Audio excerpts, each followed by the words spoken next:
Ladies and gentlemen, welcome to Day 1 of the Southwestern Athletic Conference Women's Bowling Tournament.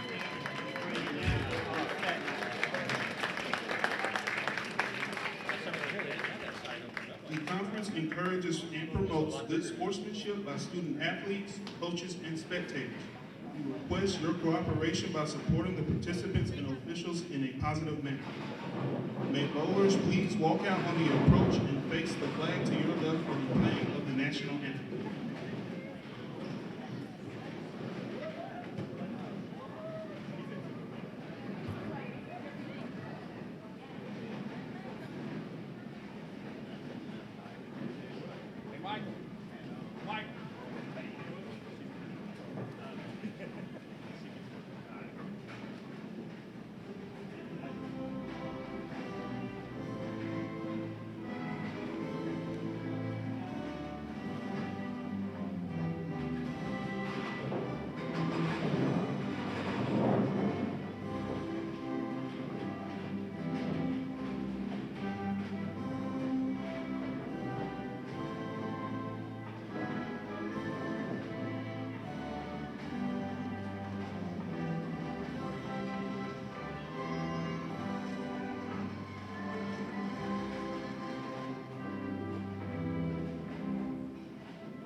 At this time, the SWAC would like to recognize all senior bowlers here today.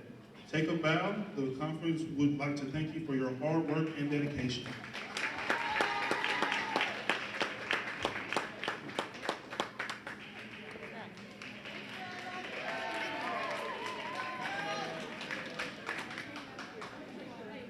Today's event features teams from Alabama A&M University under head coach Tiffany Clark, Alabama State University under head coach Andrew Chapman,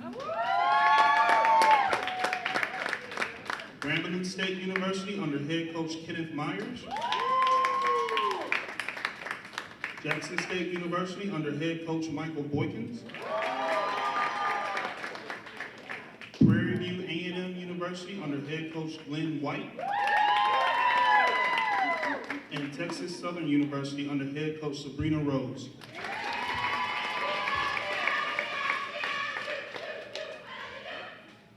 Today's coordinator of officials is Glenmar Smith, and the assistant official is Thaddeus Roberts.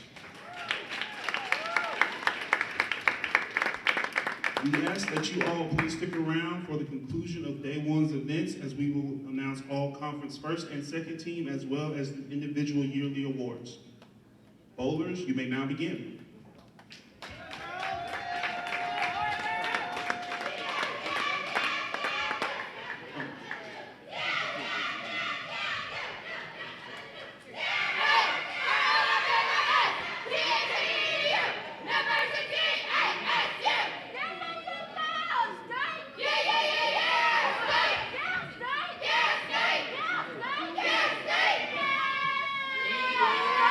Yeah!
Welcome to the International Training Research Center. Live from the International Bowling Campus. 2016 SWAC Championship qualifying is underway for the championship tournament. Our winner will be crowned. The finals will be taped for Sunday for ESPNU. We will have qualifying and match play tomorrow. Bill Williams Jr. here with you with Jason Thomas. Good morning.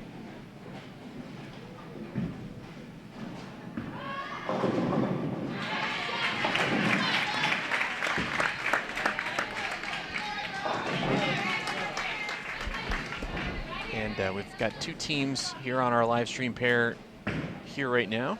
Prairie View A&M taking on Grambling State. And it's getting out of hand early for Grambling. They're really struggling out of the gate, and Prairie View, the defending champion of this event, is off to a strong start.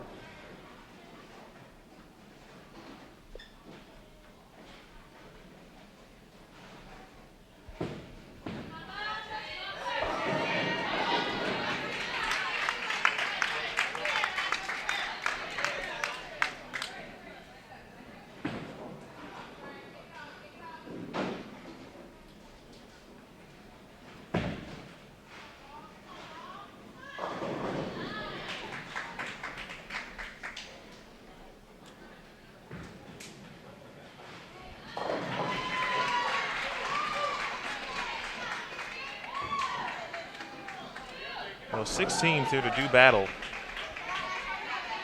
on the right to be called the 2016 SWAC champion. On 11 and 12, Prairie View A&M and Grambling State. On 7 and 8, Alabama A&M and Alabama State. And on 3 and 4 currently,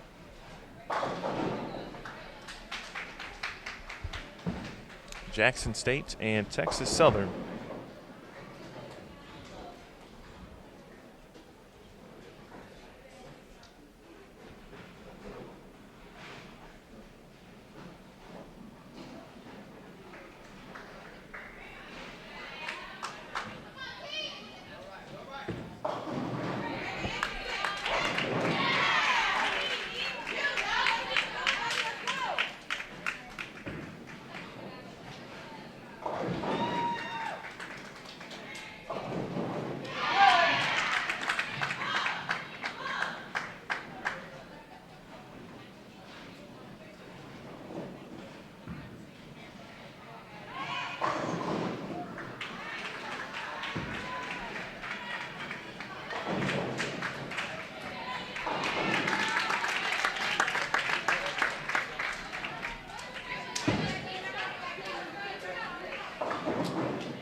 Thus far, Jason, we mentioned Prairie View A&M off to a good start.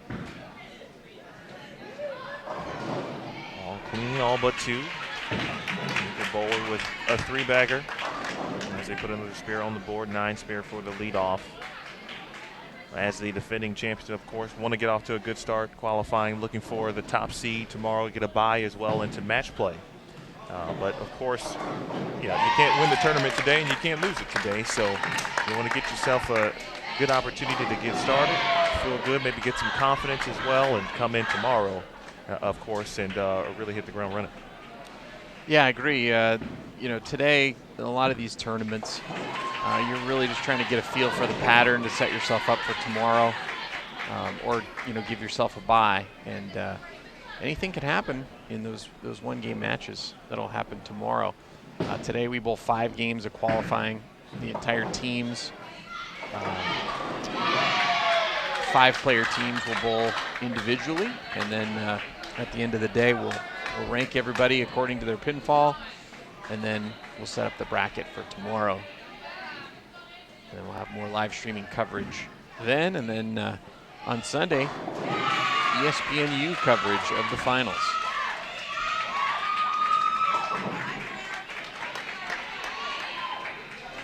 And tomorrow could be essentially a long day for some of the teams. A lot of best of 7 matches, of course, as well. We could have a team who will be undefeated and may need to be defeated twice on television to come out the champion. So, of course, that's the position you'd love to be in, is to be undefeated going into Sunday's finals.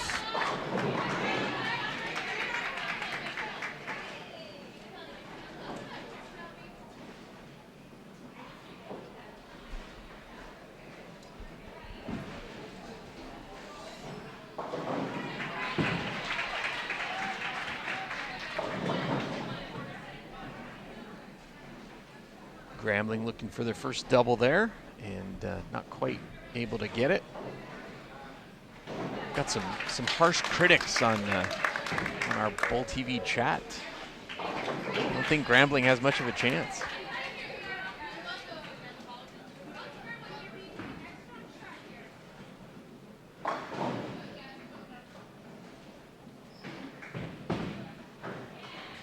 That looks good.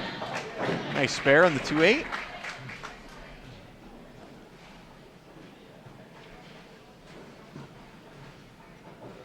Emil, you bowled in college. You've seen some interesting things happen. No doubt about that. The first game is just it. That's it's the first game. We mentioned the amount of qualifying today, and again, things can change certainly tomorrow. So, no matter what the seating may look like at the end of today, tomorrow could be a different story. A lot of talented young women here across the board as well. So we're looking forward to seeing some of the talent.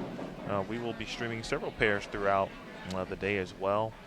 We will be on 11 and 12 and 7 and 8 throughout the day. So there will be competition going on throughout the day. Sometimes skipping a pair between games.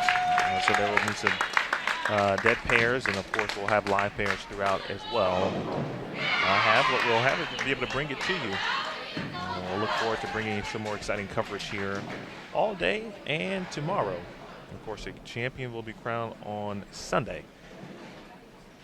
Someone will have the opportunity. In fact, 2 teams will test their talents in front of the bright lights of ESPN. And that is always a joy. Even this opportunity right here for the live streaming coverage. I certainly appreciate the Southwestern Athletic Conference allowing, of course, Bowl TV to share their talented young women, of course, to their family, friends, and loved ones. ESPN will do the same. They will tape the finals, and they will air on ESPNU.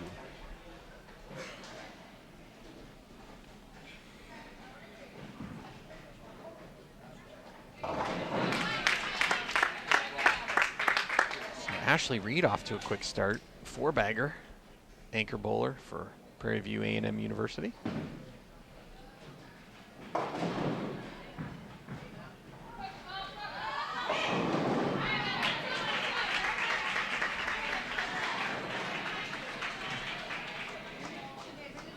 Looking up and down the bowling center, we do have some decent scores off to our left. Pattern is a 42-foot medium volume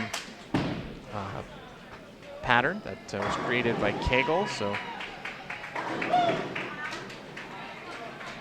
not exactly a league shot. The ratio of 2.57 to 1 at its highest. So anything less than 3 to 1 is considered a sport pattern.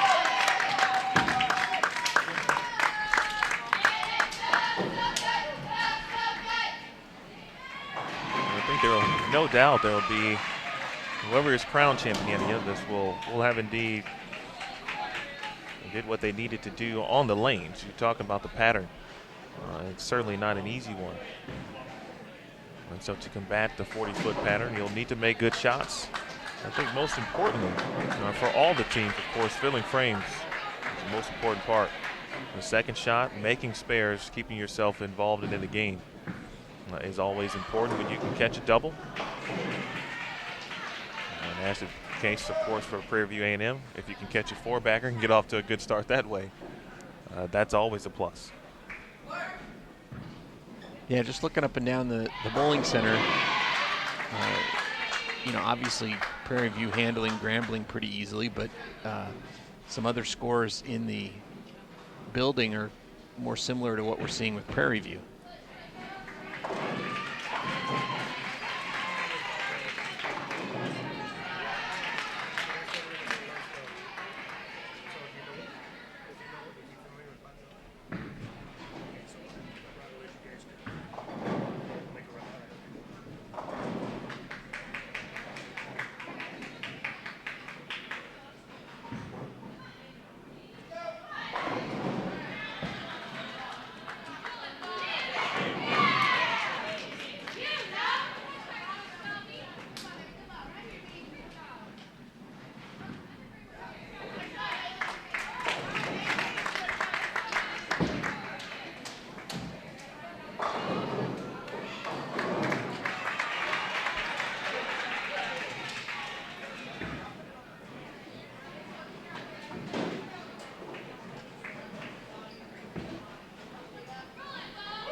Ashley Reed on lane 11 looking for a five-bagger here. He's southpaw. So far, so good. Yeah, she's making it look easy. She's definitely in the right part of the lane. Pattern sets up for playing the track, kind of a medium to long length pattern. And you should see the scores increase as the day goes on. Seems like the predominance of players are playing in that second and third arrow zone, and that area should dry up a little bit, give the ladies a little bit of room to miss out.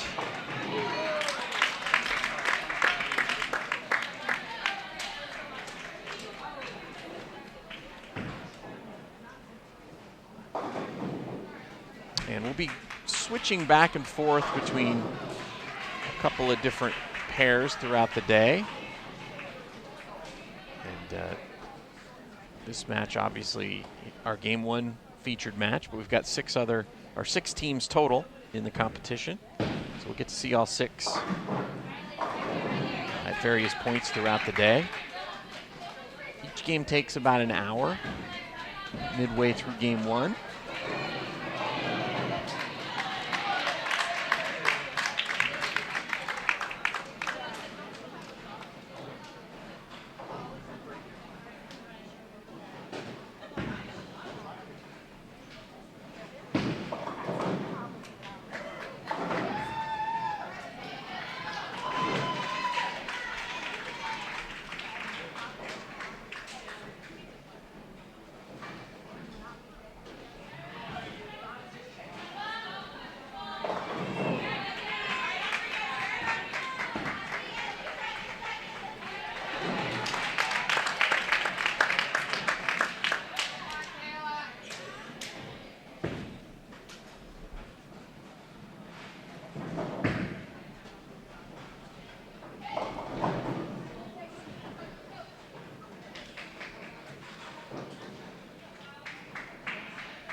Again, if you're just joining us, you're watching live coverage of the 2016 SWAC Championship, which is qualifying.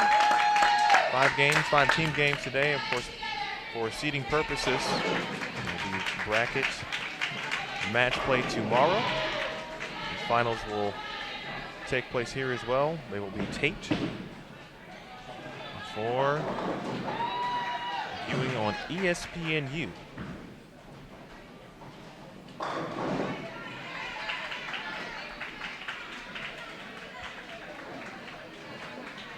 Along with Jason Thomas, my name is Emil Williams Jr. And first for us, to see the SWAC in person and to share the booth. How about that? JT and EW. I don't know if we can maybe start a campaign, take the show on the road type of thing. I think we will. I think we will. Although we might be on the road. Yeah, we got to get through this one first.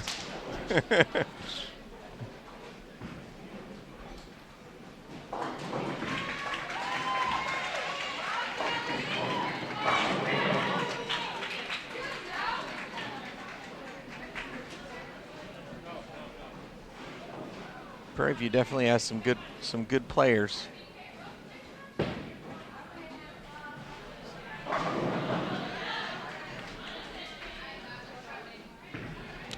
That last shot from Shelby Hart on Prairie View on lane 11.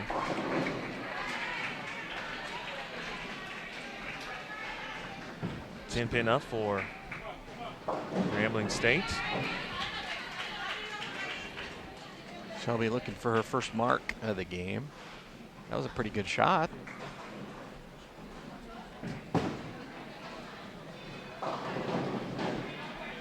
And she won't get it.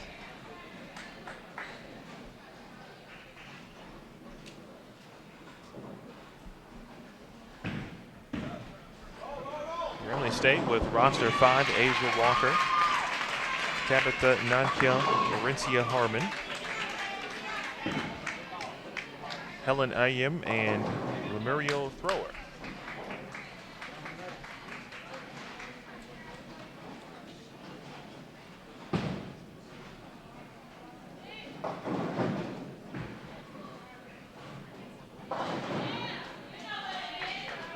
Good shot there, decent shot for Asia Walker. Looks like she might have found the right portion and part of the lane that she'd like to be in. Maybe just a little slow on the ball speed, and it crept high and left the 4-7. And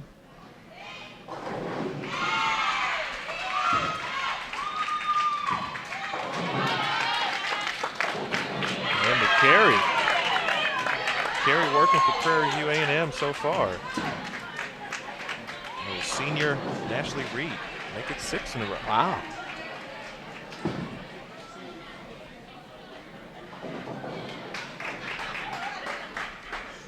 We'll save some of those for tomorrow.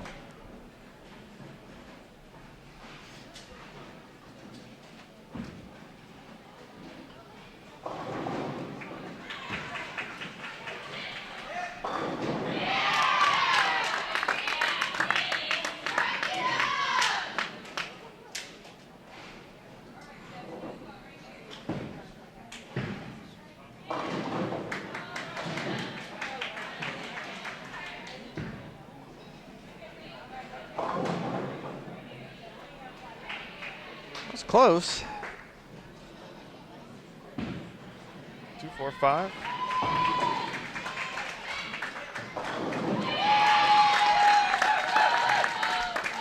And that last two bowlers again in the vicinity. And certainly of the pockets.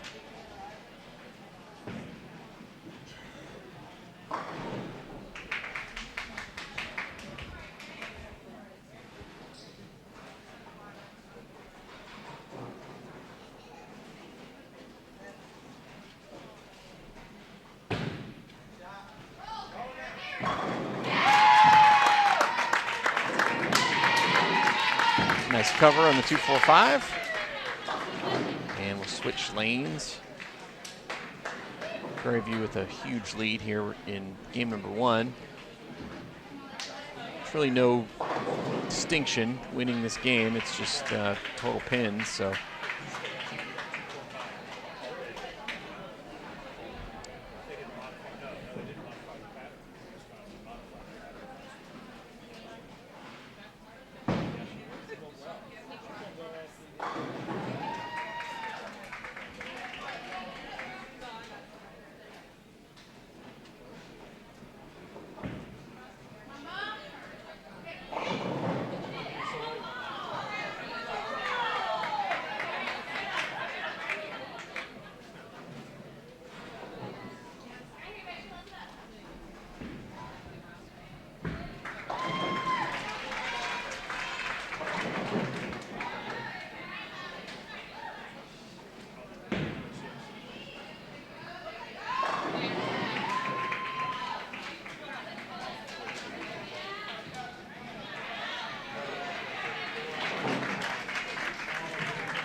After this, we'll have a couple of different, well, one different team. We'll have Texas Southern and Prairie View A&M on 9 and 10.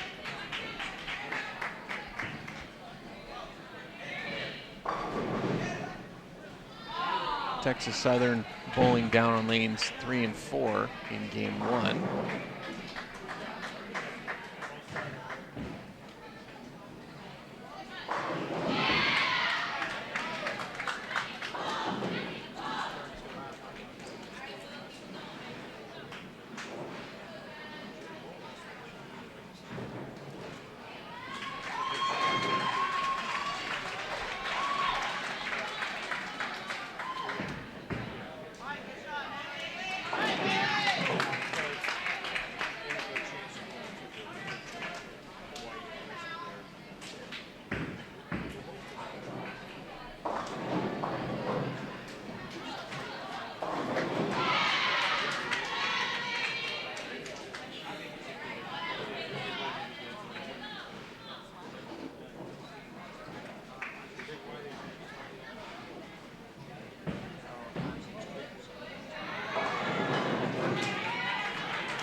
There's Brooklyn, but hey, 7-bagger's a 7-bagger. We'll take 7 in a row. Nice job, Ashley Reed.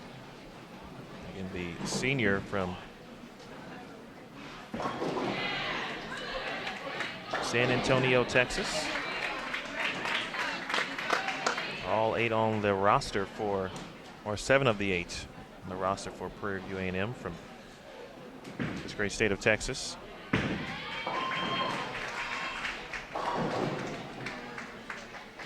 The other Brittany Kinney, a lone team member from state city, not in this state here. She is from Kansas City, Missouri. Good shot there by Grambling State. Yeah, but that's only their 3rd strike of the whole game as a team. Oh, 4th, I'm sorry.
Regular season, Jackson State held the, or I should say took the regular season at 19 wins, 19-4. Alabama State 17-6. Texas Southern and Prairie View at 16-7. Your top 4, the top portion of the conference. Definitely a top-heavy conference. You have the top half of the teams really beating up on the bottom half.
Here's Ashley Reed looking for 8 in a row.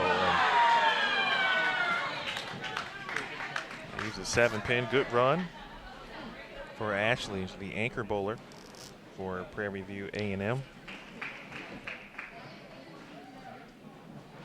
Let's see if she can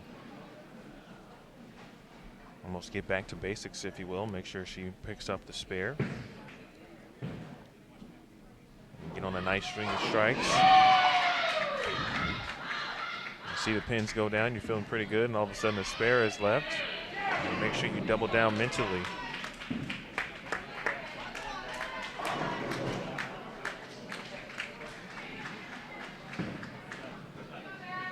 And she will cover that up with ease. A good run there for Ashley Reed. And Prairie View looking pretty good here in the first game.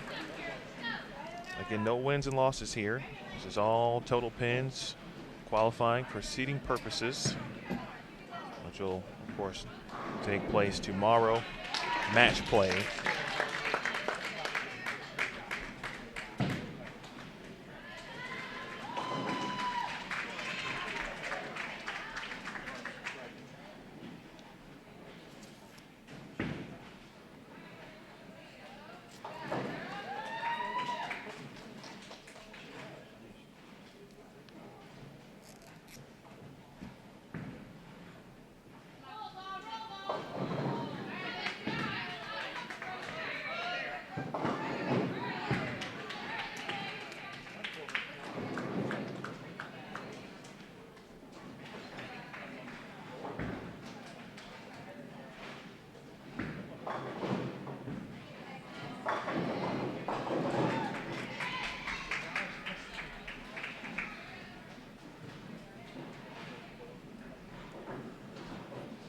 Again, we will have coverage.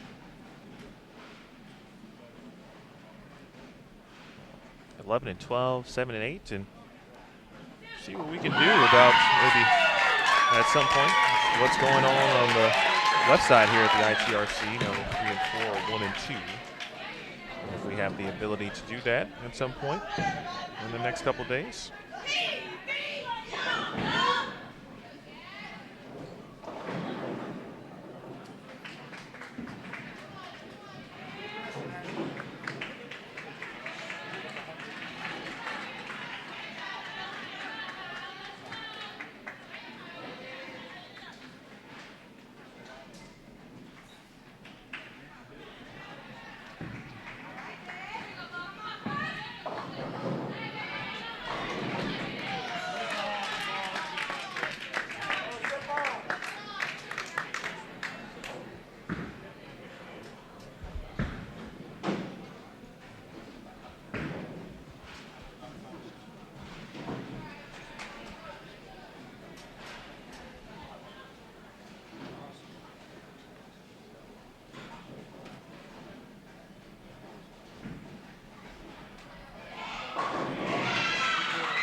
In the chat room have some rooting interest for various teams, of course. Just looking ahead, coming out in our direction throughout the day. Texas Southern, we mentioned, they'll be on 9 and 10, and we'll take on, or of course, be paired with Prairie View A&M. We are watching here. Jackson State will appear on 11 and 12 in game number 3. Jackson State and Alabama State, actually, so the two top SWAC teams. And so it should be good action there in game number 3.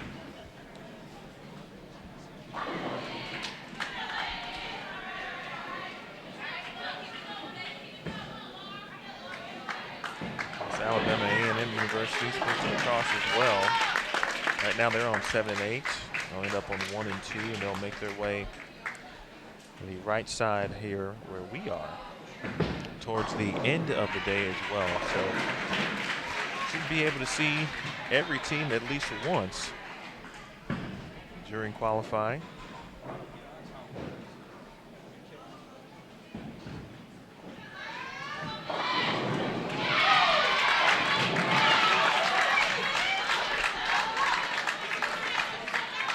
Prairie View trying to make sure they set up the 9th frame. Queen through 4. The anchor bowler, Ashley.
I think Ashley Reed might be able to take on Grambling by herself.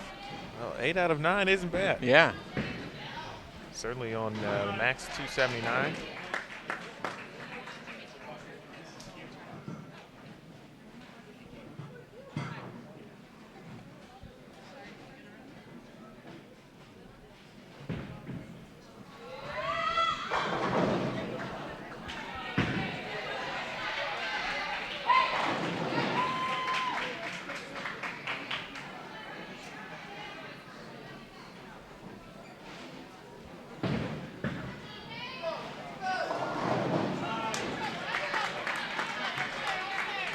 To our right, the viewers will see the wall near lane 12, but just on the other side of that, the warm-up pair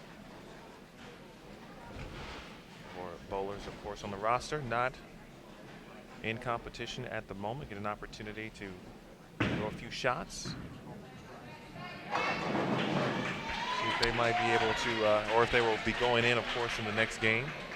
Coach gets to get an opportunity to look at, maybe get them lined up. It's also where Earl is housed. Our robotic bowling machine can simulate any rev rate, ball speed, loft, launch angle, anything you want. Earl can do it.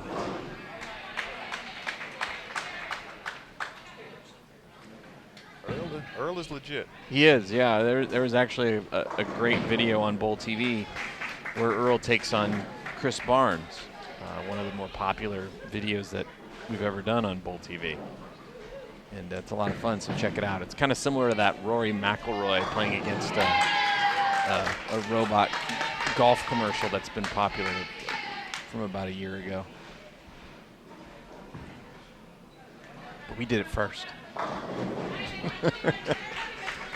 You got to put it down. Make sure people know that. Yes, I'm sure the PGA folks saw that Chris Barnes video and copied us. So, just about everybody here done with game 1. So we'll be moving pairs to 9 and 10 in game number 2. And Texas Southern will take on Prairie View, who we're watching now, to see if Trisha Reed can keep the fire going. Or Ashley Reed, I'm sorry. Trisha Reed, a PWBA competitor. Also left-handed. Yeah, bowled 300 at the Queens this year. That was just my way of getting the PWBA on the show, Emil. You do have a lot of experience with the PWBA. Yes, I do. But, I mean, it's certainly always a good segue in this type of environment. Young women with a lot of talent. At some point, some of them, hopefully all, will like to take the next step. And certainly now with the the re-edition and the reintroduction of the PWBA. Now that opportunity certainly exists and presents itself with the challenge of bowling against some of the best women in the world, not just in the country, of course, in the world. Yeah, we've got a great season ahead. We've been spending a lot of time making preparations for it. We've got 13 television shows that'll be produced this year on CBS Sports Network. Season gets underway at the end of April in Las Vegas for the Las Vegas Open. And our first telecast will be at the Queens, which will also be in Las Vegas on May 26th. So really looking forward to that. And pretty much everybody on the tour came up through the collegiate program. A lot of great talent. And it's always fun to come out to these events and see who the next PWBA star is going to be.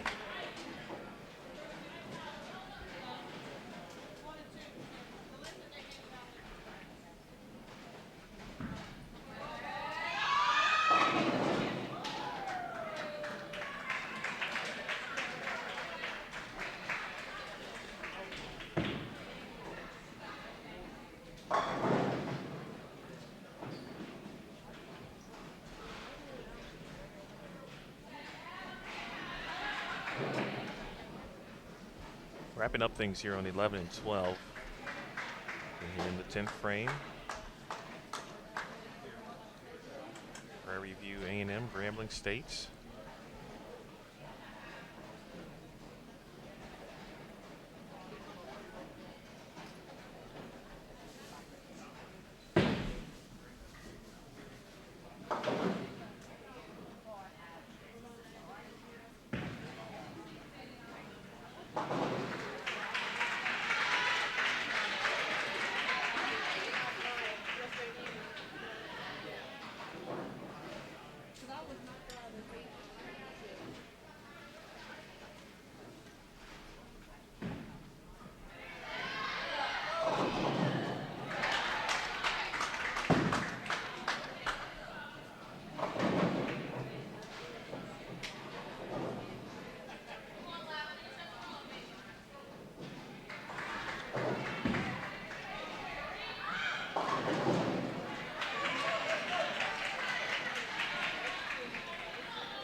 We've got some people that are, obviously taking some shots at the Grambling team, which, I can understand. But, I think what it really shows you is how many opportunities there are at the collegiate level to play the sport.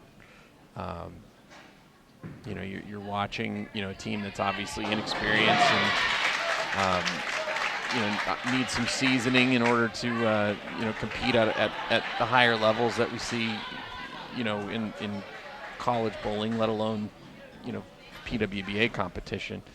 But it just shows how many opportunities there are out there. And, if you're a parent and your child's looking to get involved in a sport, bowling's a great way to go. There's a lot of great opportunities in collegiate bowling. Even if you don't think, your son or daughter might be good enough, there are ways to get into programs and learn the sport and move through that way, which is great. Absolutely, and of course, we talk a lot about the varying levels, of course, and as a youth bowler, you kind of work your way up and continue to build not only your talent level but experience, and at the collegiate level, even a step further or different. You still need to be able to build a program. And so doing that, of course, sometimes There's bumps in the road. You have some talent, but you got to be able to build for the next year and the years to come, really. Of course, especially at the collegiate level, you always really look 4 years ahead. When you bring someone in as a freshman, of course you get 4 years, and at some point they will move on. So you're always looking to build and rebuild, and it's just a part of the process to be a good program.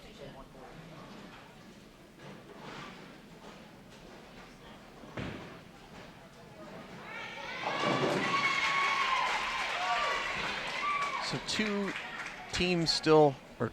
sets of teams still out on the lanes finishing up game number 1 here. Luckily, we're one of them.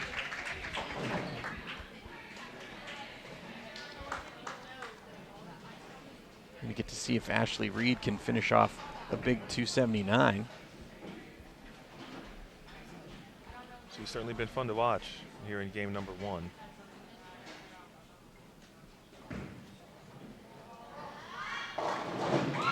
Certainly will be a great highlight to a good season thus far for her at Prairie View A&M, of course, but you look ahead to what could be tomorrow and essentially for TV for 2 of these squads, if it indeed is Prairie View A&M. That's certainly a nice highlight to chat about, of course,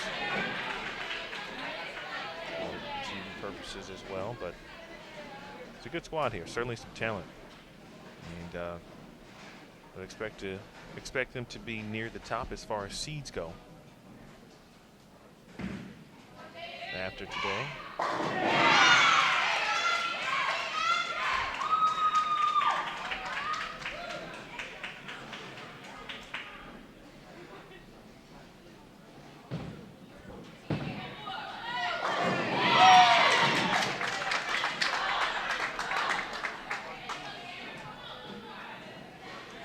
See on that shot there, the lanes here are extremely flat. The folks in certs and specs do a great job of monitoring the lanes. They check them weekly and monthly. So you don't get a lot of that in centers where the lanes are maybe a little depressed and they haven't checked them in a while, where you get that extra bit of free hook. You don't get that here. So the patterns play very true. I've bowled league here, and sometimes you miss right, and you're used to seeing the ball hook back, and it doesn't hook back. And you say, "What happened? What's up with that? It's supposed to hook back from there," but not when the lanes are flat. Our communications team just put out a great piece this week on lane leveling and certs and specs, and it's an interesting story if you're into reading about topography and how that process works. So check that out on bowl.com, and also subscribe to our email newsletter.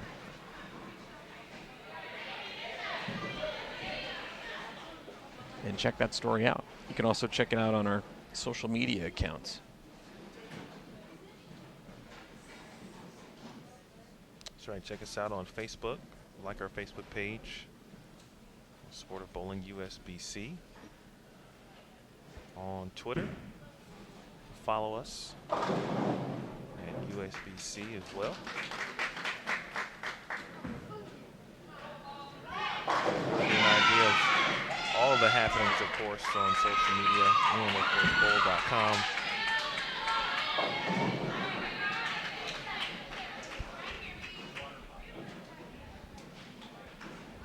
Grambling has concluded their first game, down to 4-5 for Prairie View A&M. And just about complete both anchor bowlers in the 10th frame, down on lanes 3 and 4. That is Texas Southern and Jackson State.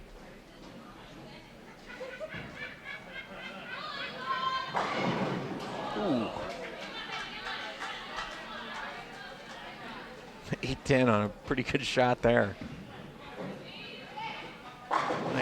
I can say that I've left one of those in this building myself. So I know the feeling.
Ashley Reed a little high.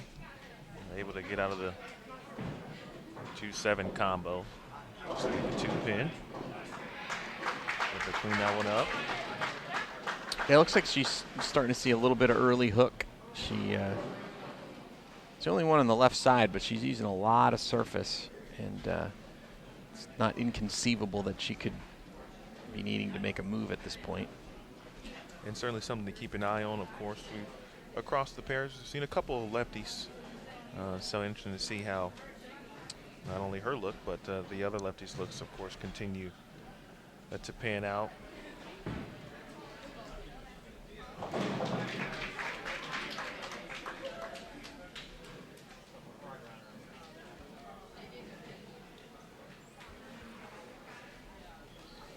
And Ashley, the last one who will be throwing a shot here in game number 1. And we'll take a quick break and move our coverage over to 9 and 10 for game number 2. And we'll get standings to you as soon as they are available.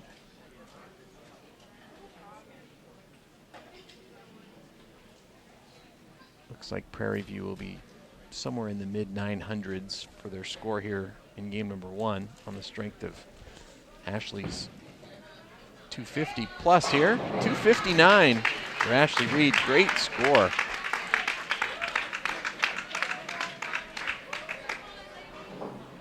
And we'll take a quick break, give you a wide shot, and then reset for game number 2.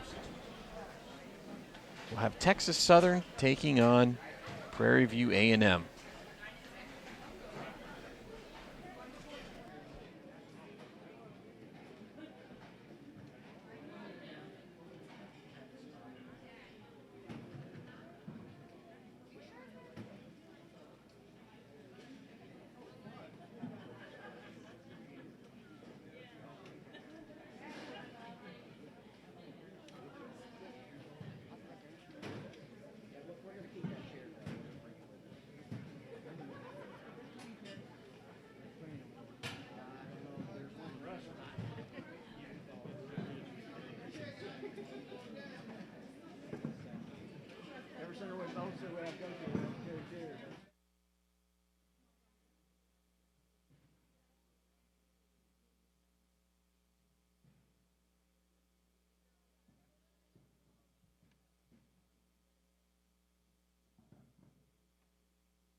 Game number 2 here.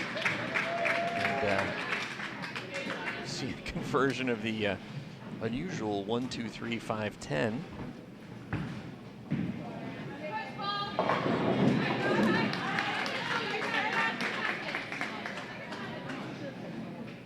Ashley Reed, who we saw shoot 259 in game 1, starts off with the baby split here in first frame of game number 2.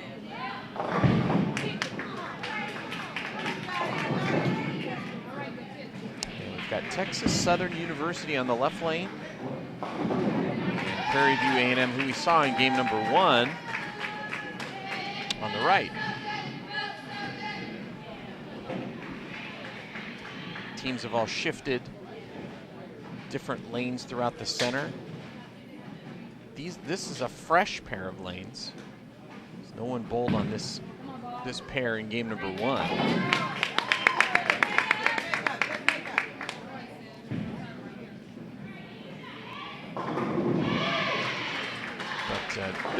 There was practice prior to the start of qualifying earlier today. They had 25 minutes of open practice, and then they moved to their starting pairs and got another 5 minutes on each lane.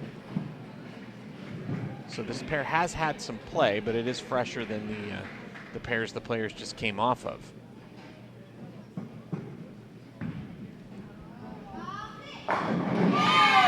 Nice shot there. And Texas Southern all with marks in the first frame.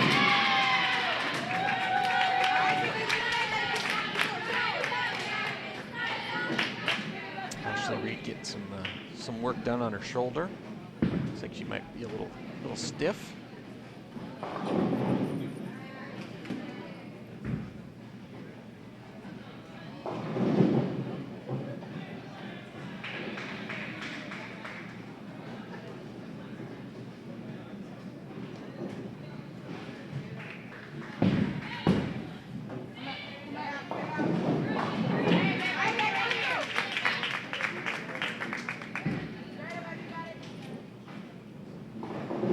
Shot there finds the out of bounds, and 1, 2, 4, 7 leave.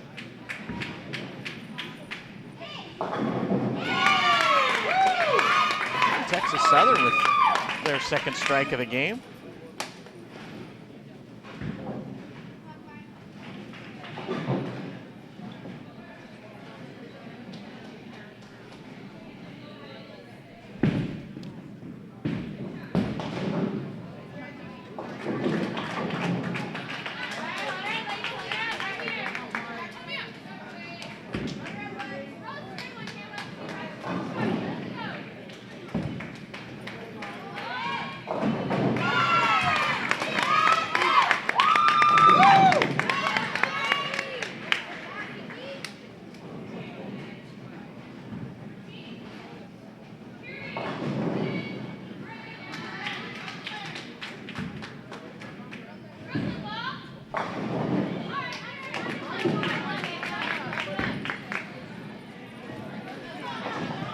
Through the rosters for the teams here. Texas Southern's made up of Kaylin Surgis, Dawn Sidney, Jasmine Kaplan, Kamari Jackson, Jaden Takayesu, Venetia Waller, and Brittany Torres.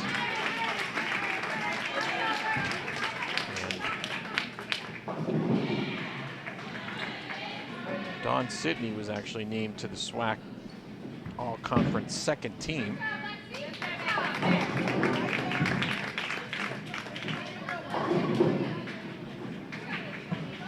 On the Prairie View side, Lindsay Rodriguez was named Freshman of the Year in 2013-2014 season. And also making the SWAC all-conference second team were Brittany Weimer and Brittany Kinney.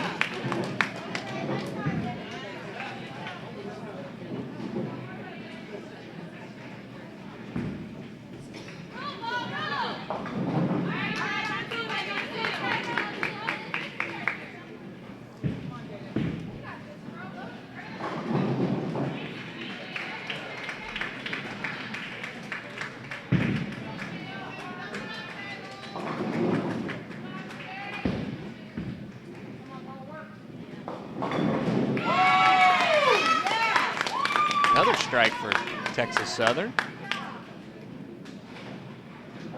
3 out of 4 here in frame number 2.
I'll get your month.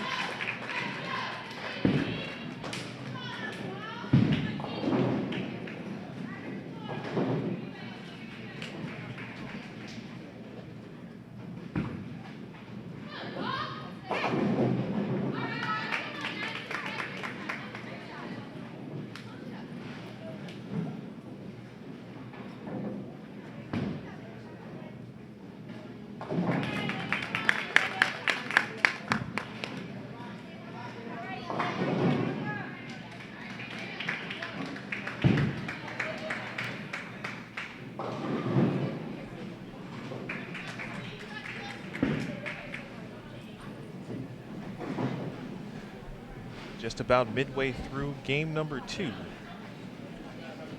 We're at the 2016 SWAC Championship Tournament. Live from the International Training and Research Center, International Bowling Campus. Texas Southern and Prairie View A&M right here on lanes 9 and 10.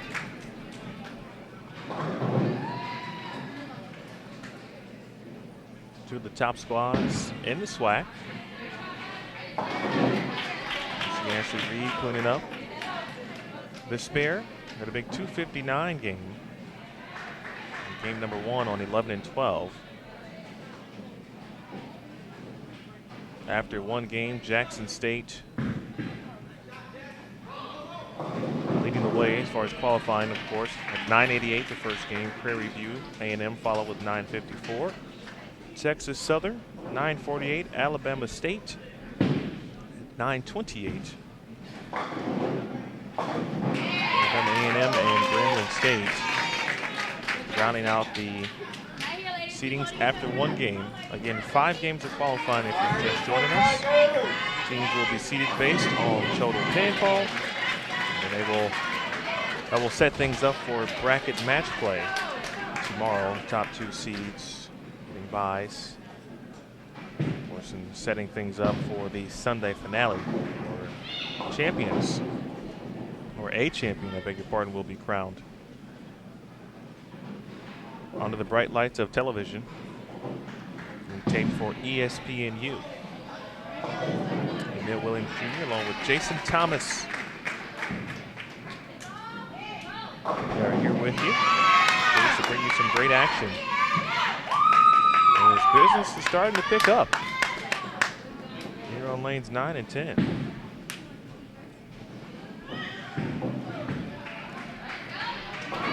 There's Jasmine Kaplan with the double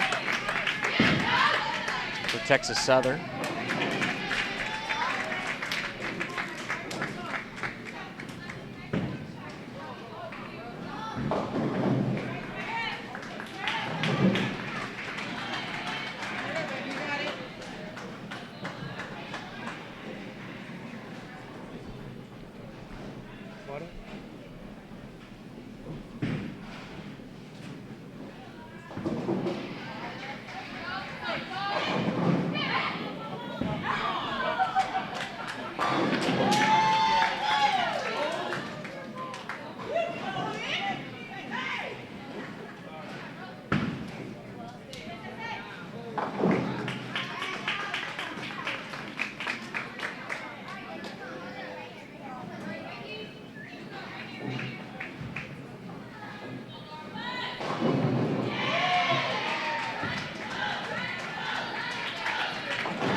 Kinney off to a good start for Prairie View A&M, essentially kind of picking up where Ashley Reed they have left off. Brittany in the 4th spot for Prairie View A&M on a 3-bagger, began with a double, 7 spare in the 3rd, and the back 3. Well on her way to a good game there is Ashley Reed on lane 9, and getting out of trouble there leaves a single pin.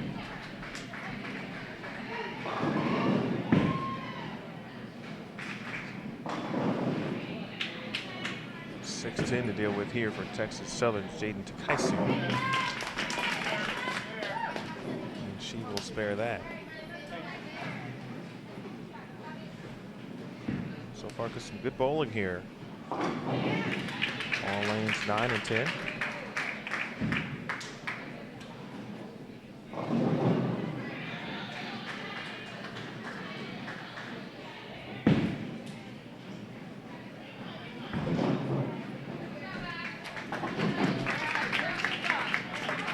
Spare is cleaned up by Ashley Reed.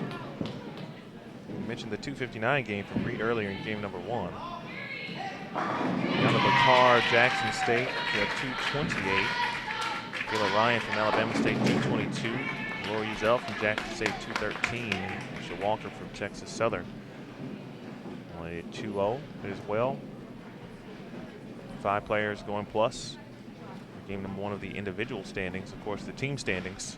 Jackson State, Prairie View A&M, Texas Southern, Alabama State, Alabama A&M, and Grambling. That is the order after 1 game.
Appreciate everyone joining us as we are bringing you live coverage of the SWAC Championship Tournament Qualifying.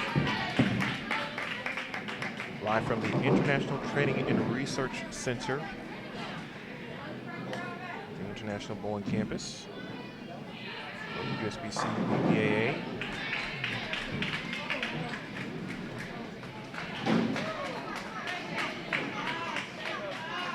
Bowlers are trying to combat the 4A dual transfer pattern, the NCAA 4A dual transfer pattern by Kegel, 42 feet.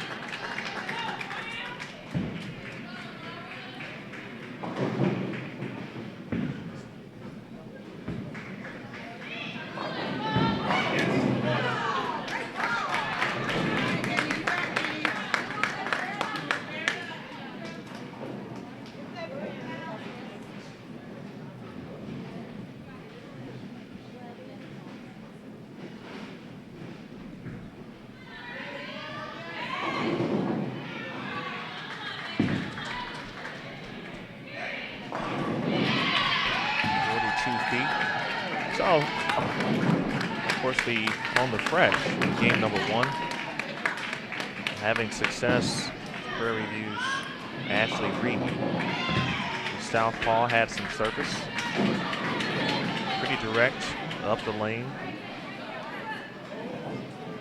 Starting to see a little bit of that as well from all players, of course, on the right side as well. Starting further out, starting to get a little broken down, just slightly enough to be able to get the ball to tip.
Currently leading the top of the standings is Jackson State, 988. Prairie View A&M right behind with 954. Texas Southern 948. Alabama State 928. Alabama A&M after one 671, and Grambling State running out the 16s here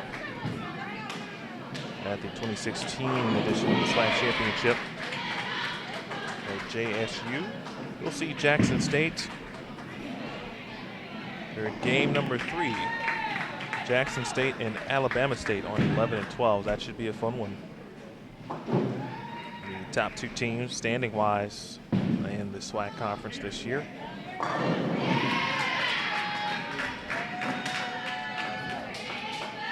Looking across the way, finishing up, or coming to a conclusion, I should say, down on 5 and 6. Looks like Grambling State and Alabama State.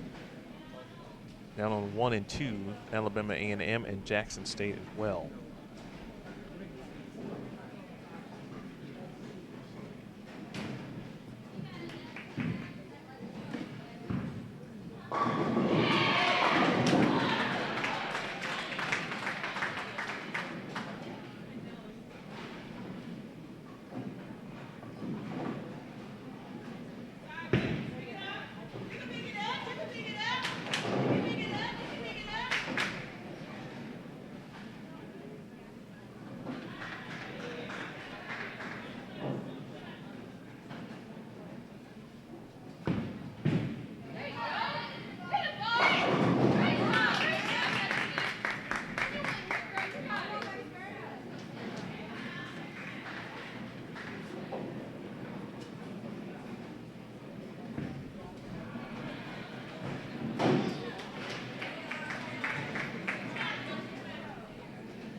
Tough break there on lane 9.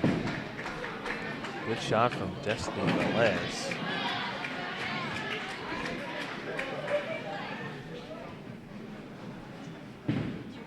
The old 8-pin strikes again.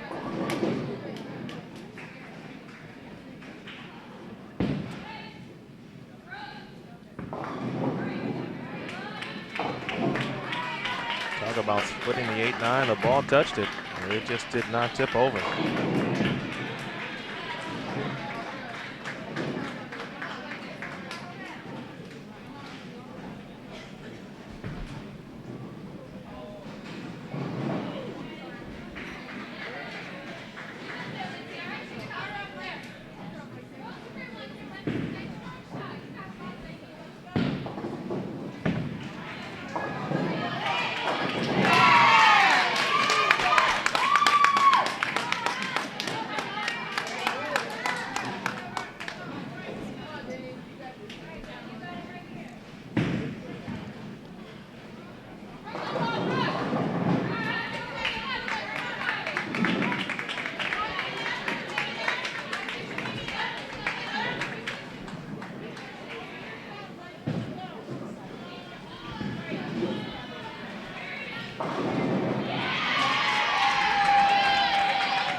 Takaesu has a nice game going. She can helping her team out.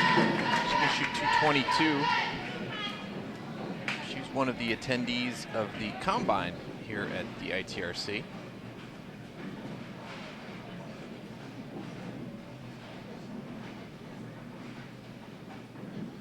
Destiny Velez Segara, also one of the attendees of the Combine. She bowls for Prairie View A&M. She just came in the anchor position. Ashley Reed.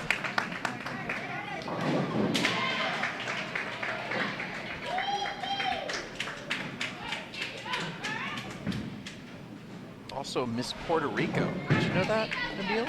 I did not. Yeah. How about that?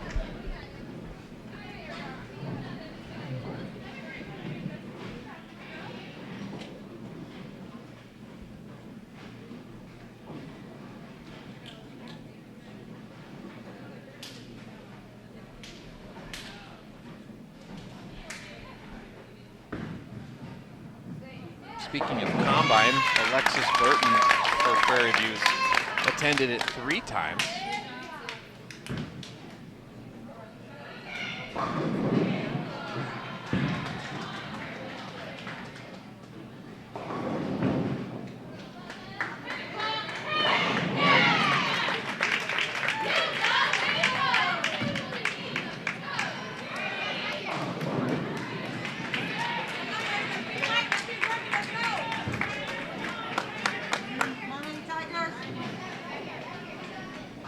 This year, the bowling combine will take place August 9th through the 13th here at the ITRC for college prospects. Visit bowl.com/combine for more information.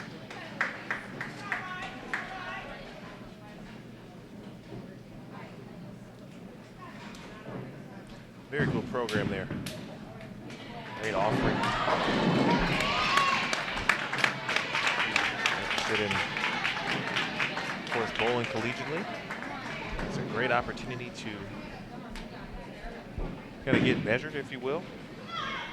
Familiar with NCAA football and the NFL Combine, and of course going through the measurables and 40 times, etc.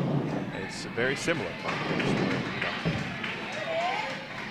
What's going on the lane, shot repeatability. There's certainly some fitness as well. Take you in the gym. Yeah, it's attended by a number of the top coaches and programs in the country, and sometimes, you know, a bowler might not, maybe hasn't competed in a lot of high-profile events, and maybe some of the programs throughout the country aren't aware of some of the talent that's out there, and it's a good way to hook up with a program if you haven't been competing in a lot of those high-profile events.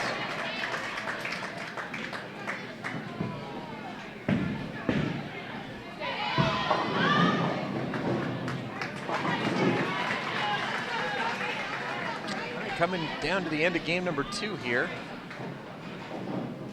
And a tight game here between these two teams. Of course, there's nothing at stake. You don't get any extra bonus pins for winning the head-to-head matchup, but as you mentioned earlier, Emil, these are 2 of the top programs in the competition, so they're definitely going to be watching what each other is doing.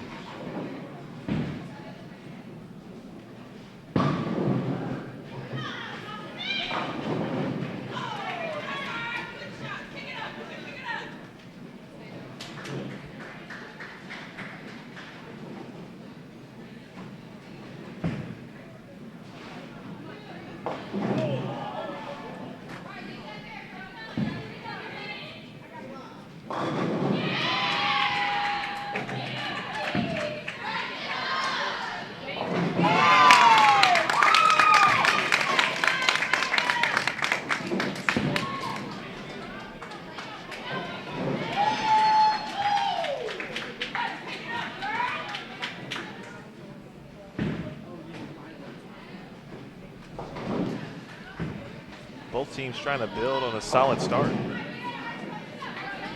number 1.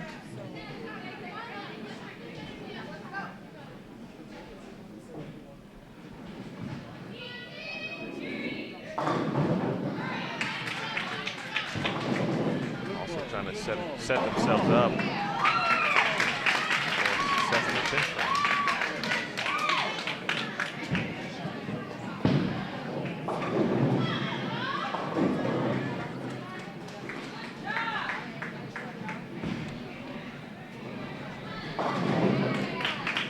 There at a cluster. Coming off an open, so the 5 count that hurt her overall pin count there. That's Brittany Kinney, Prairie View A&M.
Had a fan asking about the standings after game 1, and Jackson State's leading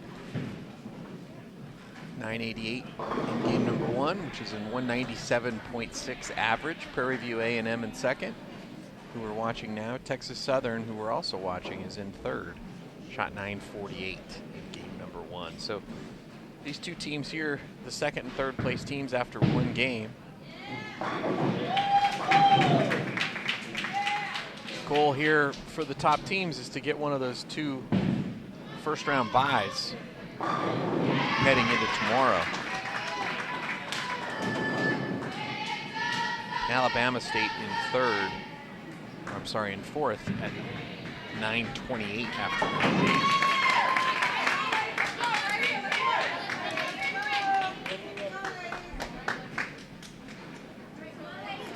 You'd expect after this game, when the teams will move back to pairs that were used in game number 1, we might see some scores increasing.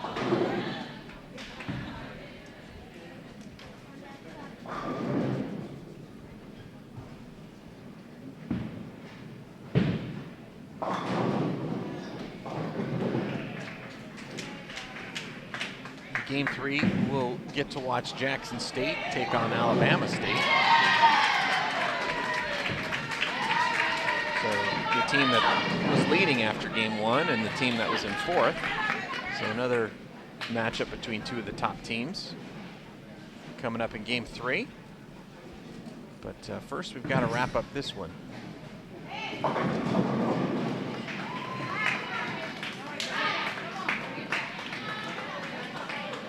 And this one's pretty close.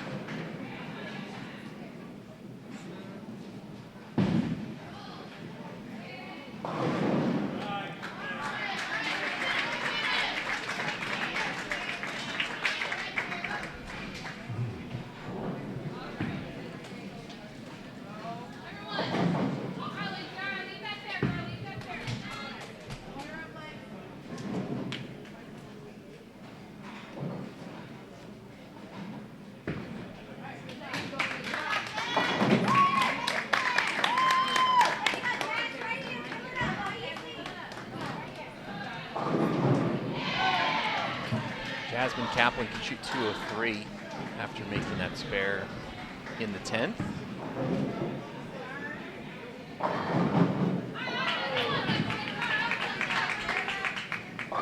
So she'll put up a good score for her team, Texas Southern.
Two players with scores in the books now for Prairie View, 130 and 187. And now two players after this fill ball will be in the books for Texas Southern.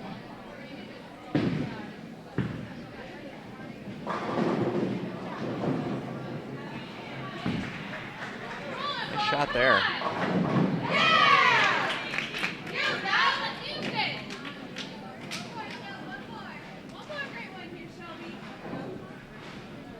Good shot indeed here from Shelby Hart.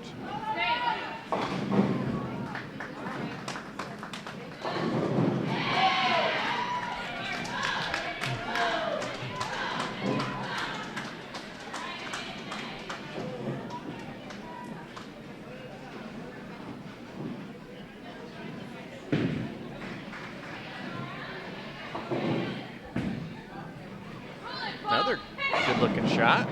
That one just jumps a little bit high. Maybe just a pinch soft.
Seventh in there for Brittany Kinney. On the left lane.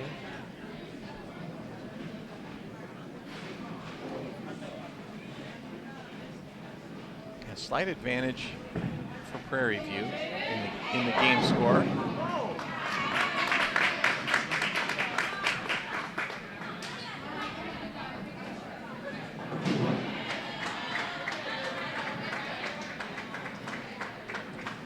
Bonus pins for the match. It would certainly come down to the 10th frame. Yeah, for this one, yeah, for sure. Yeah, this game within 8 pins.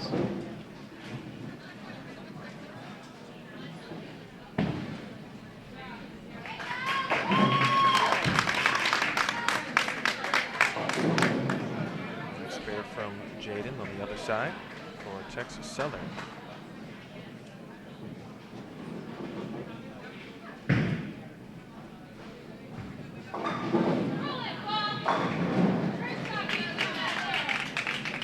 game from Brittany, 212.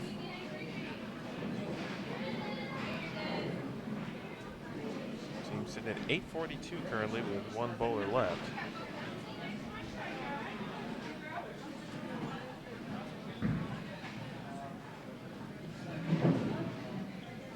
Jaden Takayasu.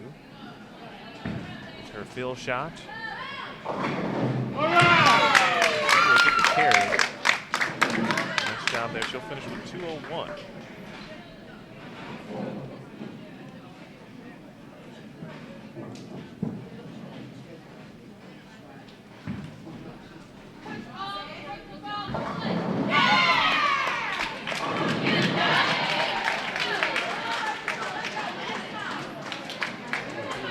But carries for Destiny Velez-Segarra.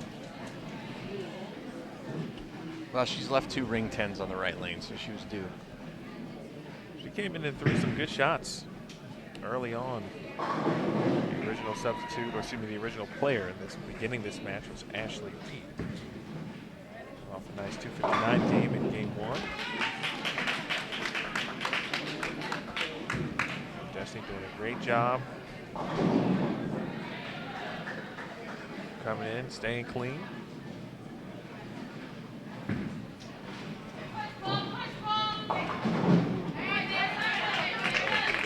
Well, she will have to deal with the 6'10".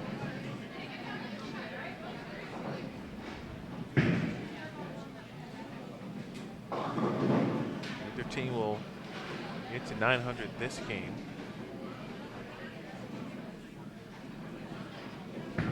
Score starting at least in game 2, of course. Going down a little bit.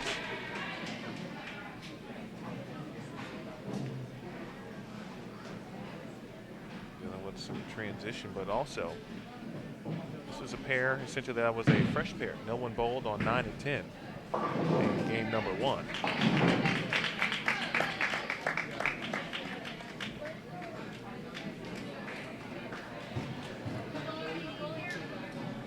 All right, that's going to do it for game number 2. Get reset here for game number 3. We'll set up a little bit of a wide shot so you can see the rest of the beautiful ITRC here at the International Bowling Campus in Arlington. And we'll be back with more coverage from the 2016 SWAC Bowling Championship here on Bowl TV.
sir.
Attention spectators, we'd like to remind you to please keep your cell phones on silent or turned off during competition as to not distract the bowlers. Thank you.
That don't mean I can get about it, sure.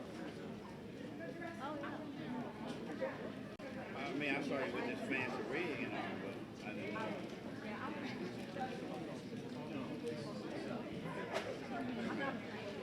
You didn't bring no food with you? Well, I know I need a little weight. Now you really melting. You really melting now. Wait.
Oh, you writing it all down?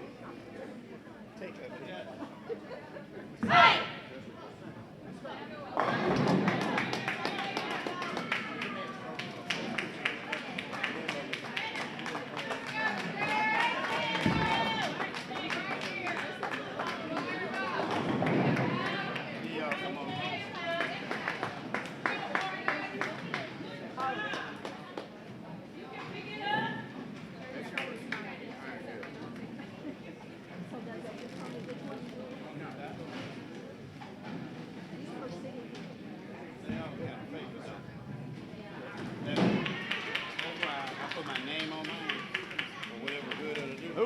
Sorry.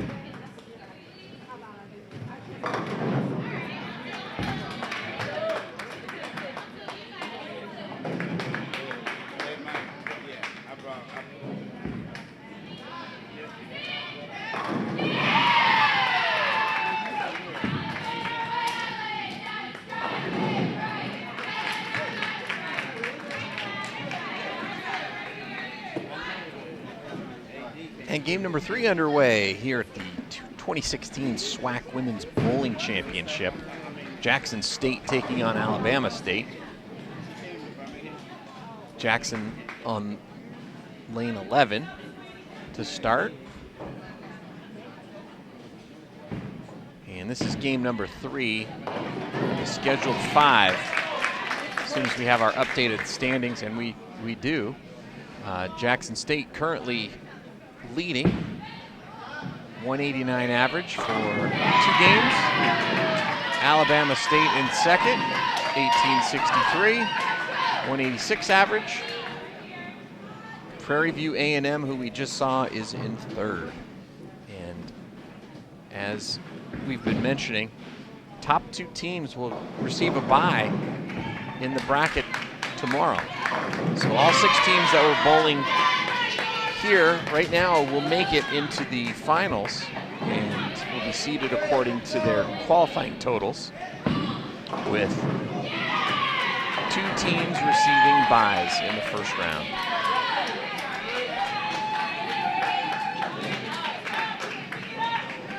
So we'll have that coverage for you all day tomorrow, right here on Bowl TV. I'm Jason Thomas. Neil Williams Jr. also here, bringing you the coverage. And, rousing start to this game. First 4 strikes for Alabama State.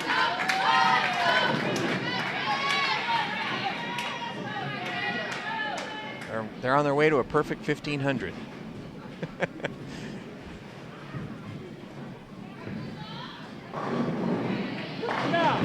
Pretty sure if they did that, that would wrap up the number 1 seed.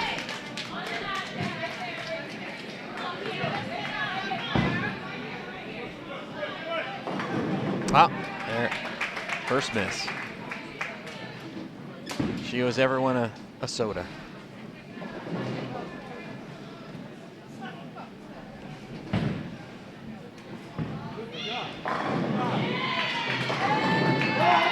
And I wonder if when you get hung for a soda and there's 8 players on the roster, do you have to buy sodas for all 7 of the other ones, or is it just the 4 that are on the team? And Emil's nodding his head yes, you do have to pay for all 7.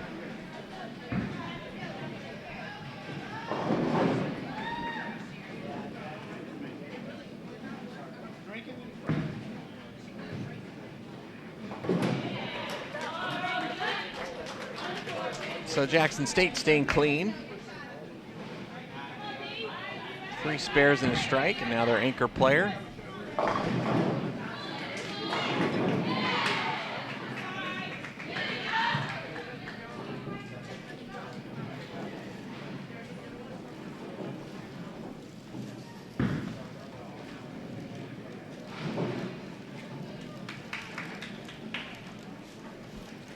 little bit of strategizing going on here between coach and player.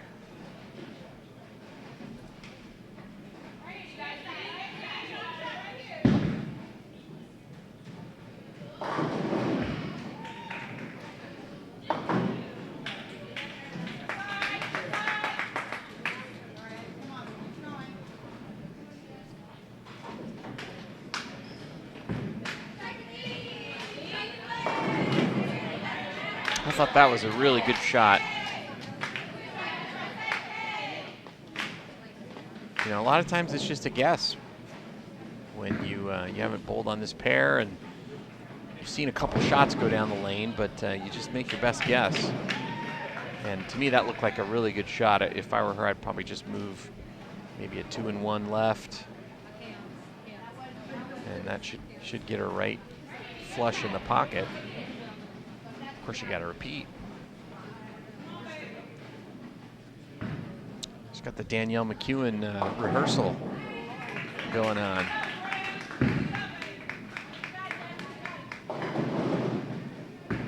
Danielle won the Smithfield PWBA Tour Championship to close out the 2015 season here in this building.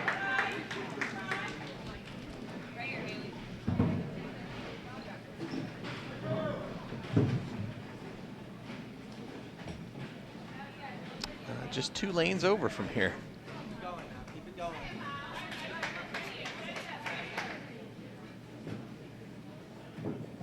And I'm sure we've got a few future PWBA stars in the field with us here today, competing.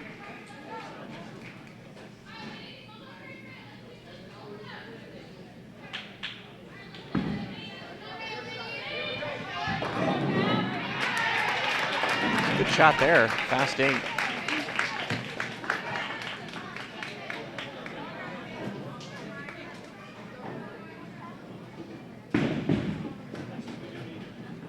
Very important that the leadoff bowler make quality shots, because they will tell the rest of the team the read on the lane.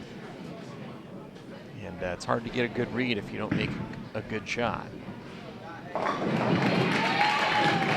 Nice spare conversion.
Ashley Reed on this pair, left-hander, playing right around the same area. Shoot 259 on this pair. Game number 1.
Lane was about a foot too long.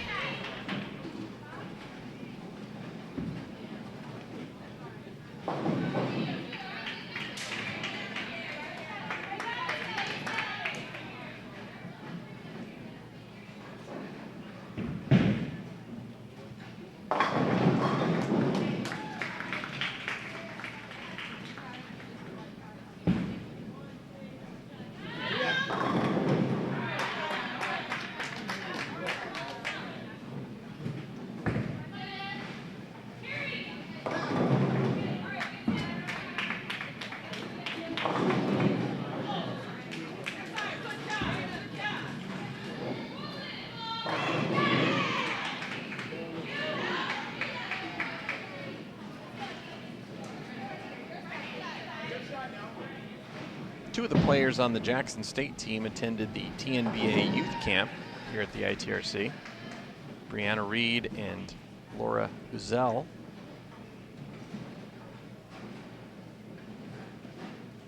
And I think you can see the some of the work paying off in those games.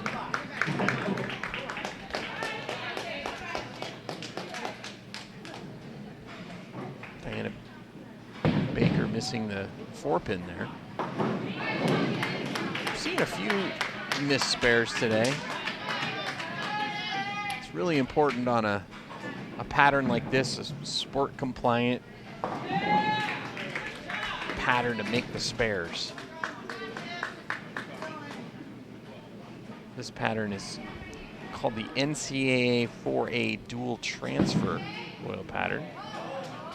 Not quite as catchy as maybe like a cheetah pattern or the moat or highway to hell, but that's the pattern we're using. 42 feet, 24.7 ml, and 2.57 to 1 ratio. So kind of medium volume and ratio just under 3 to 1, which makes it sport compliant. But the medium to long length allows the players to have a little bit of hold in the track. Haven't seen really anybody trying to play outside of 5. And that's probably for the best. ITRC, a very flat lane surface. Makes it more difficult to play out in the first place because the lanes aren't depressed. Meaning, if you miss right, the ball's not going to hook back because of the depression of the topography. It's going to play very true to the pattern.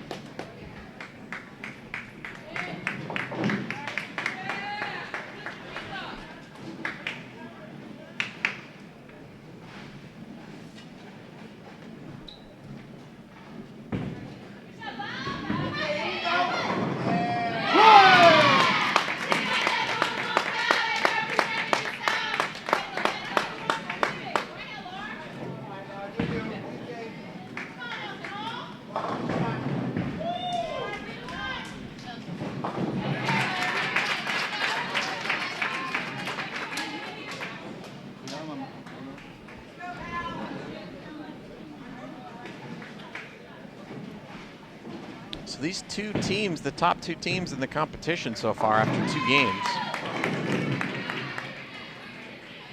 2 more to go after this. And that one doesn't make it around the corner, washes out.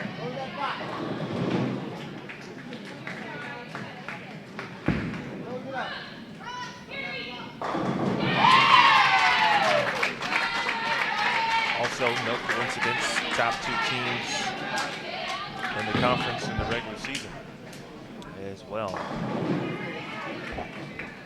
One of the top matchups. Again, although not a head-to-head matchup, but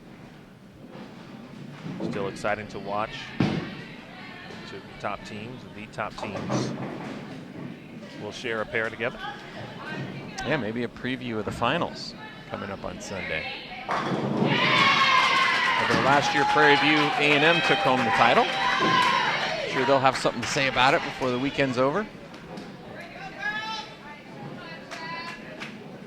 Hope you're all enjoying your Good Friday. Coming up on Easter this Sunday. Any Easter egg hunts planned, Emil? Not that I know of. No?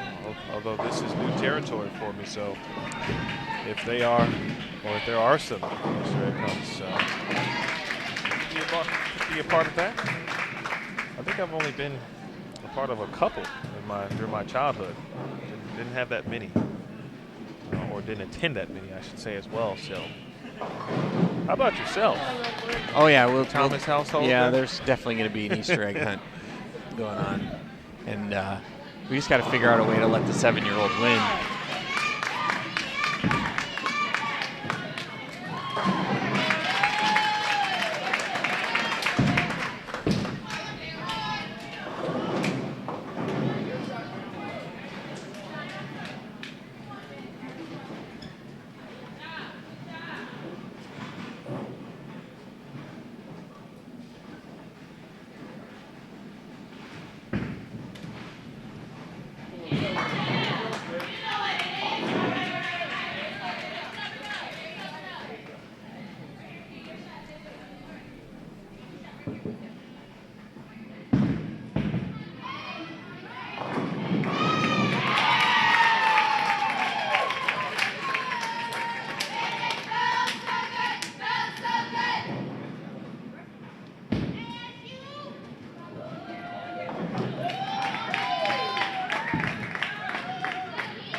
this is game 3 of qualifying. 2016 SWAC Championship. Focused on lanes 11 and 12. Alabama State and Jackson State doing battle. Alabama State in the pink jerseys, Jackson State in the navy blue and white.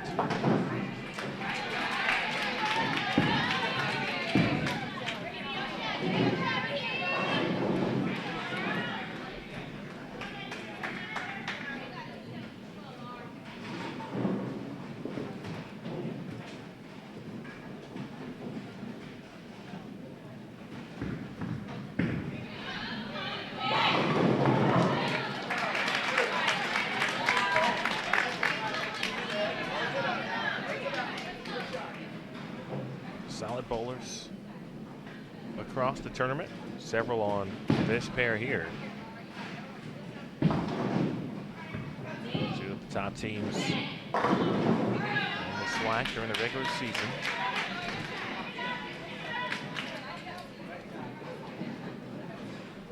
Alabama State finishing second in the regular season. Kayla Ryan, same bowler of the year for Alabama State.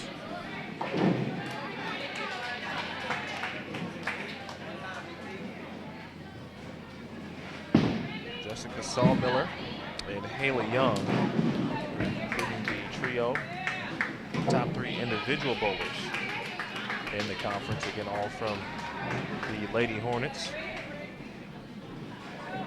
Haley Young named Freshman of the Year in the conference as well.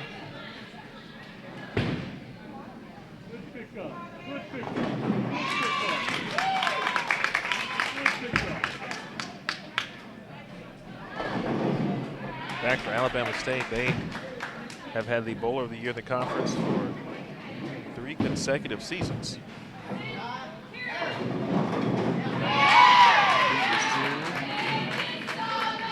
Former Danielle Walker.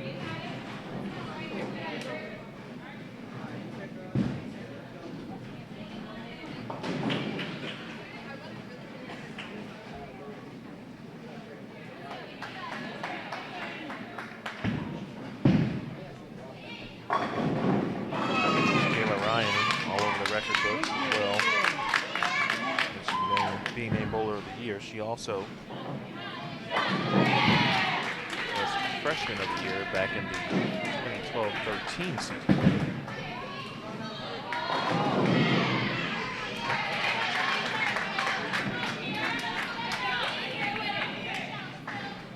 Jackson State, of course, no shortage of talent as well. Winning their 2nd consecutive regular season championship. They're looking for the sweep if they can get that, of course, on Sunday by winning the SWAC conference tournament. Prairie View A&M has won the last couple.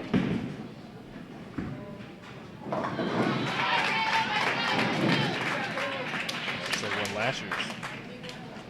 They're 3rd overall as a program. Speaking of Prairie View A&M.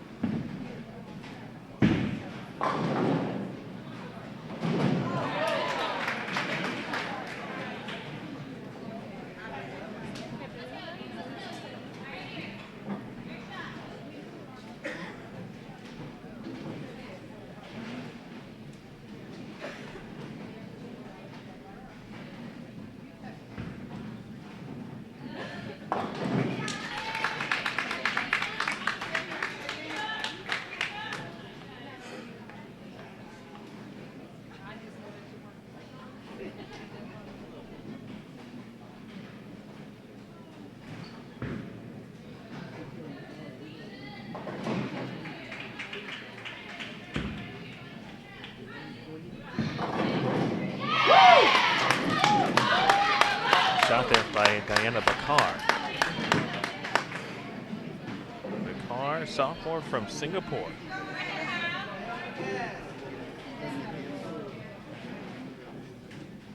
Member of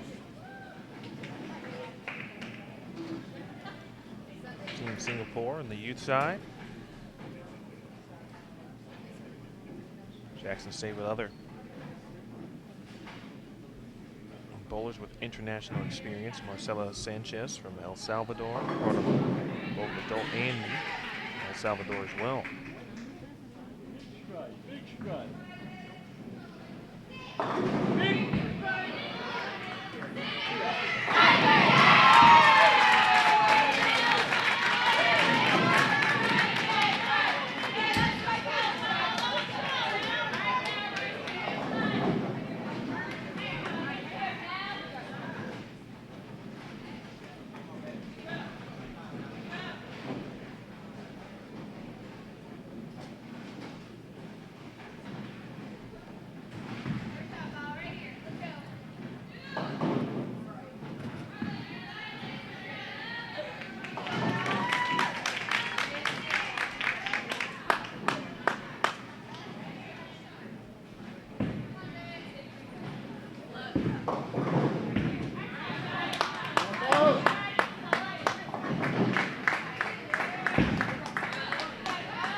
You're watching live coverage of the 2016 SWAC Women's Bowling Championships here on Bowl TV. Game number 3 of 5. And we've got the top 2 teams in the standings facing off here on lanes 11 and 12 at the International Training and Research Center here in Arlington, Texas. International Bowling Campus. Teams competing today for positioning heading into the bracket tomorrow, with the survivors making it to Sunday's ESPNU televised finals. Top 2 teams in qualifying today will earn a bye in the bracket tomorrow. They'll be able to sit out the first round of matches and move themselves one step closer to qualifying for that ESPNU finals. I'm Jason Thomas, alongside Emil Williams Jr. And we'll have all the coverage today and tomorrow leading up to the televised finals.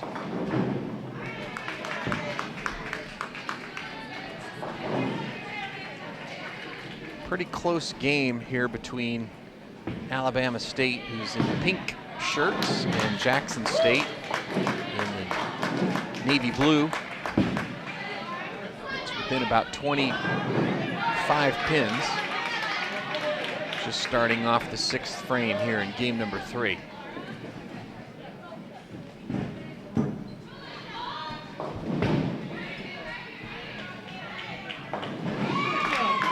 The oil pattern proving to be pretty difficult.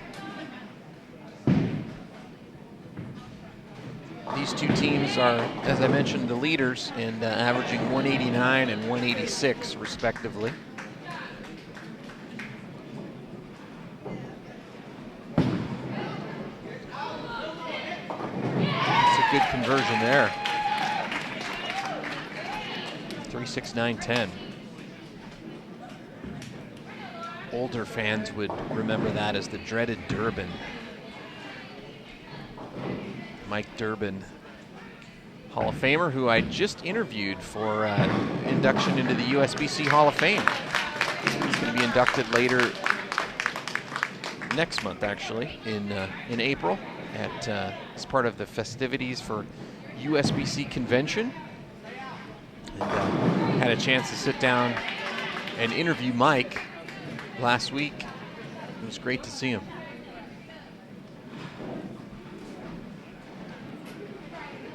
Fourteen-time PBA Tour champion, and handled play-by-play and color duties on. He actually handled both on ESPN at various points. Started off doing the color with Denny Schreiner, and then moved over to play-by-play and worked with some fellow bowlers such as Earl Anthony and a few others over the years. But it was nice to see Mike. He's doing well.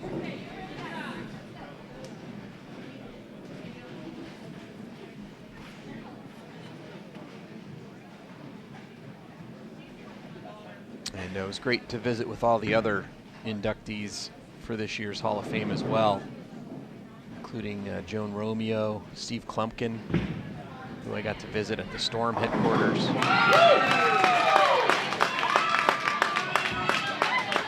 As well as Kim Adler, former PWBA star.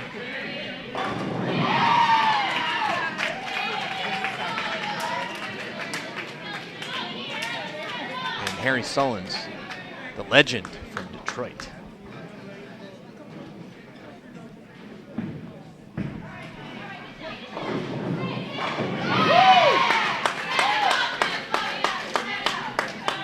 Striking going on now. Alabama State posting a turkey and a double with their last 2 players.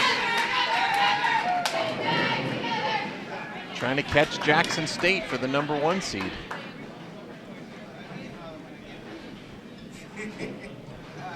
second game bowled on this pair. Jason and like we talked about earlier, of course you think at later in the block scores might get a little higher, lanes start to open up just a little bit as well. So I think you couple that with two of the top teams, of course, in the conference, and certainly would expect a few strikes on the board.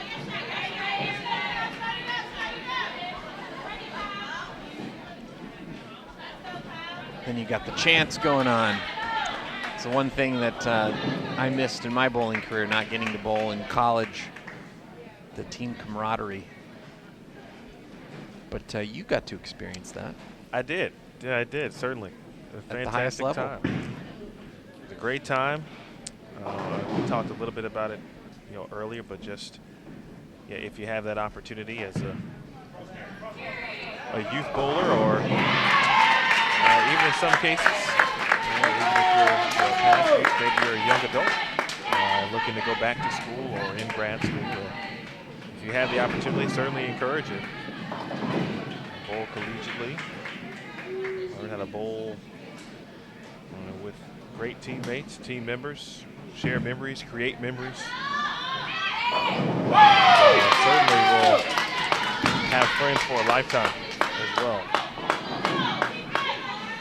Bowling such a tight-knit group community nonetheless, and couple in teammates, coaches that you spend more than likely at least 3 to 4 years of your life with. You really learn and you grow not only as an athlete, but as a person. When you got to experience a national championship on television, so what was that like? I did. It was what you might think or expect.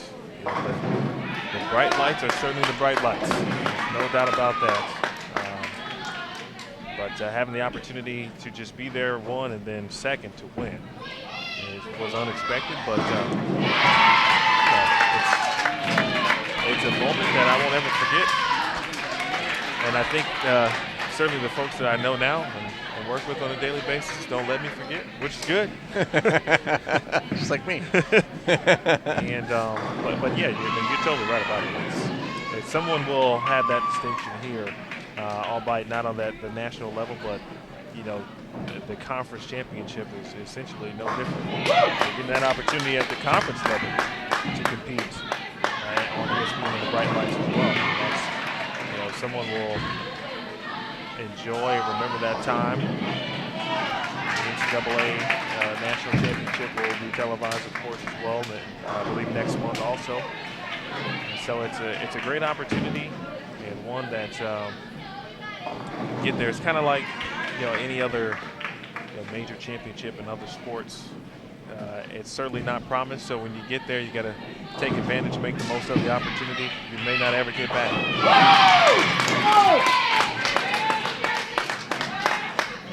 Definitely seems like the intensity is getting a little higher right now. Yeah, it's and you can imagine. They're looking at each other. Of course, they've seen one another throughout the season, and the standings, of course, Alabama State with the top 3 bowlers individually in the conference. Jackson State kind of rounding out that top 5 with 2 of their own.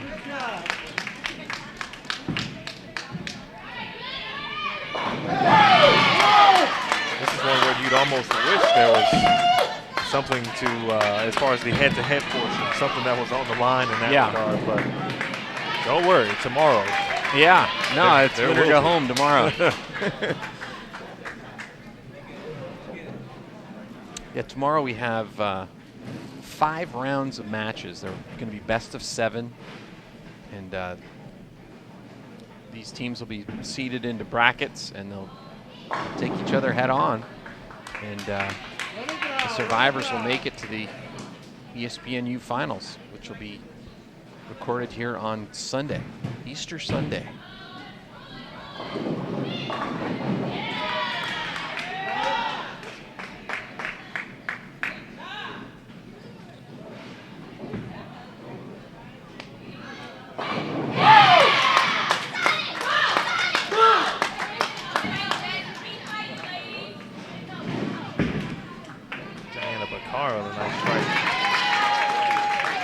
Yeah, Jackson State back-to-back doubles with their final 2 players, closing out the 7th frame.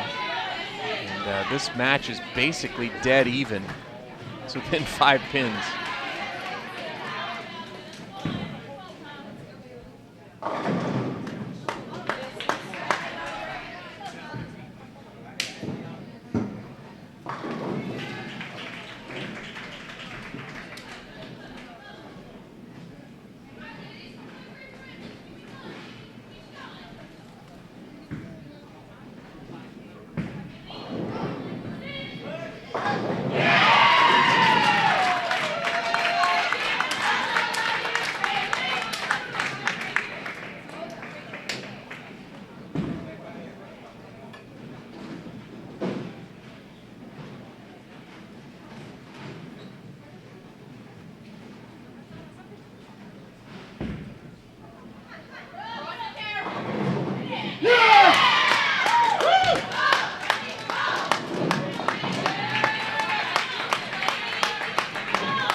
Checking out the SWAC conference statistics.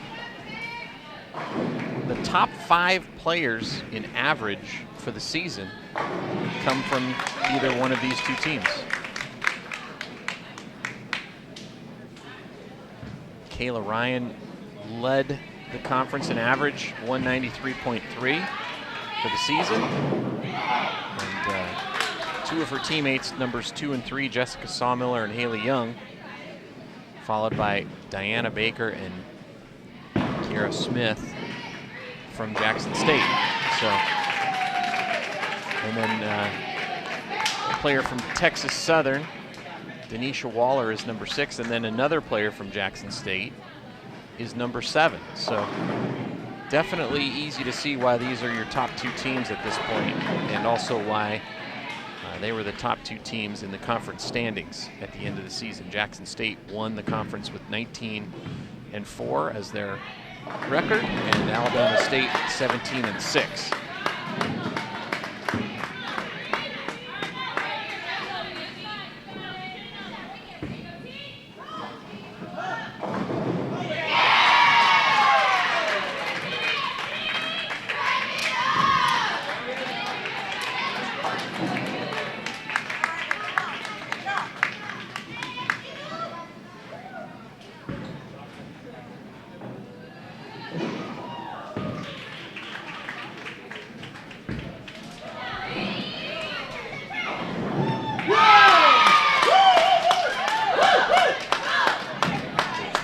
Bowlers in the conference on one pair, the Bowler of the Year and Freshman of the Year on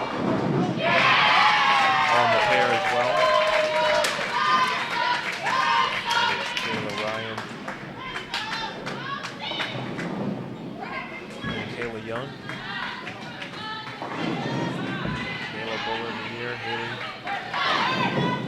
Freshman of the Year. And prior to that, 4 of the 5 players on Jackson State were working on doubles. And 2 players on Alabama State working on doubles. So opportunities to make up a lot of pins if they can keep those strings of strikes going.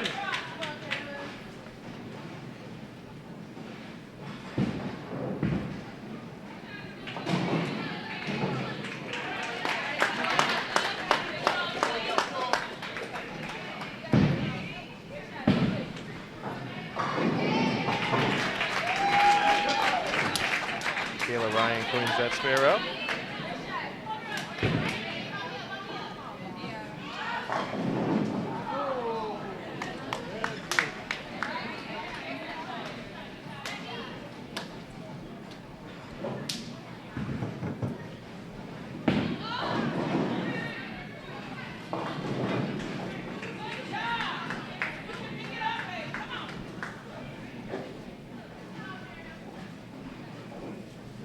Alabama State led by head coach Andrew Chapman in his 6th season. head coach at ASU, Alabama State.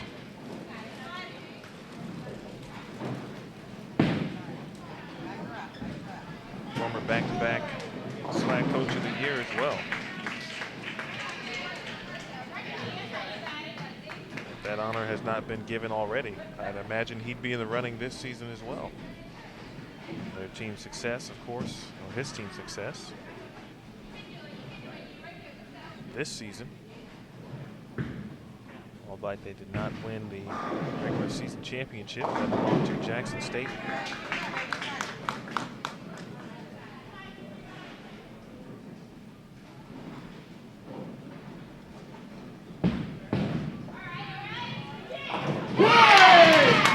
Nice conversion there. Deanna Baker.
Huge break there, breaking up the split.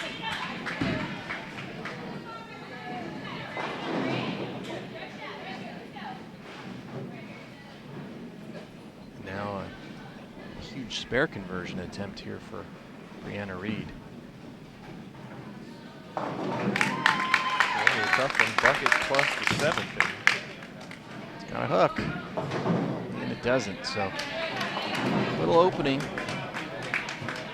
Again, not that there's anything at stake in this match other than the total pins, but I think just for pride and confidence, you want to win.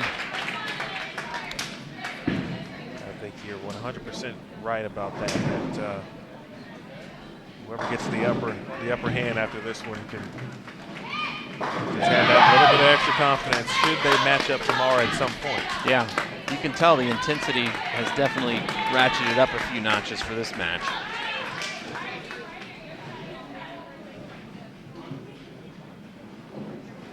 Of course, tomorrow will be slightly different to the effect of the type of bowling that will be done.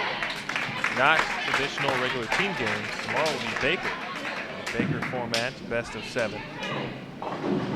And And Baker can sometimes even things up ever so slightly. Those who may be unfamiliar with that term or that format, essentially is one regular game or one traditional game bowled by all 5 competitors. 2 frames each, however. So your leadoff bowler will bowl to the first and 6th frame. It's the carry, the trip. Nice. Nicely done there. The second bowler will bowl the 2nd and 7th frame, 3rd and 8th, 4th and 9th, and your anchor will bowl your 5th and 10th frames. Baker can also change up how you may decide lineups, of course, as well. Of course, you'd love to have your stronger players in the anchor positions. Lead off as well. Lead off bowler very important. See Kayla Ryan with some high intensity high fives there. Yeah. I think she'll be in the anchor position tomorrow. I would be afraid to high five her. She'll be in the anchor position, I would imagine, tomorrow.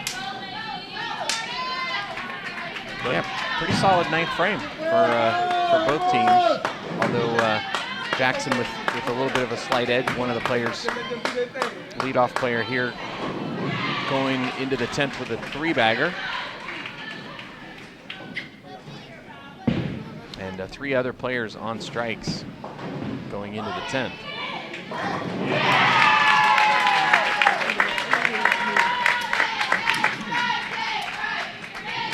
This is what we'll see tomorrow for sure.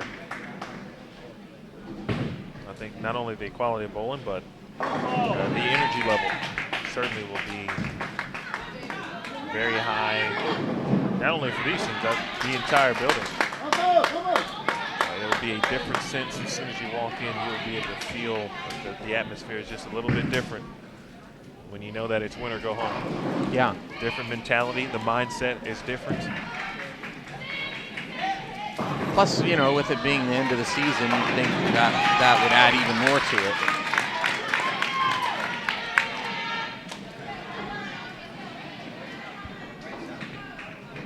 Some of the players are seniors, and this will be their last event before they ride off into the sunset.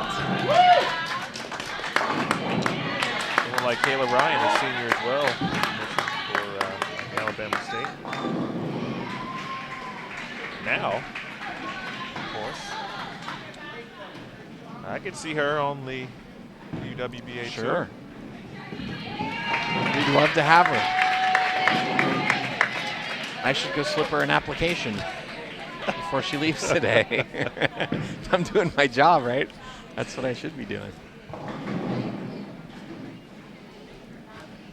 So just wait till the season's over so you don't lose your eligibility. Here's an application for you.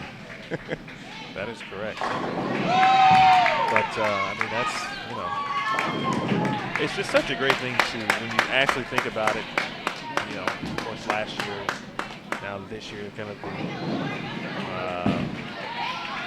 second year since the reintroduction. It's just, I felt that one too.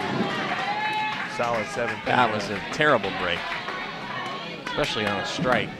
Cost the team 20 pins. A big double there. You'd love to have them as you enter the 10th frame.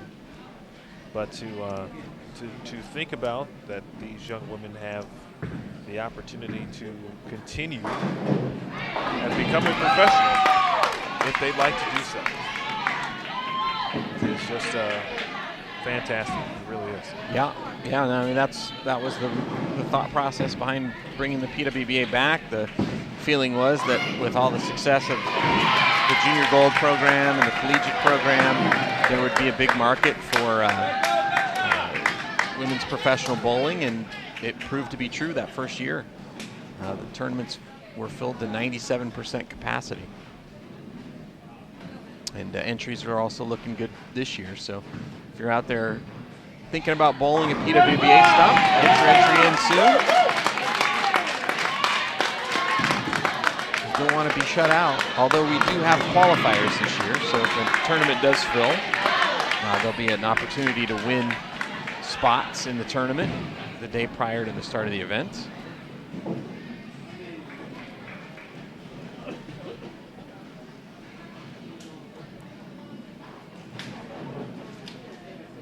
You mentioned earlier, Jason, how even this game was. Rebecca is rewarded. Yeah, she strikes on that one. I'm pretty sure she would have preferred to strike on the dead flush shot she threw in the first one in the 10th.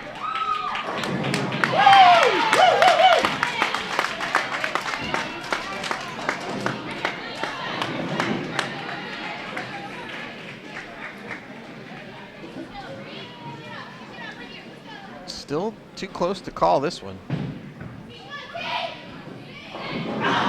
Just 13 pins separating the two teams.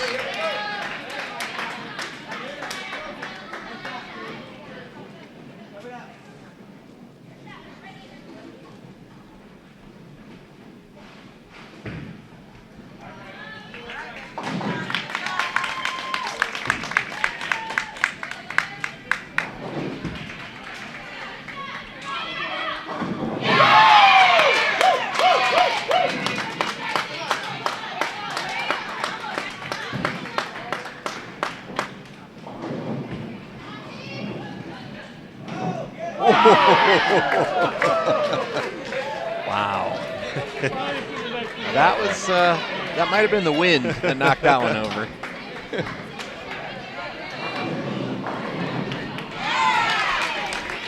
Sometimes you need that.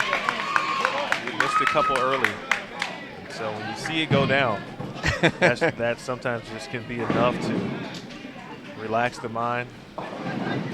Yeah, that was a close one. Let the conscience free. I'll stop it. Yeah, and, you know, she makes those two spares. She's in the 200s for the game. She's going to shoot 183 with a strike here.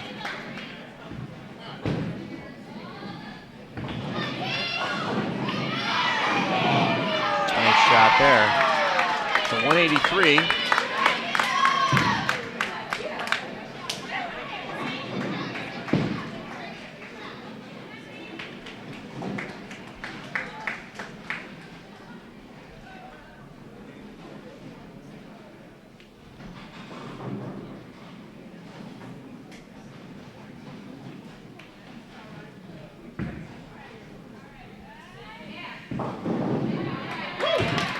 Yeah, good finish. 191, and this game is within 12 pins heading into the last two bowlers.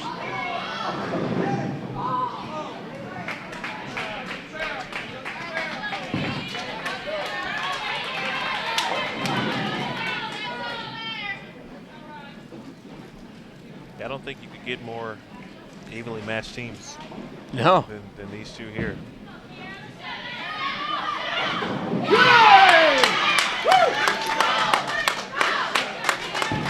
It's funny because all of the other teams are looking over here right now.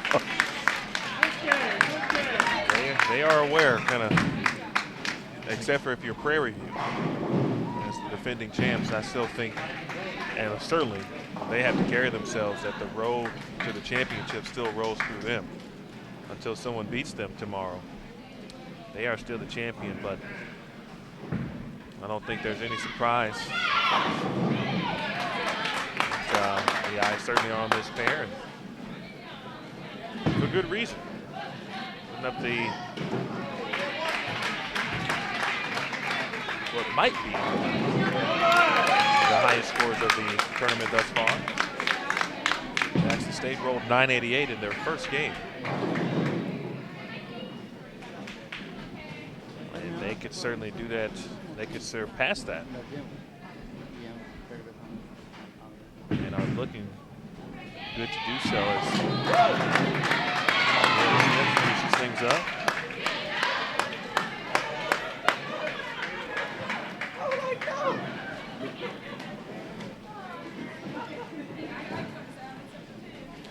It comes down to the anchor players.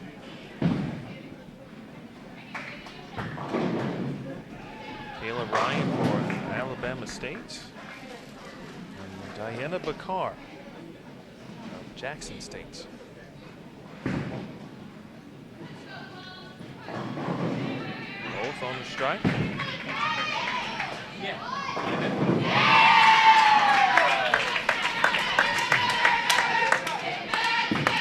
Ryan, the senior, majoring in management from Dayton, Ohio. First strike in the 10th now on a double, but Carr would like to answer. Carr, the sophomore from Singapore. Good game, good game.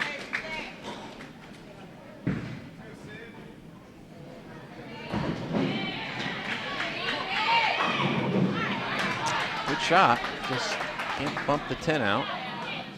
And that's going to give Alabama State a chance to pick up some more pins here.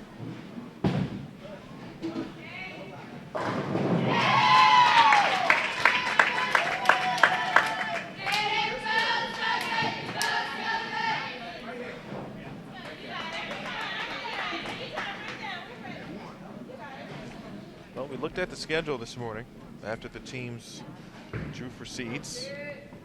And said, well, I'd imagine Game 3 will probably be pretty popular with the top two teams in the conference, and certainly it did not disappoint.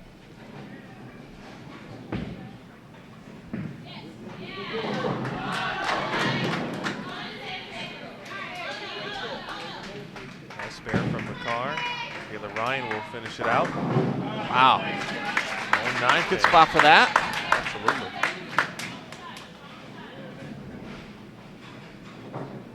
So 9:58 for Alabama State.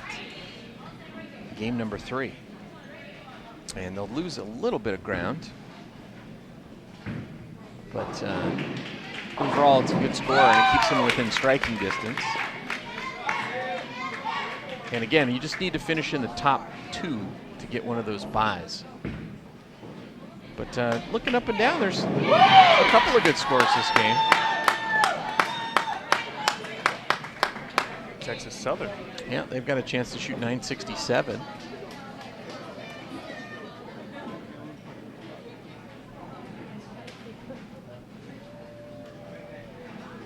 A couple of mid-9s.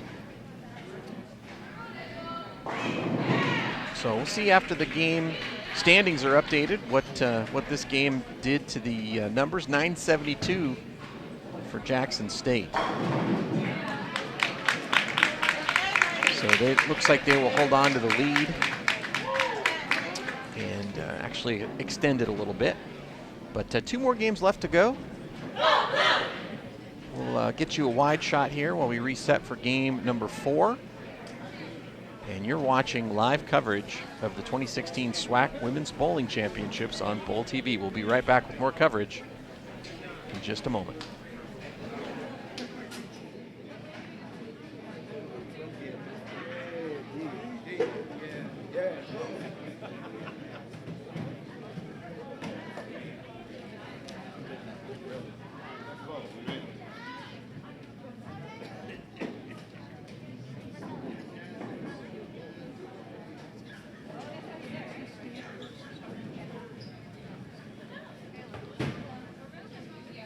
I got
they're junior. They're junior.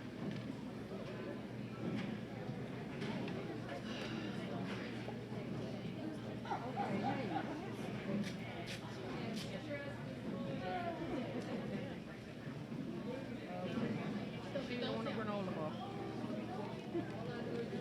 Oh, you already got one. Okay.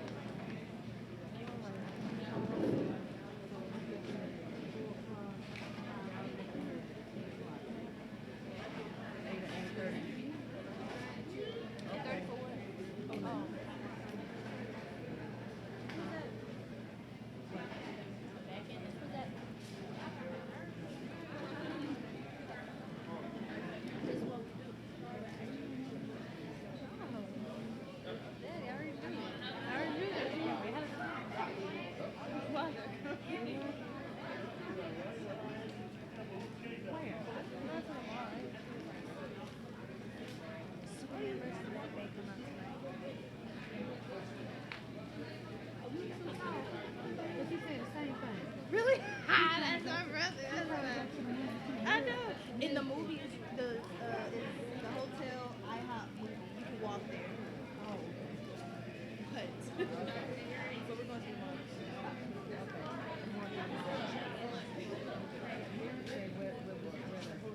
You can walk to the movie's like right there. right there. You got IHOP. And then it's a few other.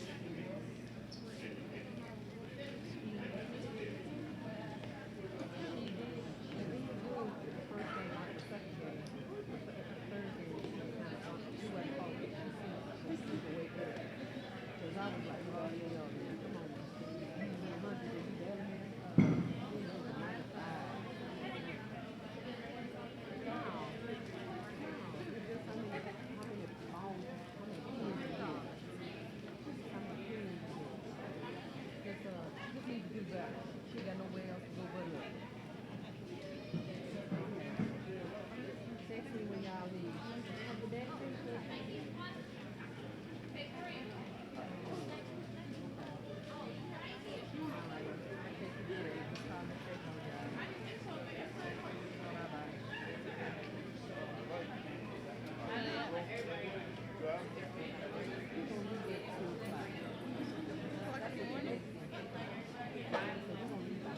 Oh, more?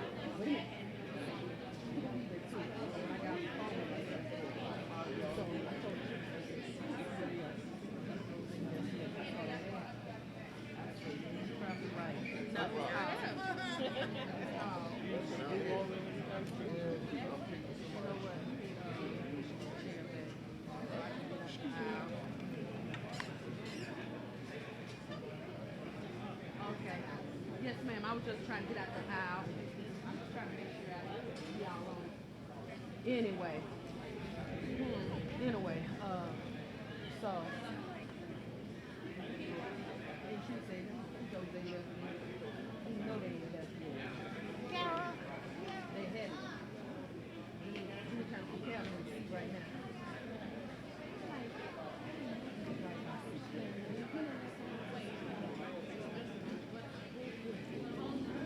Somebody's like, admissions, $40 almost $60. It'd be like,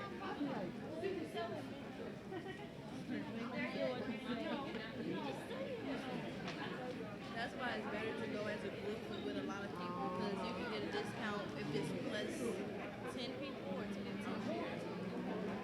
So it's really more for parties.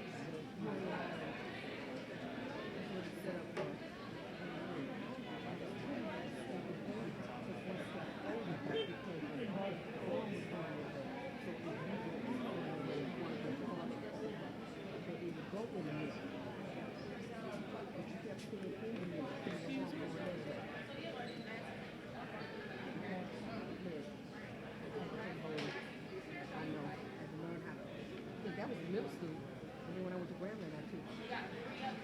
Okay? So, my thing is, just focus with your arm. He said, 1 and 3.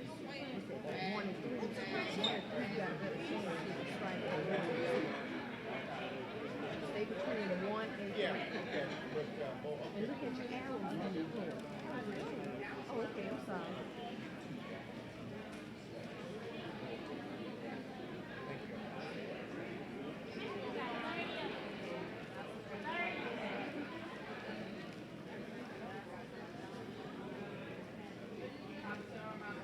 You want a blanket here?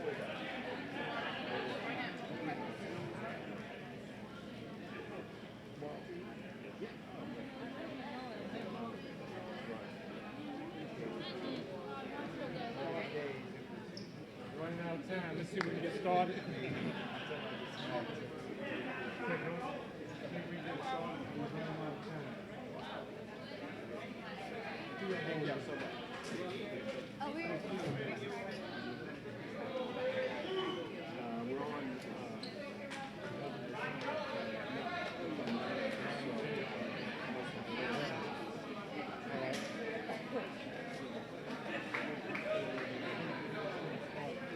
Yeah, we'll start. So we should go ahead, eh?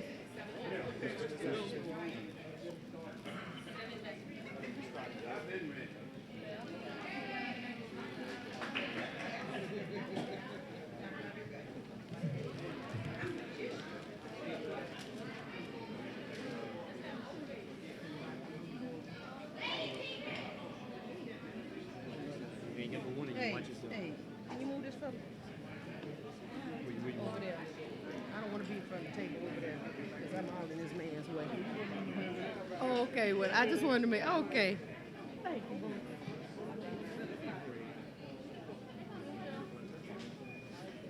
Thank you. Okay, Graham. Got only one way to go but up. Just go up. Just keep moving up, y'all. No pressure.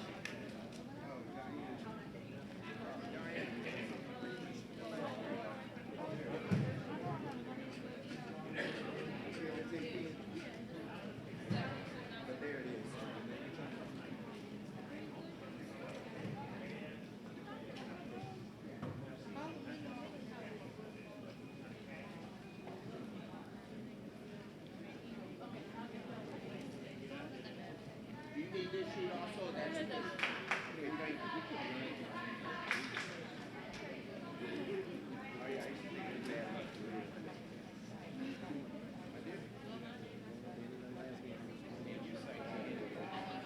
Go, go. Oh, y'all ready? We're ready. Okay, ready.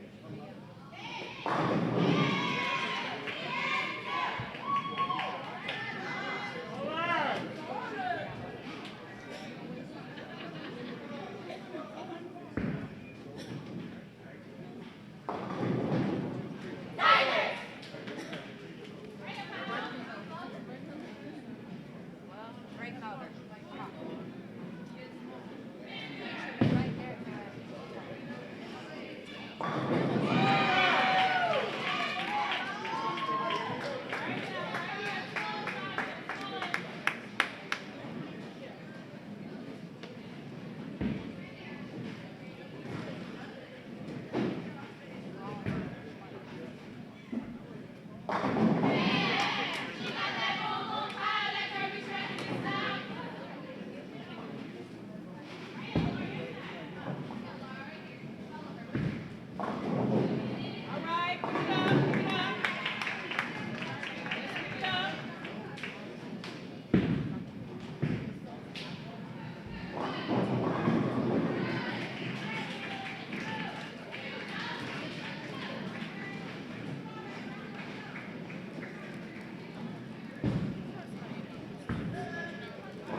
Hello, bowling fans, everybody watching Bowl TV.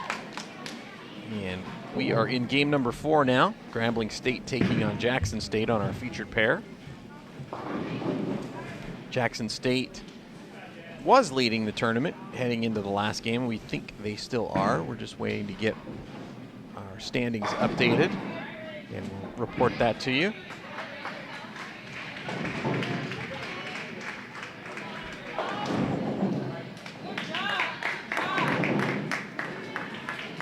State we saw in game number 1.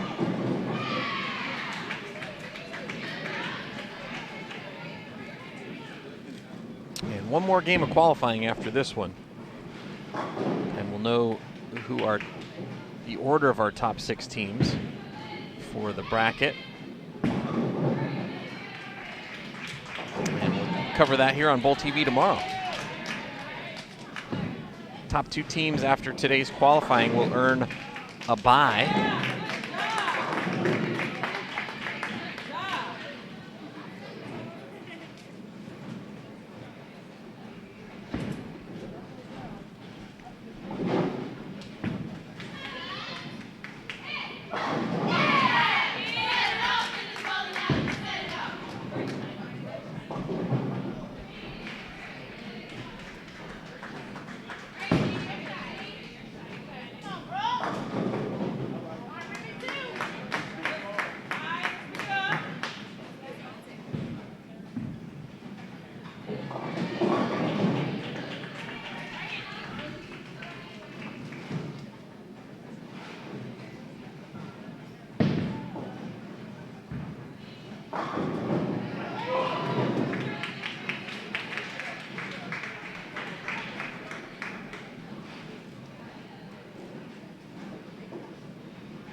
And our standings are up to date, and Jackson State is still in the lead. And team average of 190.80. Number 2, Alabama State, who we just saw bowling against Jackson State in our last game. Team average of 188.07. Texas Southern in 3rd. And they are 53 pins back of that number 2 spot.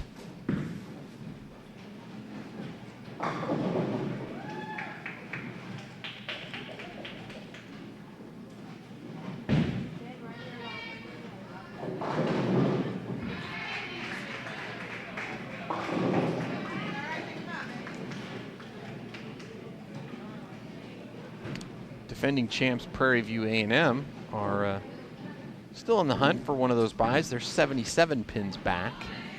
And then our last 2 teams way back of the pack.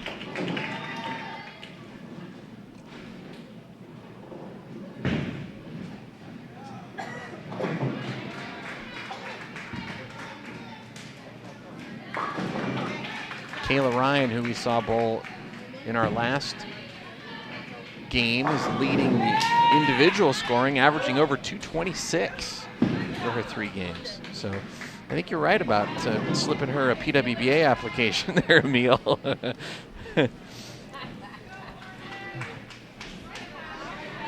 If only we could confirm. This is not sure what other postseason opportunities there might be for the SWAC.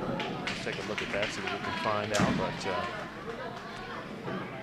But absolutely. Yeah. There are certainly plenty of candidates that we are watching this afternoon that we hope to see him at that next level.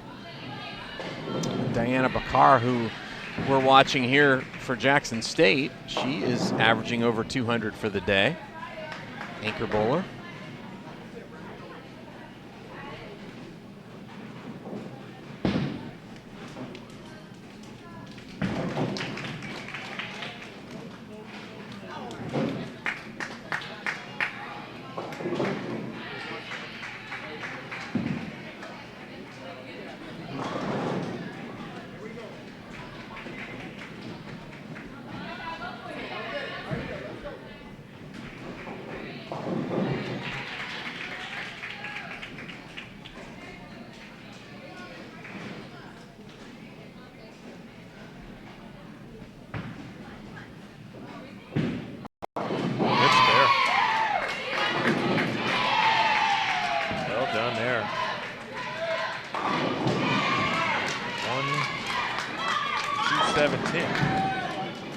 Yeah, that's not a spare you see every day, but just make it the same as any washout, and it's the second one we've seen converted by this team in the last couple of frames. We saw one by Diana Bakar made in our last game.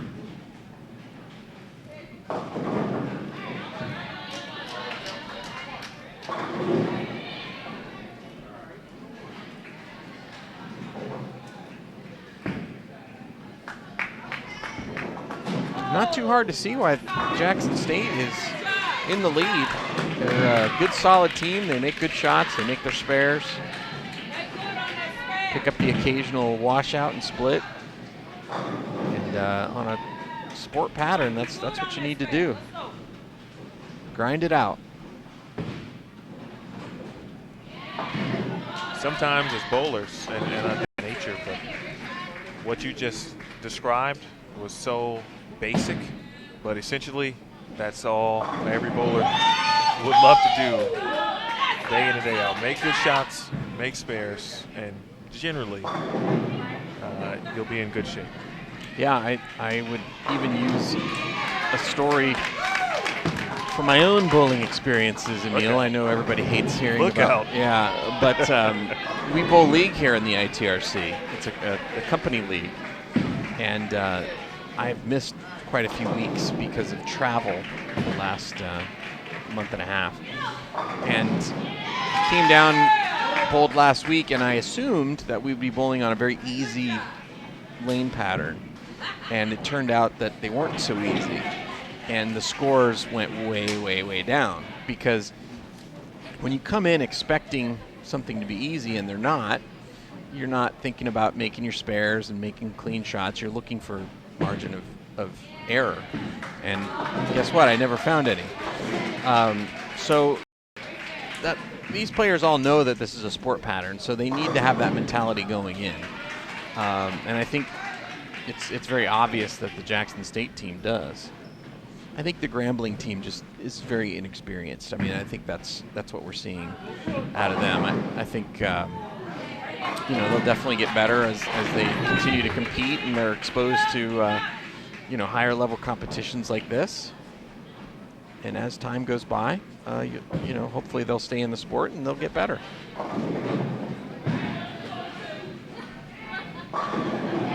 Well said. On both fronts, your own personal experience. Well, I know people don't generally like to hear stories of an old hack, but sometimes it has relevancy. Absolutely. It's, like I said, we as bowlers can make things a little more difficult than they are or need to be at many times, and so we can keep it simple. The old term or phrase, when I was growing up, my father would always say, he saw me struggling, just get back to basics. And for a while, I didn't really know what that meant. And then as I got better, I understood it completely. Yeah. What does that mean, Dad? I'm just trying to strike. What does that have to do with anything? How does that help you? Strike. Yeah, but you're right. You're absolutely right.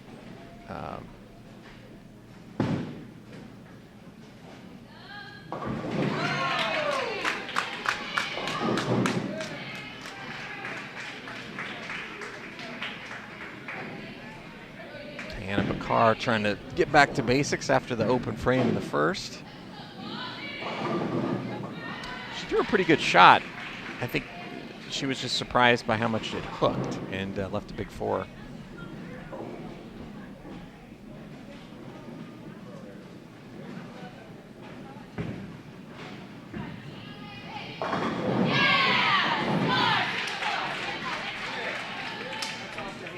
It's funny how everybody, another bowler, right? So it seems like Diana reminds me a little bit of Clara Guerrero, the way she throws it, which is a pretty good compliment. And then we had our anchor bowler on Alabama State last game, who's leading the tournament, reminds me a lot of Danielle McEwen, which is also a pretty good compliment. Yeah, I'd say if they end up being either of those or better, I would very good company for sure, and making their mark not only in bowling but of course on the PWBA tour as well. I remember watching Clara in college at Wichita State, and of course Wichita State always one of the, if not the prominent bowling program for quite some time, I would say. I'm sure there would be, you could probably get a pretty good argument. Wichita State or NCAA ranks, for example, in Nebraska. But it's a marvel to see. And when you think about just those bowlers that you just mentioned, not only Clara but Danielle really, almost coming into her own, if you will, by her success in PWBA Tour with the Tour Championship. She's had some success now internationally as well, not only with Team USA, but won a couple of professional titles over there as well. So. Yeah, Clara just won a men's PBA regional this last weekend. Yeah. I would. Clara had a decent season last year on tour, but I think she had some injury issues she was dealing with, and I would expect she could have a monster year this year. She's bowling really well as we're getting pretty close here to the start of the season.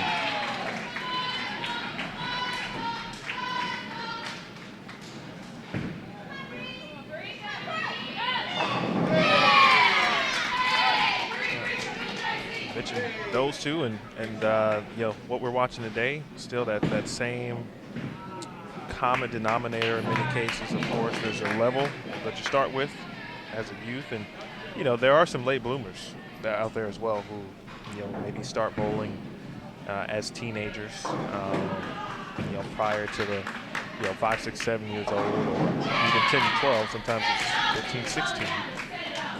But that collegiate aspect of it. Rachel Dickinson competed, of course, on television as well in her collegiate days. So again, that really is a firm building block, I believe, certainly, into what could be, and hopefully, if for those who choose that path, to be a great professional success.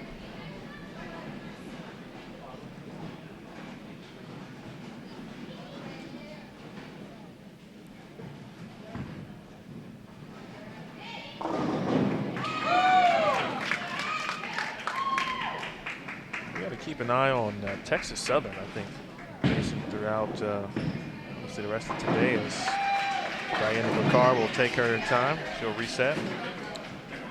But they're hovering around third, just under 100 pins out of first as far as seeding is concerned today. But they've got some good players on the squad as well, and a good coach.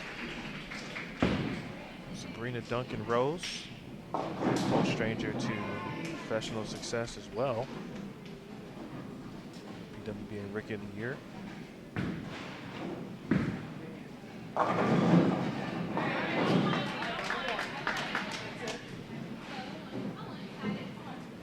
Good shot there for a 5-pin for Diana Bakar. Yeah, Texas Southern just bowling off to the left of our featured pair, so I'm sure they're watching closely. And then they've got Alabama State to their left, so they can kind of watch the two teams they're chasing. And off to a pretty good start this game. See a couple of strikes up there, and not too many opens.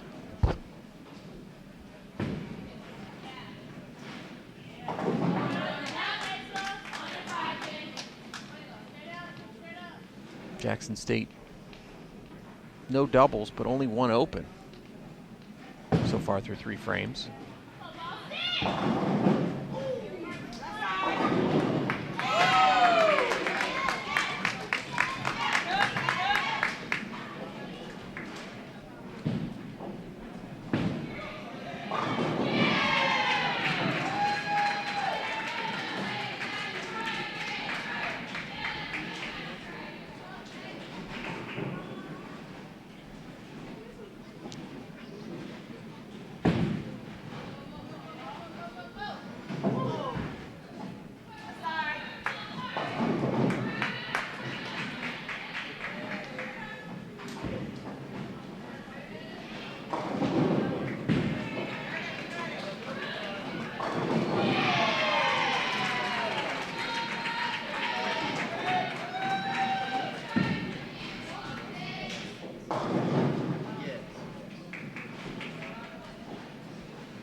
You talked about just the brand of the inexperience you have for Grambling State, but you know the coaching staff there.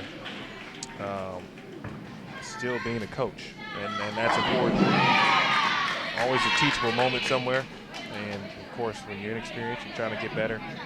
Coaching certainly plays an important part of that, and you can see still the smiles, of course. So they do something right, and especially as a coach, and you see the player get it done. That's always, for both player and coach, I mean, it's always a good feeling, and that develops good relationships, player-coach as well. Yeah, I did a lot of work with Mark Baker on producing some of the content that he's put out over the years, and he always said he got just as much enjoyment out of watching a 120, shoot their first 150 or their first 180 game as he did, Chris Barnes winning a tournament on the PBA Tour. And it's very rewarding to see, people improve and to have a hand in that.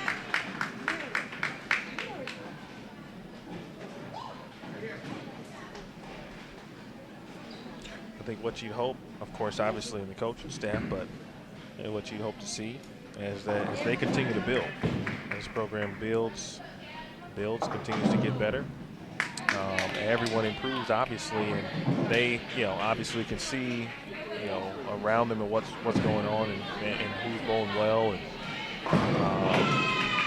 who's the regular season conference champs, for example, that kind of thing. And I'm sure they have goals and that they would like to aspire to do those things as well. So I'm looking forward to seeing what the future holds here for Grambling State.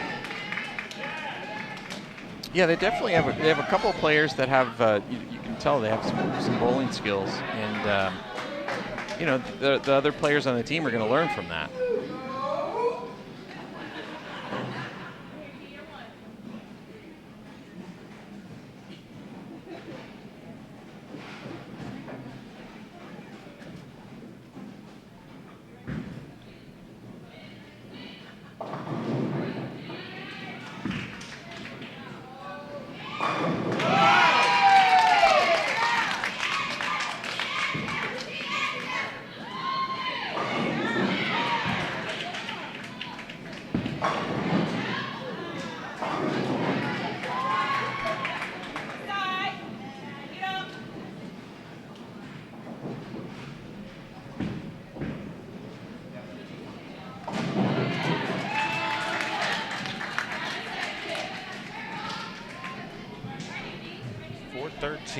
Central Time. Almost through, or midway through, or nearly midway through game 4. I know with one more game left, after a day's worth of collegiate action, always can be somewhat tiring. Long days as a player, for sure.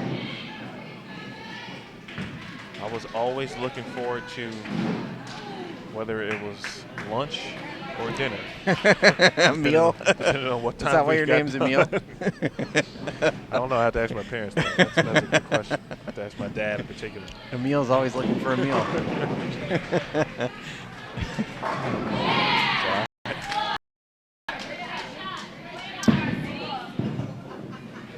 One of those things where, it's... Well, it's got to be a lot of fun, too. I'm sure absolutely. That's... Yeah. You No talk doubt about the that. bowling, you talk about other stuff, and have fun. It's, again, just another chance to spend time with your team, get closer as a group. And, being out on the road, too. Traveling, seeing different places. And, when you're a kid, I remember when I was a kid, all I wanted to do was get out of my hometown. That's all I wanted to do. I didn't care where else it was.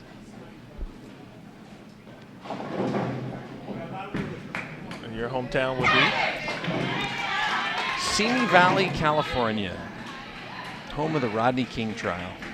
As you are probably watching on the O.J. Simpson miniseries that's going on right now.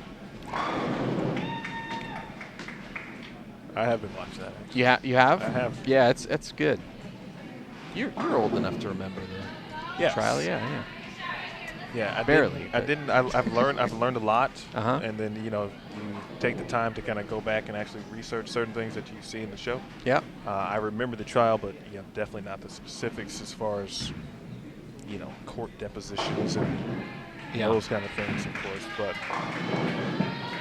it's funny that the generation that we're actually watching may not remember. Right. No, I mean, for me, all the things that are happening in the show are iconic. And, my 14-year-old son, his comment is always, "Did that really happen?" I said, "Yeah, it did. We all sat around our TV and watched O.J. Simpson in a white Bronco being chased by, 500 police cars. It was real. I remember it like it was yesterday."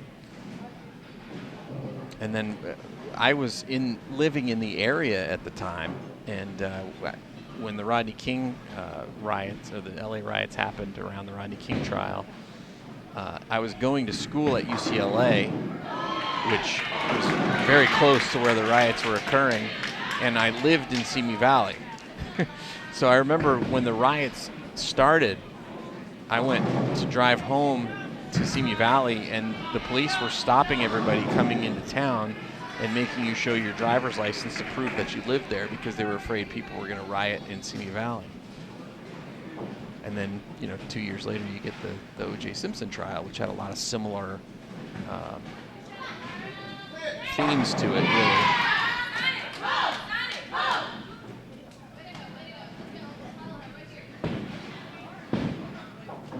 How did we start talking about that? You asked where I was from. Your exact hometown. Yeah, right. Good old SoCal, though. I haven't really spent a lot of time, as much time as I would like, as far as visiting Southern California. Kind of passed through, but I haven't really spent a lot of time. A lot of good bowlers in that area, yourself included. There were. There are. Robert Smith probably had the most success out of our group, but had Jackie Edwards from Simi Valley as well, really good collegiate bowler.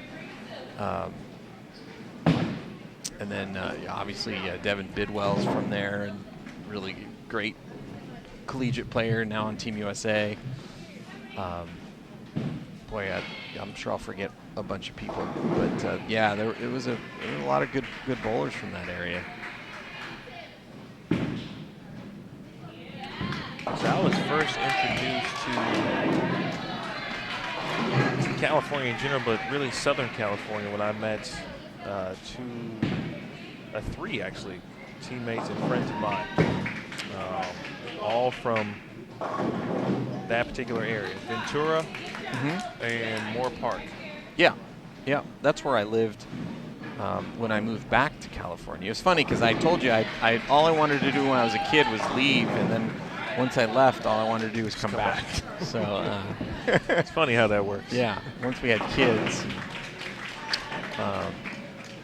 But yeah, there were a lot of great bowlers. Robert moved to Moore Park a little bit after high school, and still lives in the area. He's actually running the pro shop at Buena Lanes in Ventura.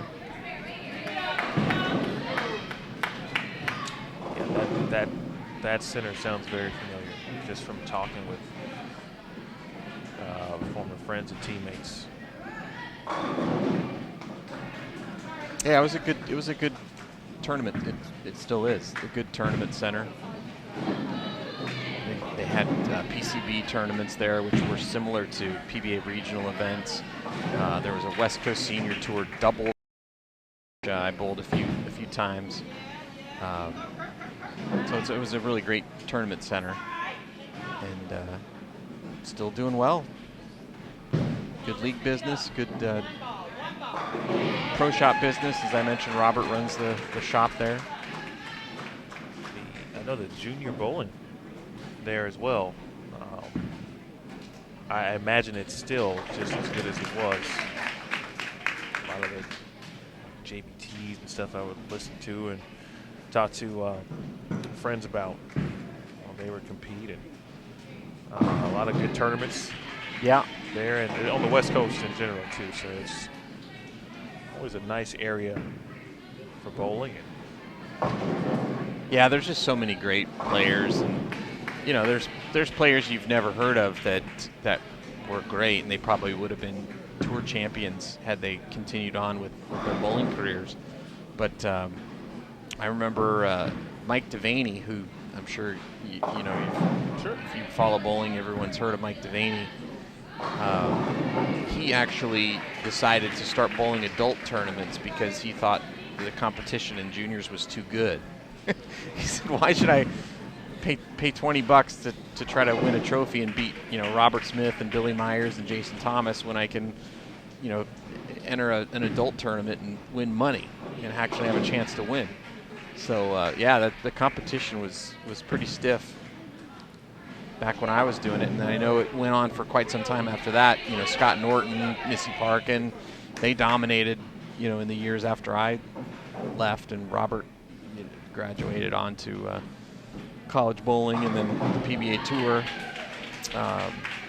and then it just kept being new players that built on that tradition. So yeah, it was a great place to be able to grow up and compete.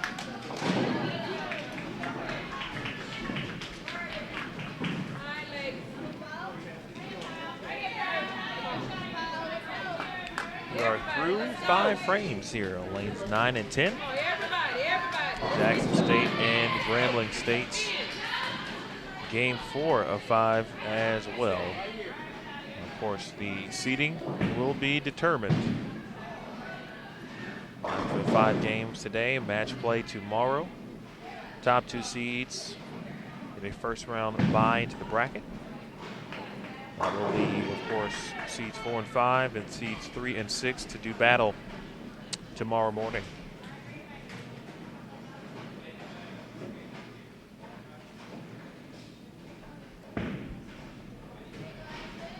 Another good area for bowling, Louisiana, is where Grambling State is located. Grambling, Louisiana, exact. Good shot there from Jackson State.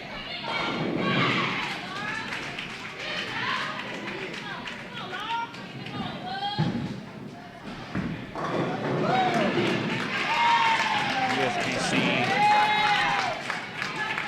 Women's Championships will be heading to Louisiana, the city of Baton Rouge. In fact, the Women's Championships, and there will be several collegiate events.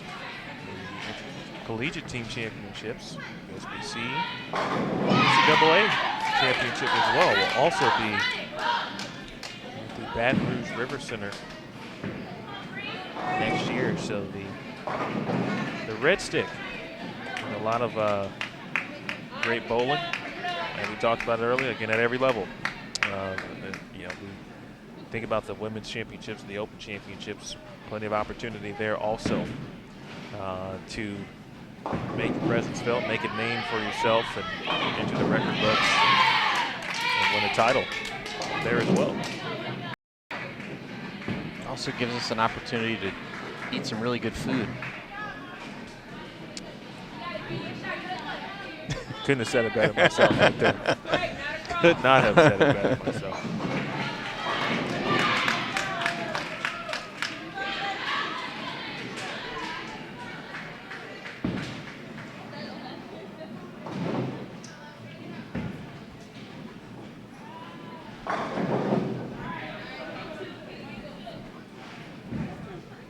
Jackson State, I think they were starting to heat up there a little bit.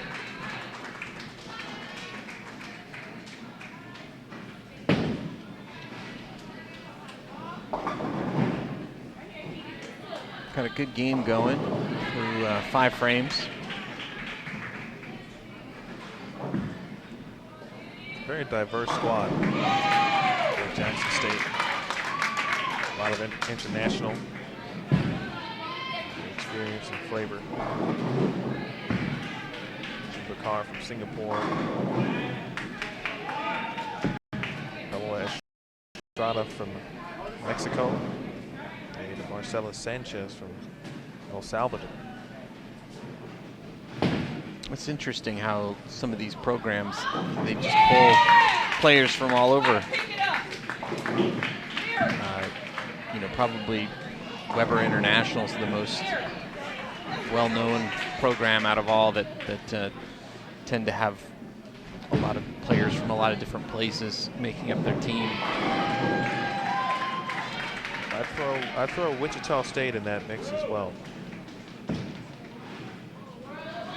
Yeah, everybody wants to go to Wichita.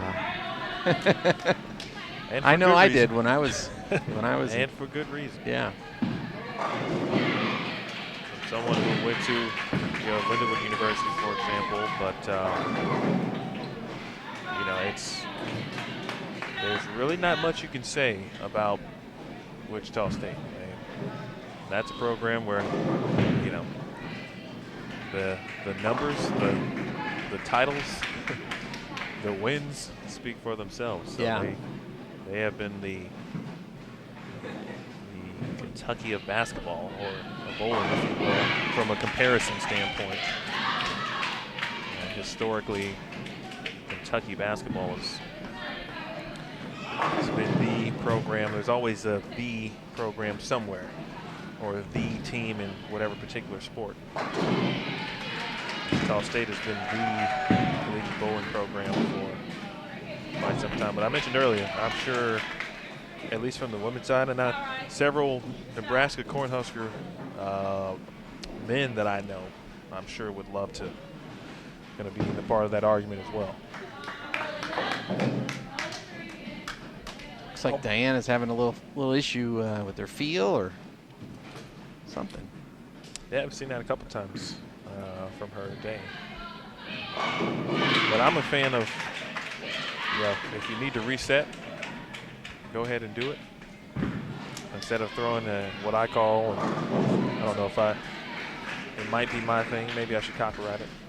It's called an anyway shot. Have you ever heard of that? No. So an anyway shot would be similar to what Diana did. She was into her approach. Something didn't feel right, and she stopped and brought it back, essentially to reset, instead of throwing it anyway and having a terrible result. Makes sense. You can use that. Yeah, I may. Let's get some T-shirts. Well, we, on tour, when I worked for Extra Frame, we used to categorize all the different types of balks that you'd see players make. And there's a couple different ones. One would be like a timing balk, where your timing doesn't feel off. You maybe take your first step a little quick and you stop.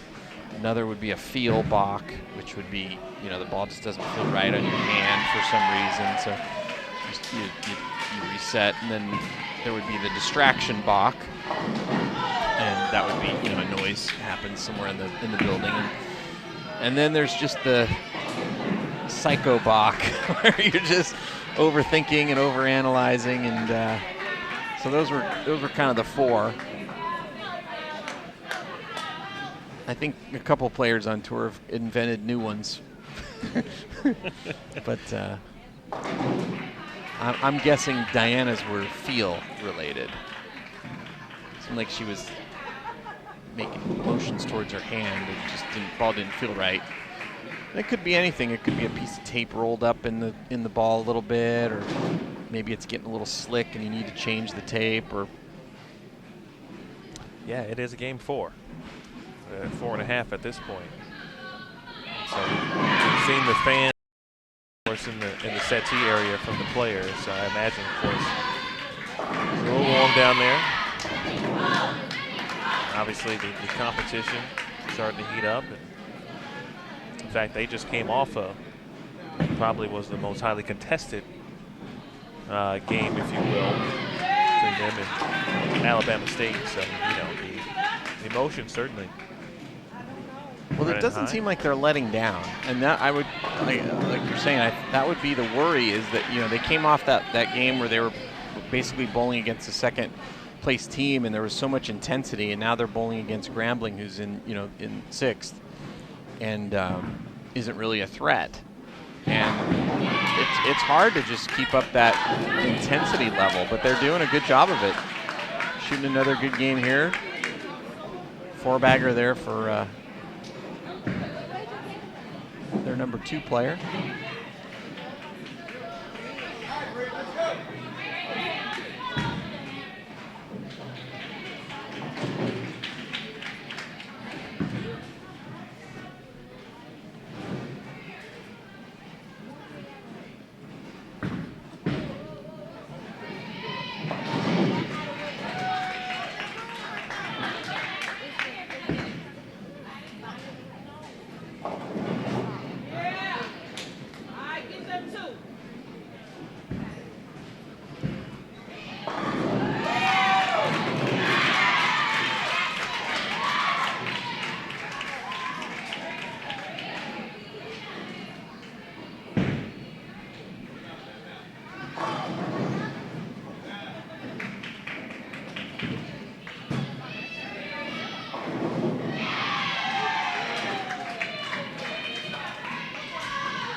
That's a tough lead there.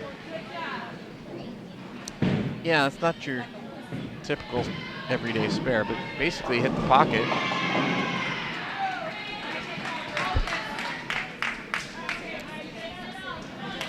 In fact, in the training center, one of the things that you can do is set up whatever pin leaves you want. And one of the training tools that that Rod Ross uses here is he'll set up the 1-5-8-9 and make you shoot that. And he said that tells you how the ball's going through the pins, and if the ball's, you know, deflecting too much and you're not getting the 8 out, then you need to work on creating a little bit more angle through the pins. So I don't know why I'm telling you that story, but I think it's basically because we saw that leave, and that's one way to tell if you're hitting the pocket the right way is to make that spare. Sure. Of course, you never leave it, very rarely, but. Well, you never know. There could be someone watching this who may now get a better understanding of angles. Yeah, it is something that Rod uses to train bowlers on is to set up the 1-5-8-9 and just try to make it. And the more you can make it, the more often you're going to strike. Because what you really want to see there is for the ball to hit the 1-5 and then split the 8-9. And if you do that on that spare conversion, you're going to split the 8-9 on a strike shot too.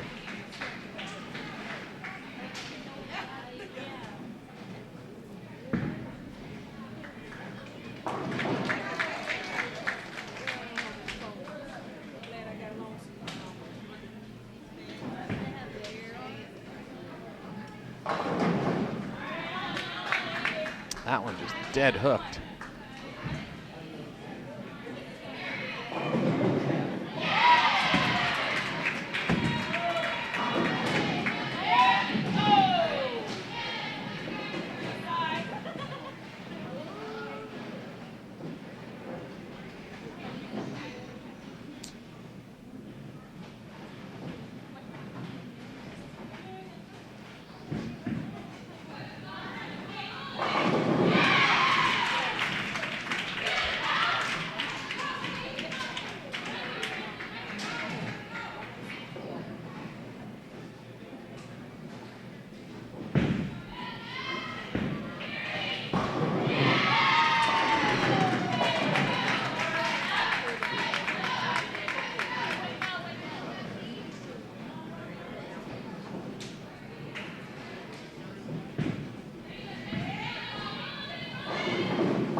Mentioned that the 4 and 5 bowlers for Grambling State certainly with some skills, for sure. Yeah, you can see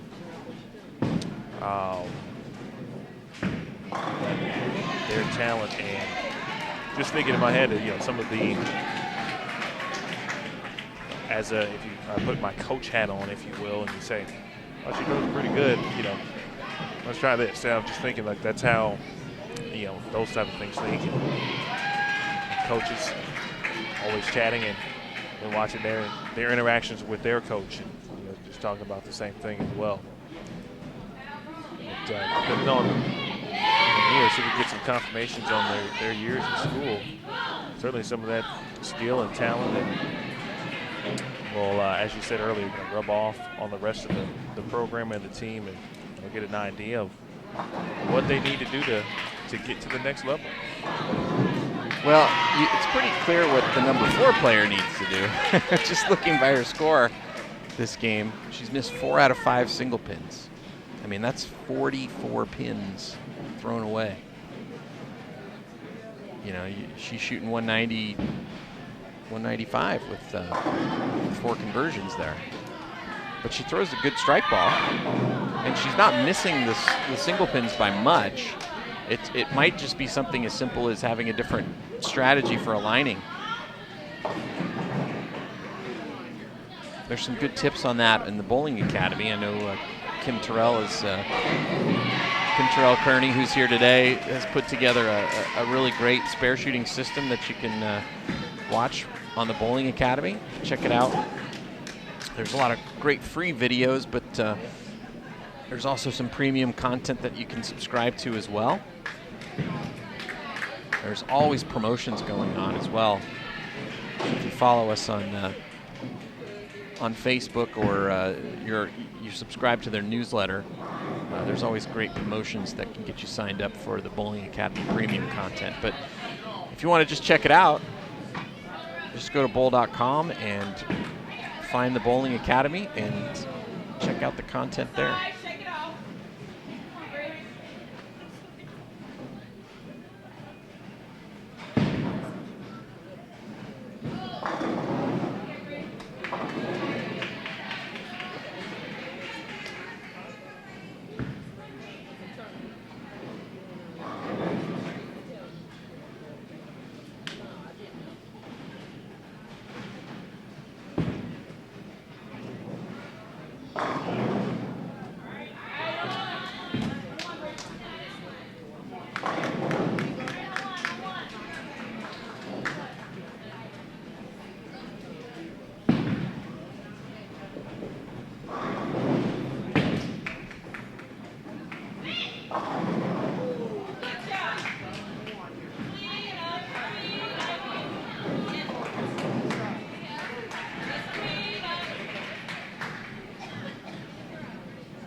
Speaking of missed spares, Jackson State now 3 consecutive frames of missed single pins. Something they've done well all day. All of a sudden, maybe just losing a little bit of concentration and throwing some pins away.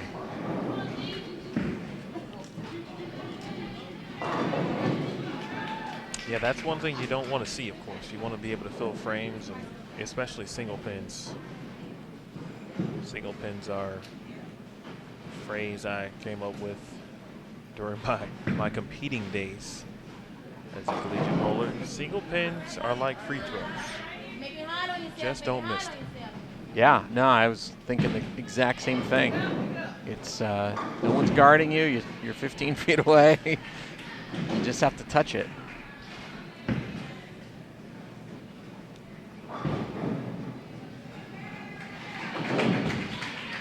Certainly not to, and again, miss spares. You can never really afford to miss spares.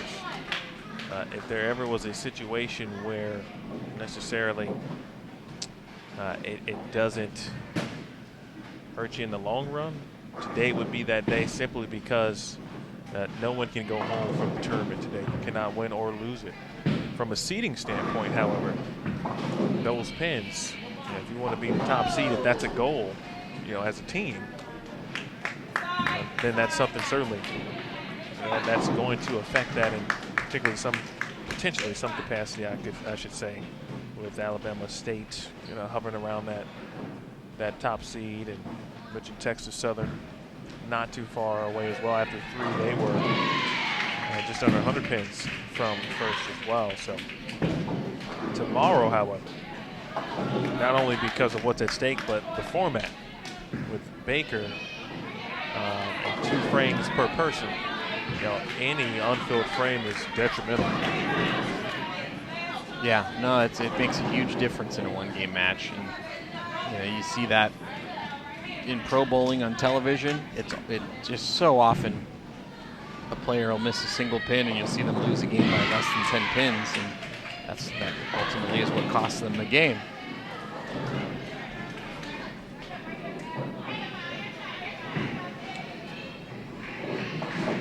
Luckily for them, they'll be involved in best-of-7 matches that, it depends. Best-of-7 can make for a short, can make for a long day. It could be several matches, and I wouldn't doubt that we'd have a couple that will go 7. And in many cases, of course, that's a great shot there. In many cases, that certainly makes for exciting bowling and exciting live streaming, and on Sunday, it's exciting television. Well, luckily they have Paula Estrada shooting 240.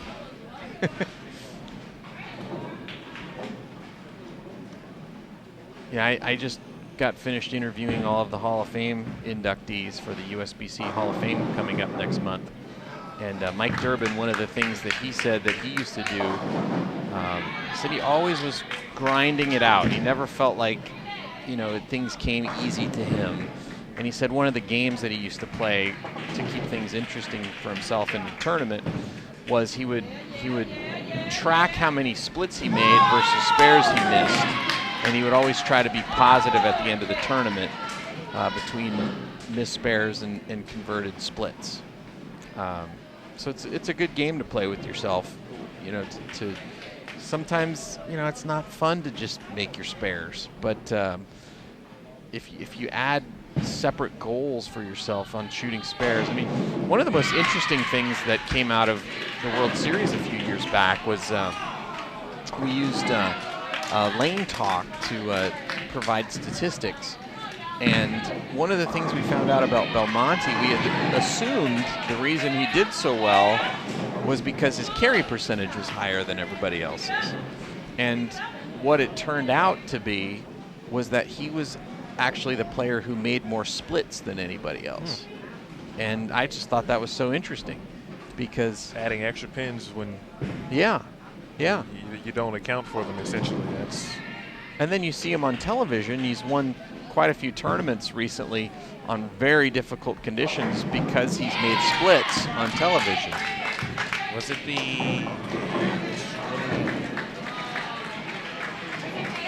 years ago, the Masters he won? Yeah, the Masters he won 2 years ago against Ryan Simonelli. He made back-to-back big splits, and I mean Simonelli was coming back in that match, and if he had missed those two splits, one was the 2-10, 2-4-10, and the other was the 3-4-6-7-9-10. He misses those two, and Simonelli has a chance to win the match. But he's just so good at making the splits, and that's what sets another thing that sets him apart from the rest of the players.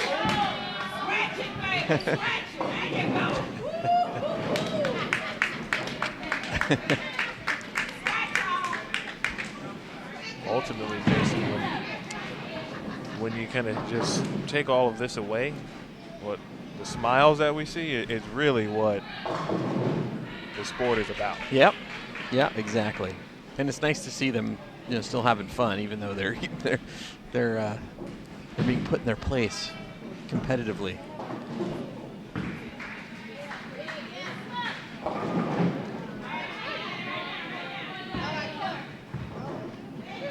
Diana Picard, she's been high in that lane the last couple of times, and looks like she made a move there and maybe moved a little too much.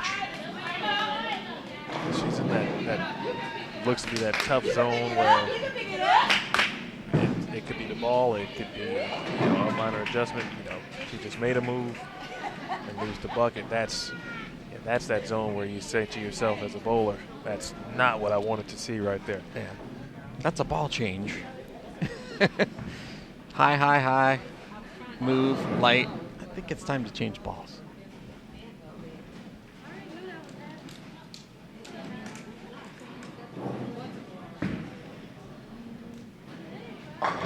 Good spare there.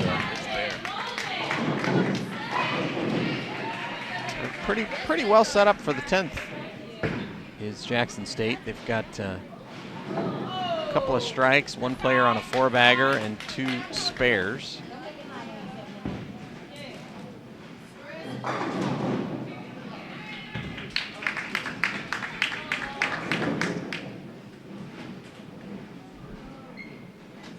Texas Southern not putting up a big score this game. And they're the ones that are on the outside looking in for those 2 bye positions. Alabama State and Prairie View A&M, that's the big matchup this game. The 2 and the 4 teams.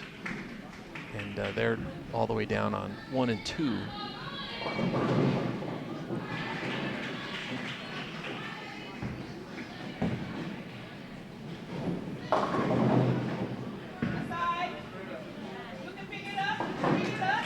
One more frame and one more game, and we'll be done for the day. We'll know our top 6, the order, and who's going to get those 2 byes for the elimination matches that'll take place tomorrow, starting at 9:30 local time, 10:30 Eastern, here on Bowl TV. We will be here. We will. We'll have best of 7 Baker matches all day long, and at the end of the day, we'll know who our finalists are for the ESPNU finals. That'll be shot here on Sunday.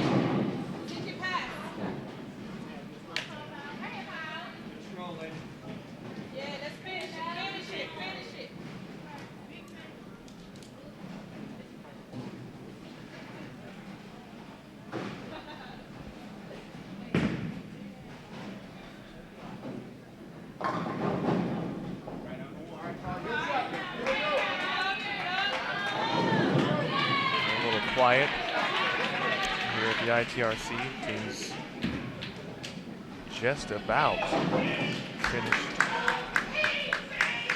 1 and 2 and 5 and 6 in game 4.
All right, winding down game number 4 here at the 2016 SWAC Women's Bowling Championship.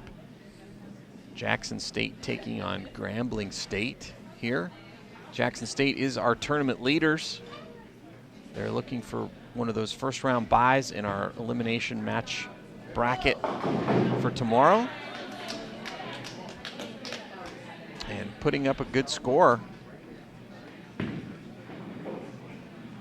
Paulo Estrada shooting 226 to lead it off.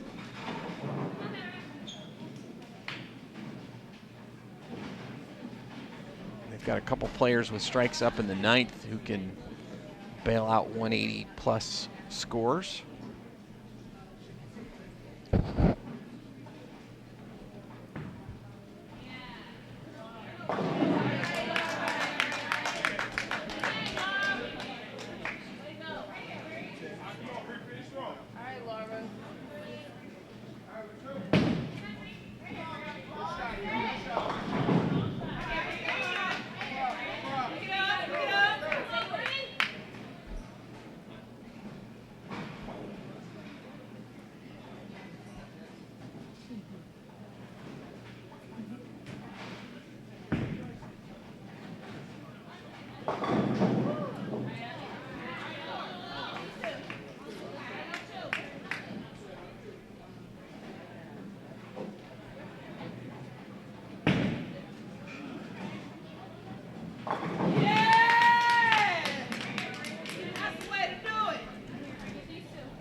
All right, one more bowler left for each side here in game number 4.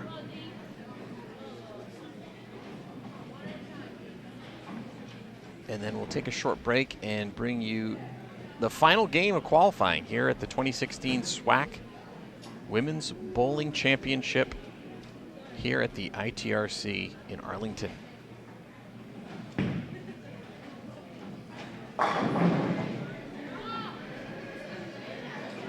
Jason Thomas and Emil Williams is here with me. And we'll bring you the coverage today and then all day tomorrow. Best of 7 matches here on Bowl TV.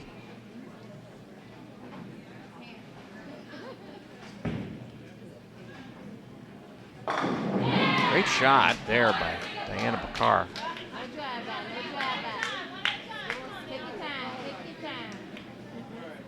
She's grinded this game out. She really struggled on the left lane. And looks like she got a ball change there to something a little smoother.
All right, that's going to do it for game number 4.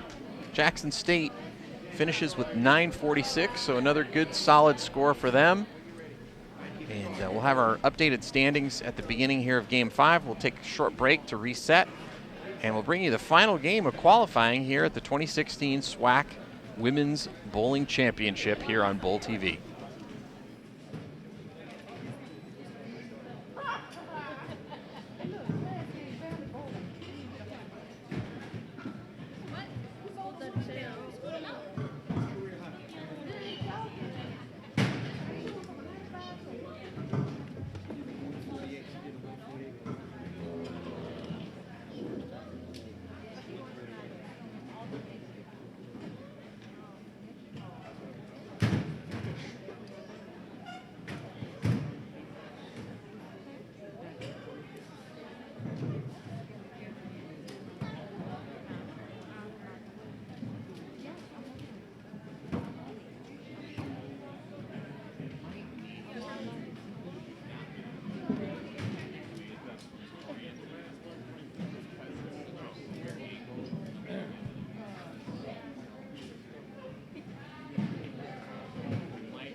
Welcome back to continuing live coverage of the 2016 SWAC Championship here at the International Training and Research Center.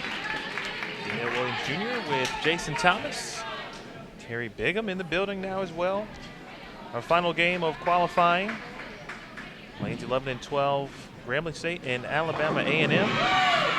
Alabama A&M, we will finally get an opportunity to be on the featured pair this afternoon. We will attempt to give you a little bonus coverage as well in this final game as Jackson State and Prairie View A&M are off to our left here. So we will try to switch back and forth a little bit, test some things out while we have an opportunity as well to do so.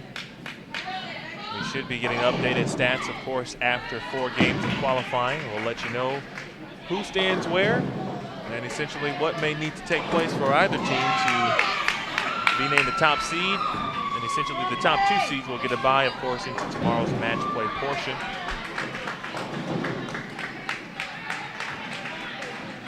Looks like after 4, Jackson State still in the lead, followed by Prairie View.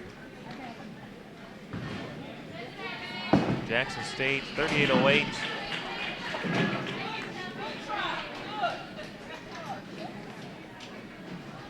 Prairie View A&M 36-85.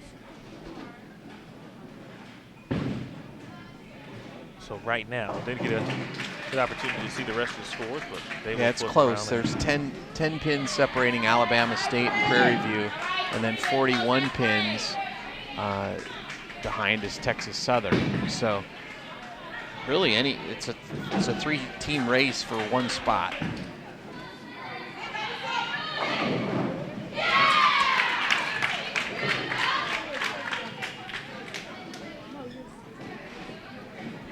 Again, the winners, which should be the first 2 seeds. Top 2 seeds will receive byes tomorrow's match play. Meaning the 3rd seed will face the 6th seed.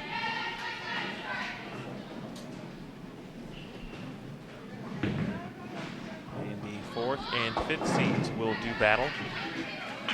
Again on 11 and 12. Grambling State and Alabama A&M University.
both Grambling State and Alabama A&M.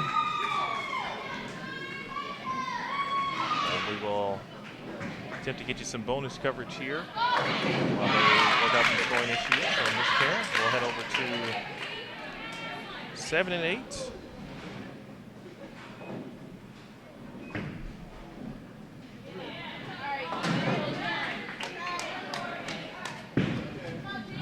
Prairie View A&M and Jackson State. Essentially, right now, your top 2 seeds in the event. Again, we will switch back and forth.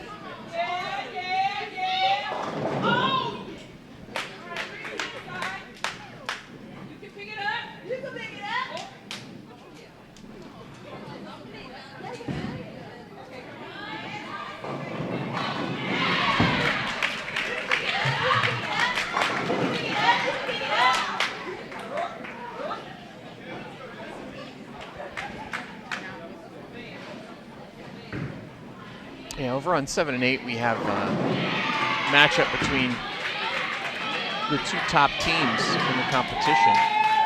Prairie View A&M is on 7 and Jackson State on lane 8 right now. And they are numbers 1 and 2 in the competition. Jackson State is safe. Their spot, unless they do something just unbelievably foolish, they're going to be the number 1 seed. But Prairie View A&M, the defending champion in the tournament, trying to hold off a challenge from a couple of other teams who are bowling down on lanes 3 and 4.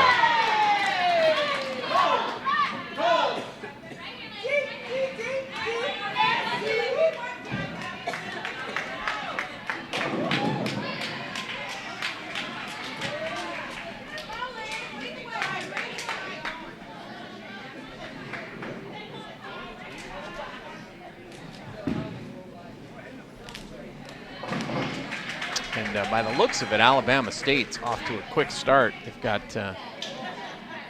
one player's got the first 3, another player working on a double. And their anchor player has spare strike heading into the 3rd. So they've got a good, solid game going so far. So Prairie View A&M is going to need to keep the pedal down if they want to grab that number 2 seed and a bye in the first round of elimination matches tomorrow.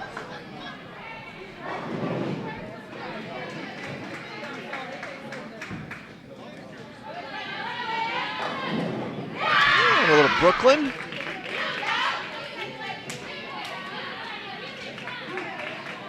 To lead off the 3rd frame here for Prairie View A&M.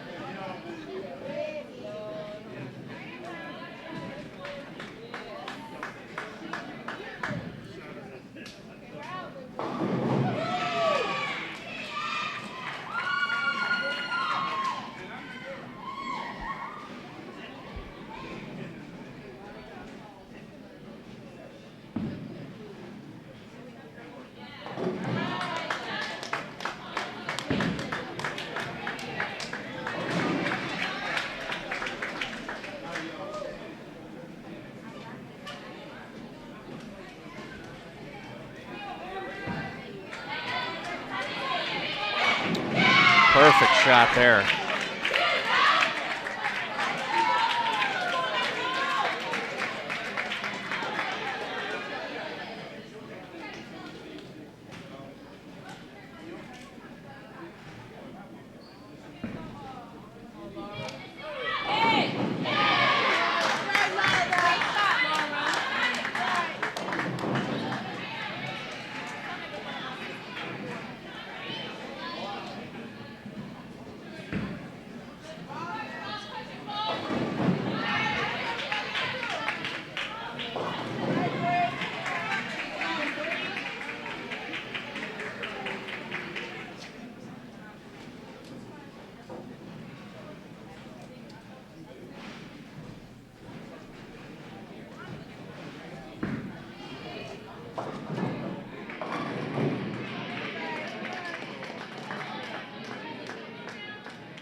had some technical issues on the original featured pair on 11 and 12, where Alabama A&M are taking on Grambling State. So we're going to keep it on the bonus pair for now. And it's starting to get intense over there. Prairie View A&M fighting for the number 2 seed, which would give them a first-round bye in the elimination portion of the tournament tomorrow. Got best of 7 Baker format tomorrow, with the survivors advancing to the ESPNU televised finals, which will take place here on Sunday.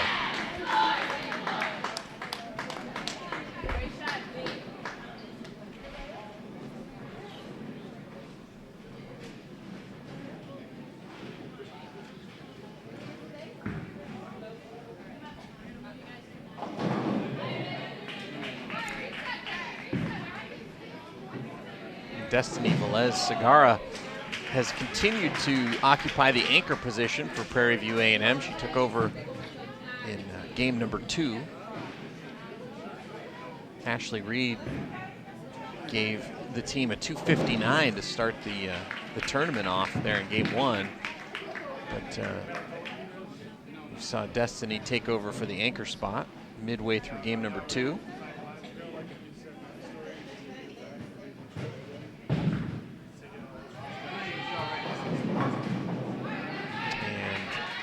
Unable to convert the 1-2-8, so open in the third, but started with a double, so she's still on a 195 pace.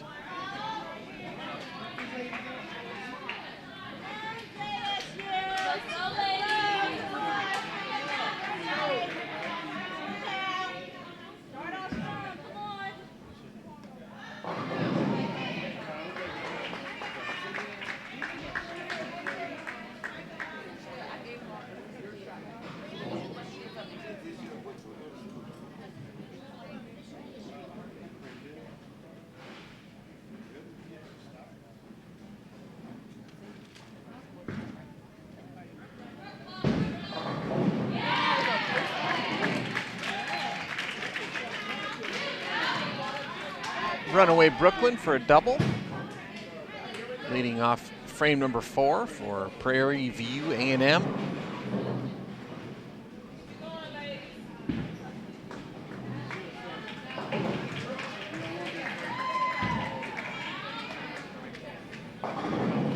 Jackson State just continuing to grind it out, make their spares.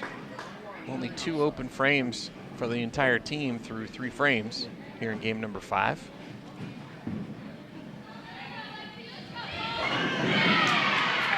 And another double for Prairie View. The top 2 players both double up here in the 4th frame.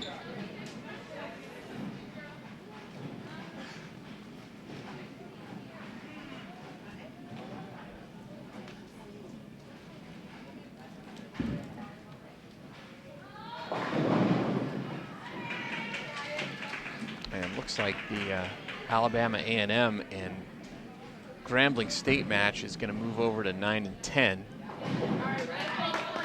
Looks like the lane 11 just decided it didn't want to work anymore.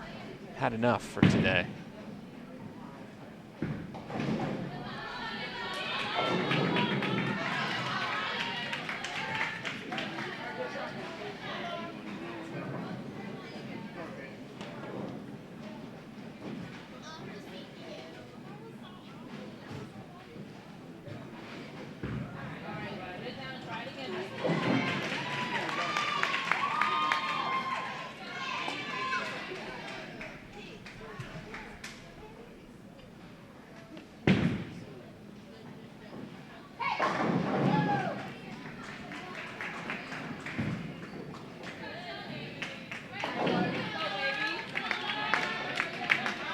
Prairie View continues to fill frames, so trying to hang on to that number 2 spot.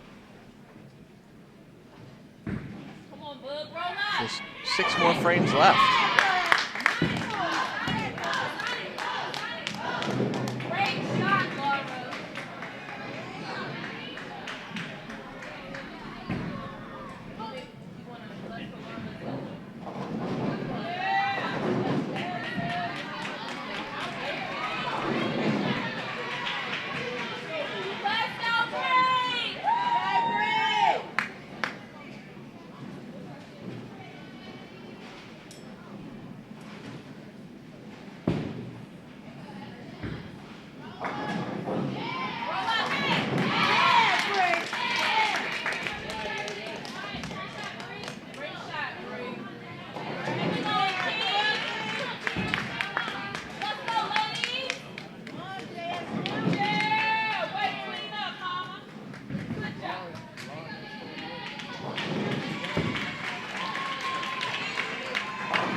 Well, halfway through game number 5 here at the 2016 SWAC Women's Bowling Championship.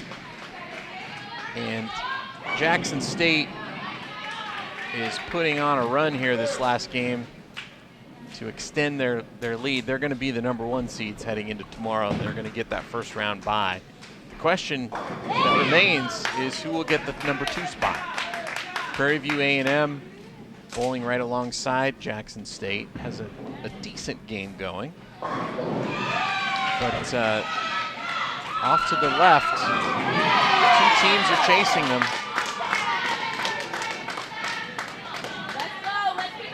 And one of them has looks of a pretty good game working. One of their players with the front 5. And a couple other solid scores in there as well. So it's going to come down to the end here to find out who's going to get that #2 seed and one of those first round byes.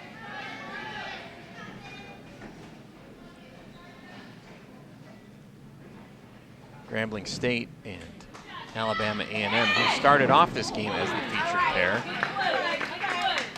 had a breakdown, so they had to move over to 9 and 10. And they are continuing game 5. They're just about through 4 frames.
So in spite of that open, Jackson State still pulling away. Their final 2 bowlers both working on turkeys, and one of their players started with the front 5. And a missed spare there for Prairie View.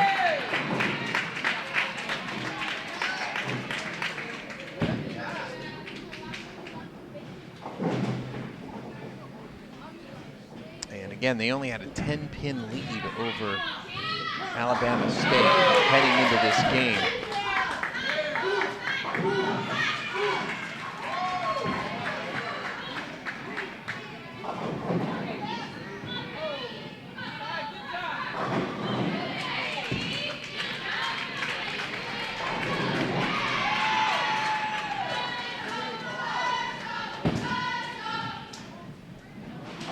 It looks like Alabama's got a good game going, down on 3 and 4.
Well, Jason, I think we have an idea on who's going to be tough to beat tomorrow. Yeah, definitely. Jackson State is turning into the class of the field, but as you mentioned earlier, anything can happen once we get into that Baker format. It's a best of 7. They've just gotten better as the day's gone on, but they're going to bowl on Fresh tomorrow, and maybe one of these teams can get them. Had a great match, or wasn't really a match, but side by side with Alabama State earlier, and that one was a close affair. And you know, if Alabama State meets them in the final, they're going to give them everything they can handle.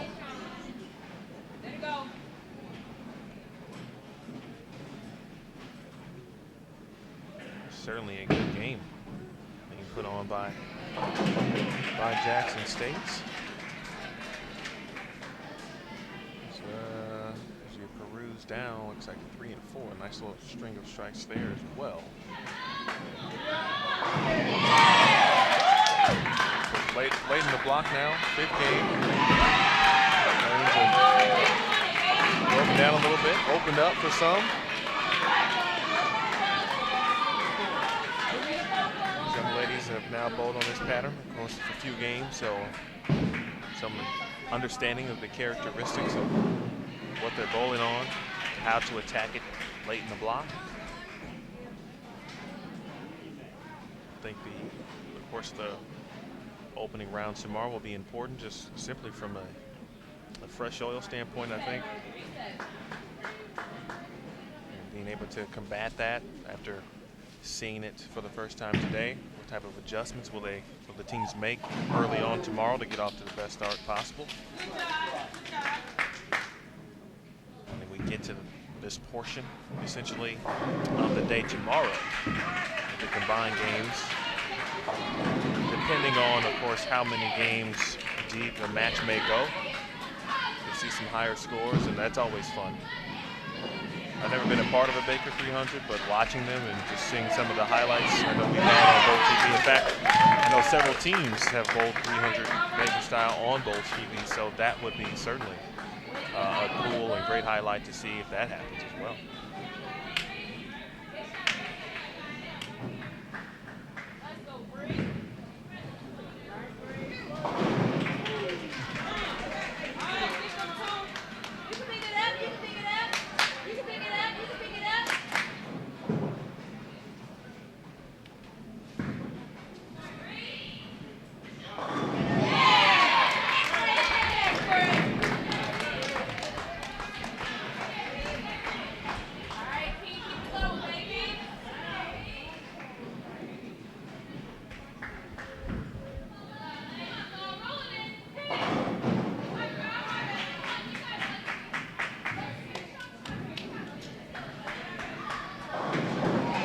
Prairie View just trying to hang on. They've got the number 2 position going into this game, but 2 teams breathing down their neck. Texas Southern and Alabama State just off to our left.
continue to fall for Jackson State. Fans certainly cooperating.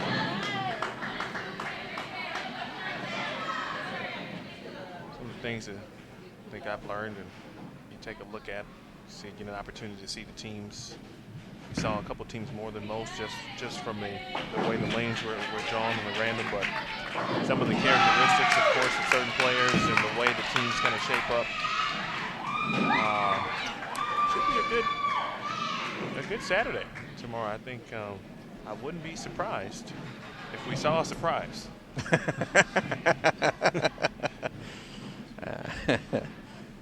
Yeah, and as we had predicted, the score is definitely going up this game. I'm going to have to head down and see what's going on 3 and 4 in a second. They're in the 9th frame and need to see what they're doing in order to set up this final couple of frames for Prairie View to know what they need to hang on to that number 2 seed. But definitely some strings of strikes.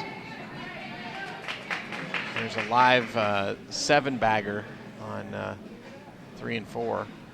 And then earlier we had a 5-bagger, so there's definitely some scores to be had now.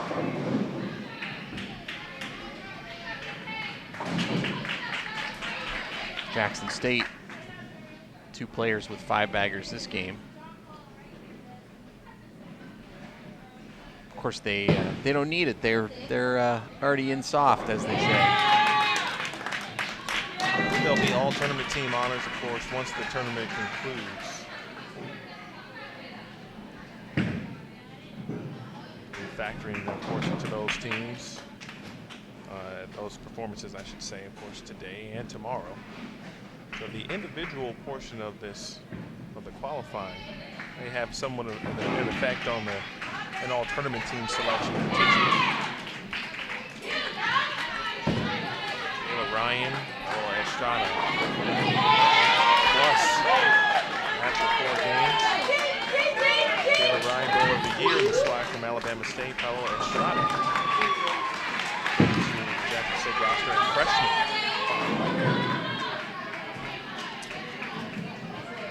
Impressive freshman is Miss Estrada for Jackson State. Good overall team there.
damage for Jackson State. At least one of the players doing the damage. She is in the 2-hole, but she is working certainly 250 pace, but max at 278. Her teammate in the 4th spot.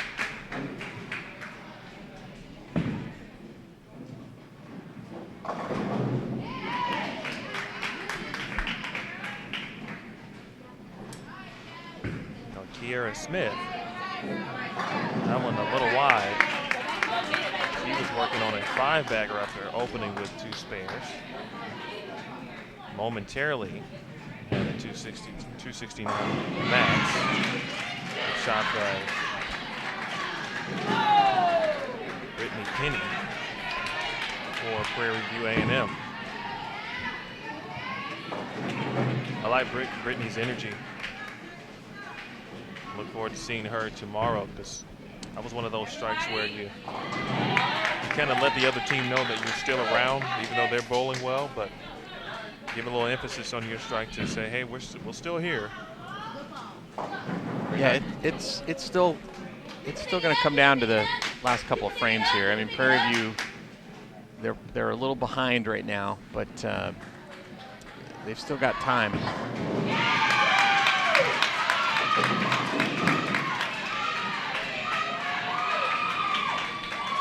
Were you able to get a good look down on the 3 and 4? Yeah, the problem is there's several players working on strings of strikes, so that it could really go either way depending on how they finish this 10th frame. You got one player with an active 7-bagger, one player just threw the first hit in the 10th for a 4-bagger, and then you've got 2 other players working on doubles going into the 10th. So if I had to call it right now, I would say that Alabama State's going to be your number 2 seed.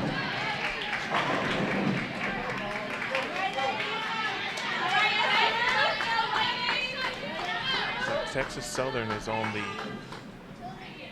lane 3. Their screen is on lane 3, so they've got the strikes going. Yeah, they've got a little more ground to make up. They're trying to look at a board that has the they're both scrolling the, oh, there we go. They're 51 back, and they were 41 back of Alabama State. But they've got the hot hand. But Alabama State's got a good game going as well.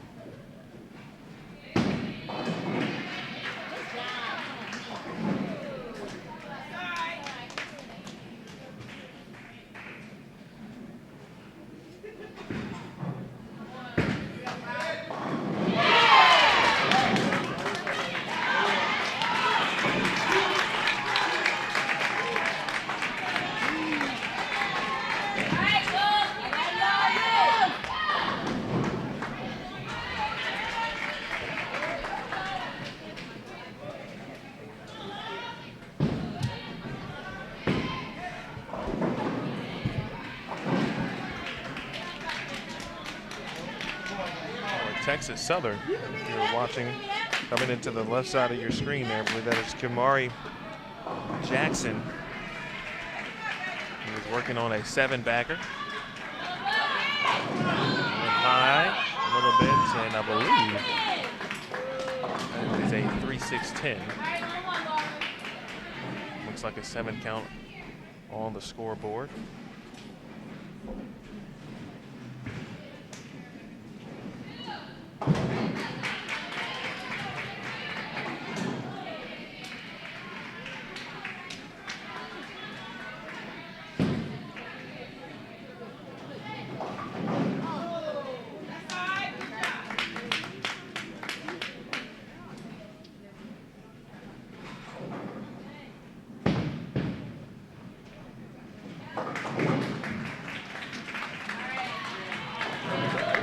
For Miss Jackson. Still a solid game. 3 come down to the end of qualifying.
Saw a great shot there from Laurencia Harmon, the anchor bowler for Grambling State.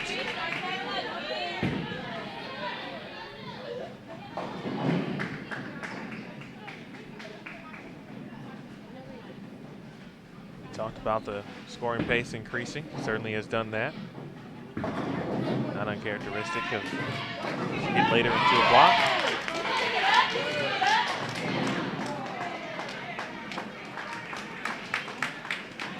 Pretty tough pattern though, certainly on all accounts. 42 feet. First game, a couple 900. Jackson State at 988 the first game. Struggled, well, he went to everybody for that matter. The scores were down a little bit. Game 2 was everyone rotated to another fresh pair. Of course, game 5, essentially 3 games now on the pairs they have bowled on. Coupled with the talent level. A lot of skilled and talented players here at the SWAC Championship. Qualifying. NCAA women's bowling.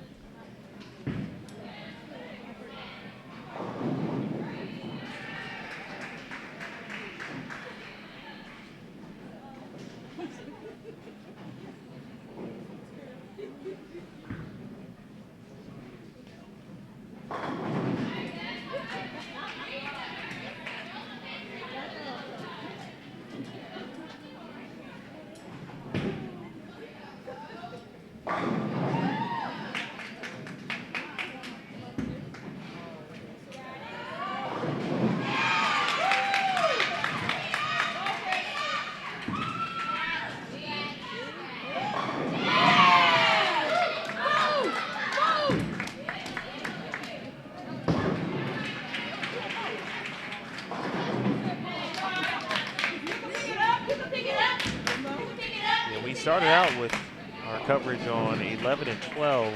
I should say we started this game on 11 and 12. Alabama A&M and Grambling State.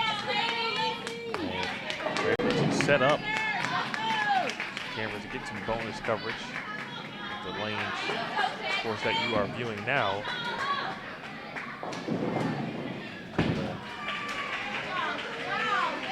Had to move Alabama A&M and Grambling State, so they moved to 9 and 10 on the close to the viewing area. Able to get more into one.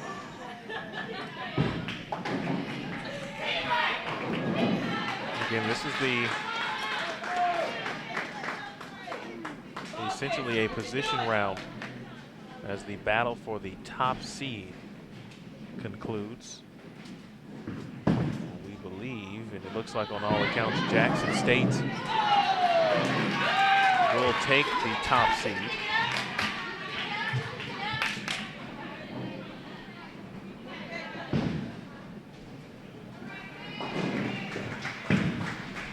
That position round we talked about a little bit. But of course, gaining ground. At one point was Prairie View A&M, but they will not catch Jackson State.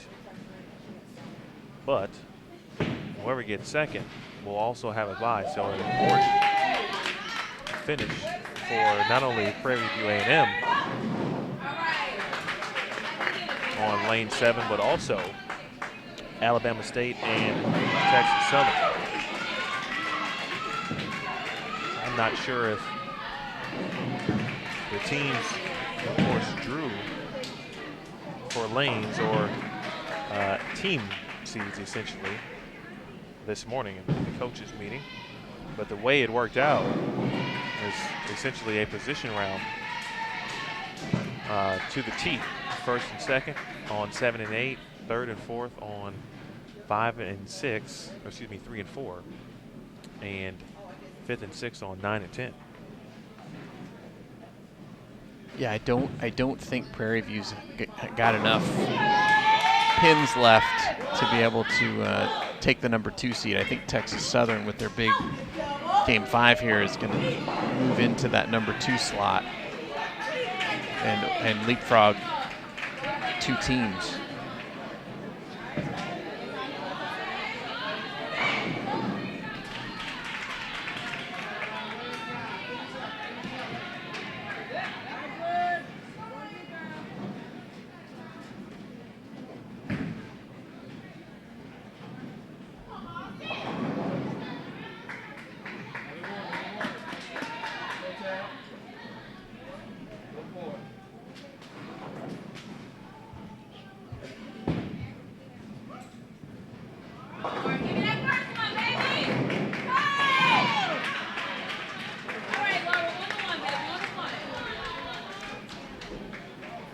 So Texas Southern shoots 1,018 the last game. I think that might be our high game of the day. Indeed it is.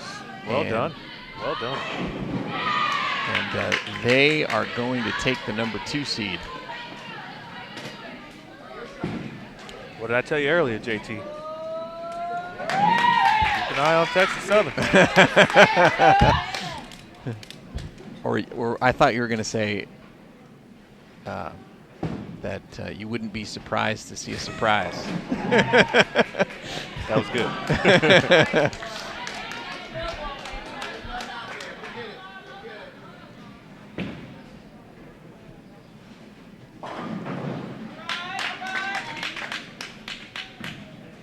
Now, Jackson State actually I think they could pass that score if a couple of their players can finish strong here in the 10th and have high game of the day bragging rights.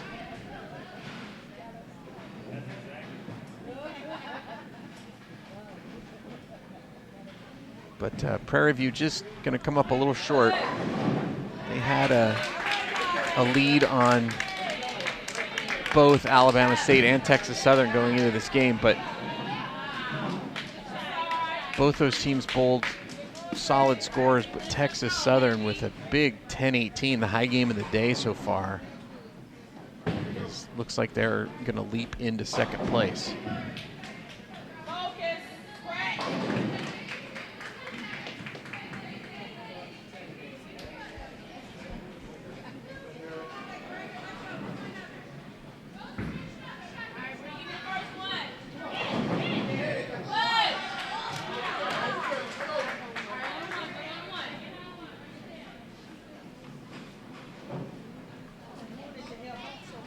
Take a mark potentially from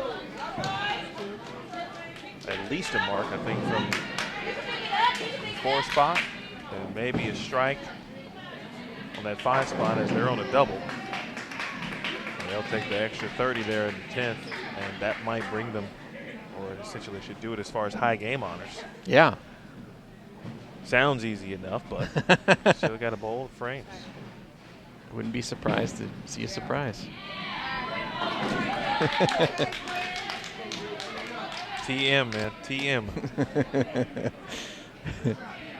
Let's how do we get that process started? I got a few things. Let's talk to Tremont. He can help. He can hook you up. Tremont to, Thomas, our managing director of marketing. Start researching. I had a couple of phrases that I didn't. I'm careful with saying out loud. I don't want people to gain control, intellectual property.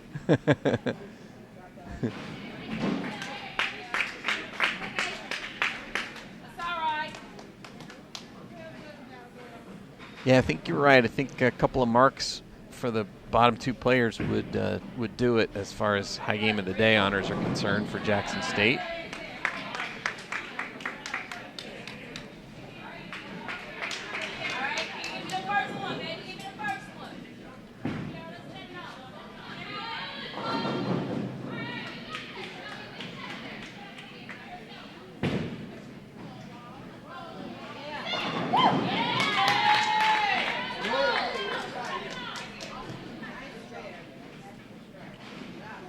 Best Prairie View could get to if their last two bowlers were to strike out would be 943, and that would not be enough to pass where Texas Southern ended up.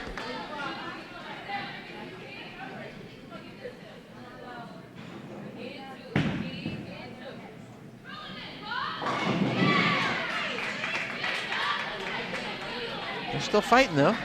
Absolutely, and that's what you love to see. Definitely love to see that fight continues, and again, they're the defending champs on this thing, so they're going to come in tomorrow no matter what with the mindset that someone has to beat us twice and knock us out of this tournament. I think they'll be certainly ready to bowl, ready to play. No matter what seed they're in, they probably would have liked to, of course, get a 1 or a 2, but champions can come from any seed.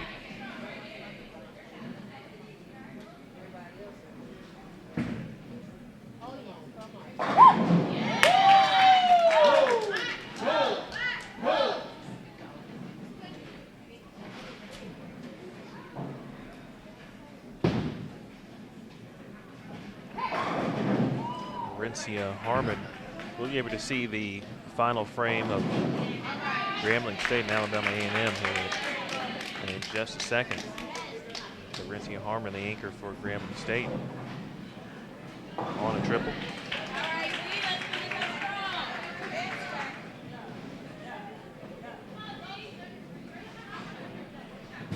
.10:06 already.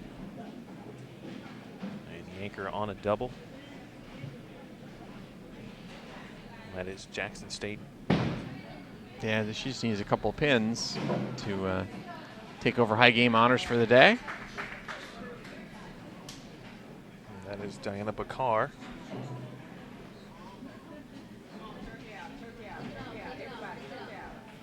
On the other side, that's Destiny Velasquez-Gata.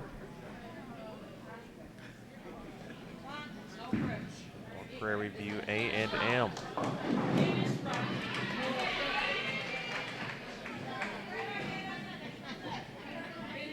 Right now, 191, 244, 155, 233 on the board for Jackson State. First shot from Bakar. Will leave the 7-pin. A little light.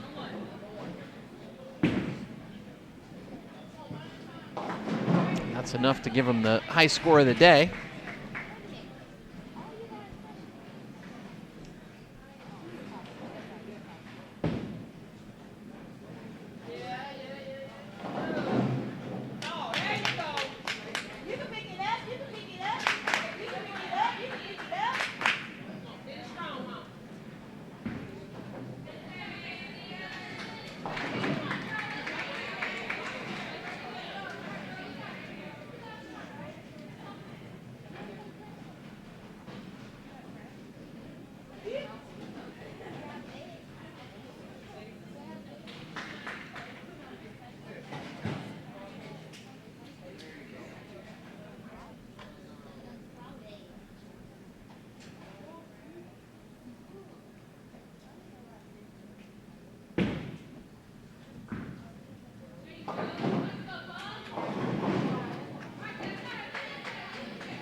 9:20 for Prairie View A&M.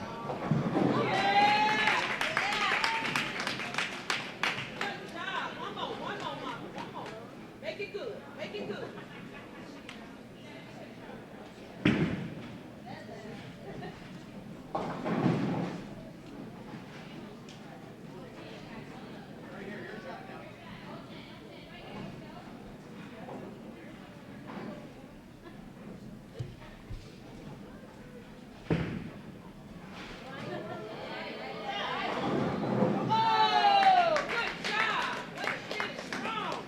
Nice finish from Tabitha Nankia as well for Grambling State. The car crosses over. She'll finish with 2:22.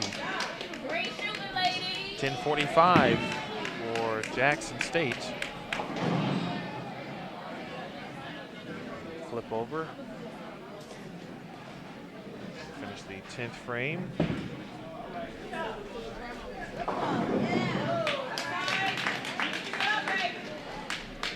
Grambling and Alabama A&M.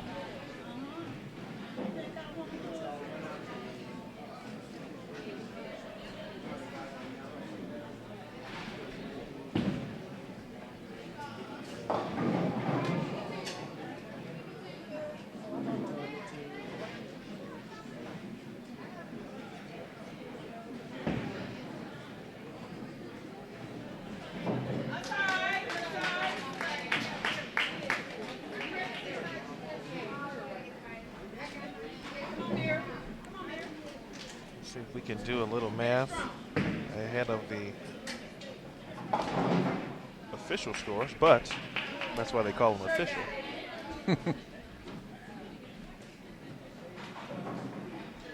Unofficially, 48-53 for Jackson State for 5 team games, of course, total pinfall.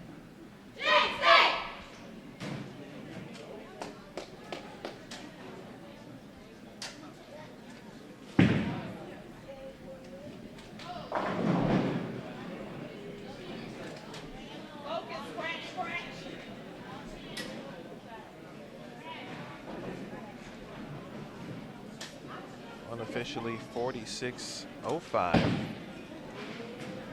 for Prairie View A&M.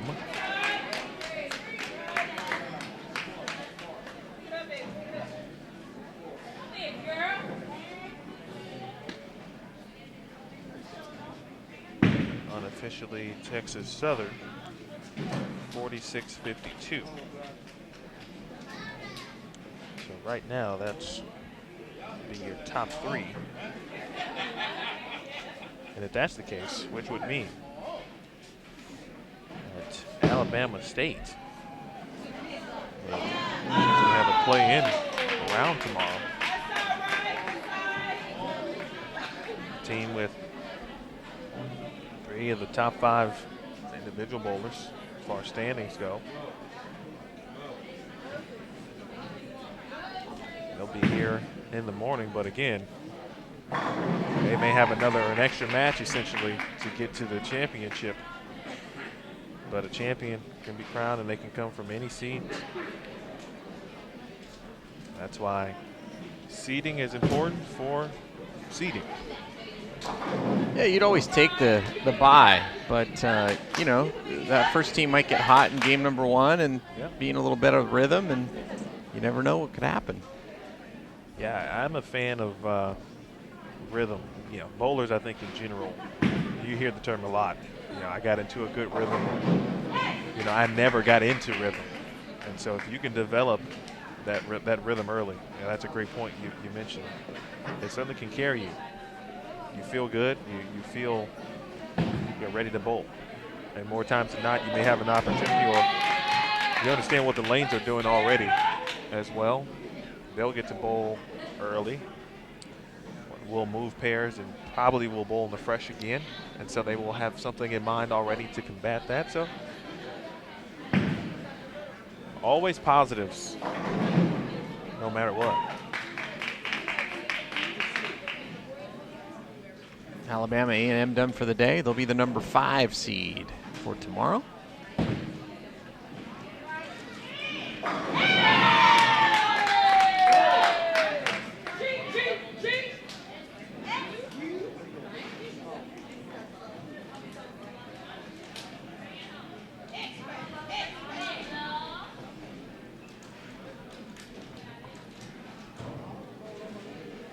Laurencia Harmon will finish it out.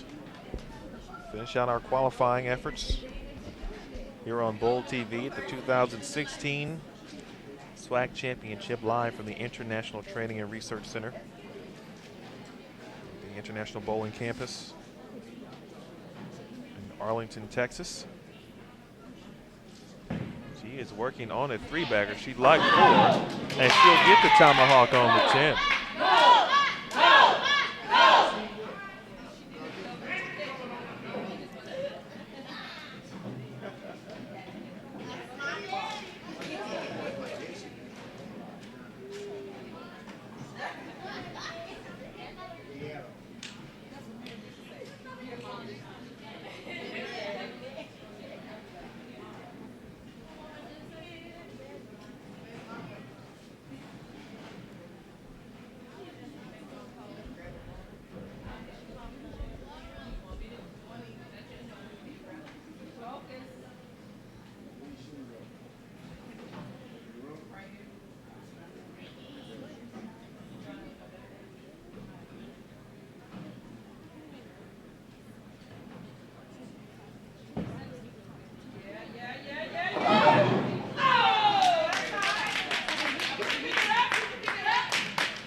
Nice game. Laurencia Harmon and Grambling State. She finishes with 226, and that will do it. So we can momentarily hold on. We'll get a final total for you before we indeed go off the air, but a fun day. Yeah, we got to see a lot of good bowling, a lot of different teams at various stages of development, and obviously Jackson State was the class of the bunch today, bowling the high game of the day here in Game 5 and extending their lead. They will have one bye tomorrow, and they'll be joined by Texas Southern University, who for a time held the high game of the day here in game number 5, and couldn't have come at a better time for them. They sneak into the number 2 spot and get one of those byes for tomorrow. We'll be back tomorrow with more coverage, 9:30 local time, 10:30 Eastern. Coverage will begin. We've got best of 7 Baker matches, 5 rounds, and the survivors will advance to the ESPNU finals here on Sunday.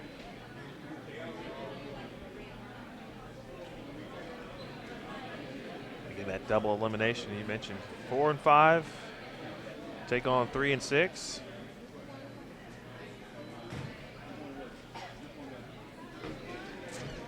Again, starting at 9:30. Practice begins at 9. Competition beginning at 9:30. 4 versus 5. We believe who those may be. We'd like to make sure we leave you with the official tally. 3-6, and then the losers of particular those matches, those early matches, will fall, of course, into the losers bracket. We will have a couple teams that will go home, unfortunately, tomorrow, but that is essentially how brackets, match play, and double elimination work. So it is all about tomorrow. Jason, let me ask you before we go, if you are either of these teams and you've had a chance to bowl 5 games on this pattern, what would you be looking for tomorrow, and what would be the game plan or mindset essentially, just from the pattern standpoint? Well, I think they're all playing it pretty correctly. I mean, you saw the last game, that's when the scores happened. So, if I were those teams, I'd try to get a lot of surface and get them, to the conditions they were in Game 5 as quickly as possible.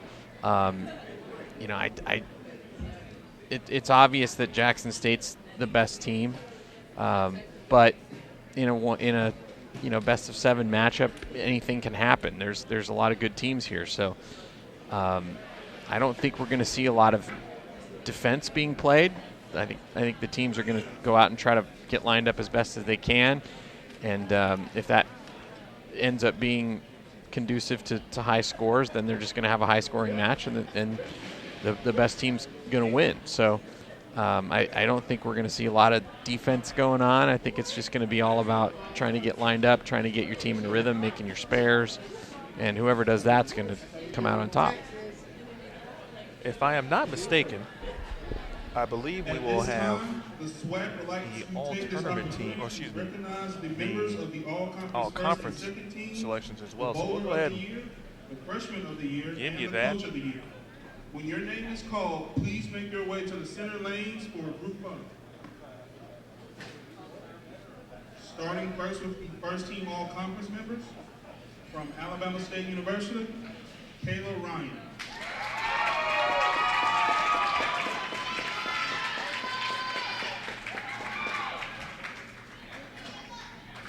From Alabama State University, Jessica Sawmiller. There's Kayla Ryan. From Alabama State University, Haley Young.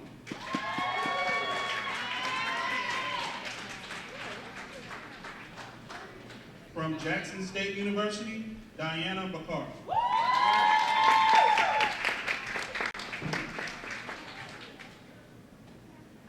And from Jackson State University, Kiara Smith.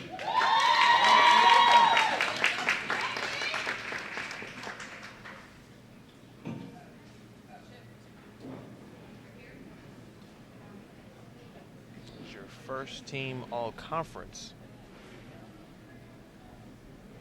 from 1 through 5, essentially from right to left on your video screen.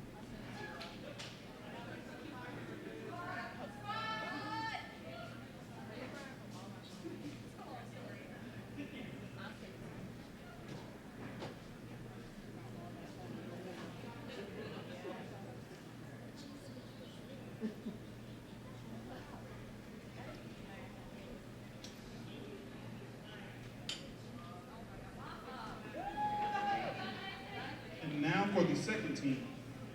First, from Texas Southern University, Denisha Waller.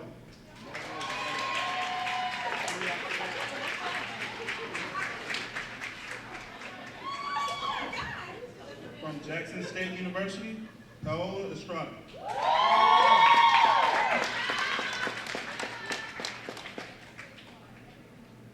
From Texas Southern University, Jaden Takahisu.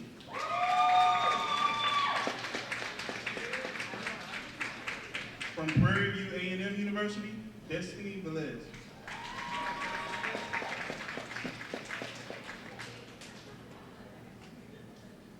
And from Prairie View A&M University, Alexis Burton.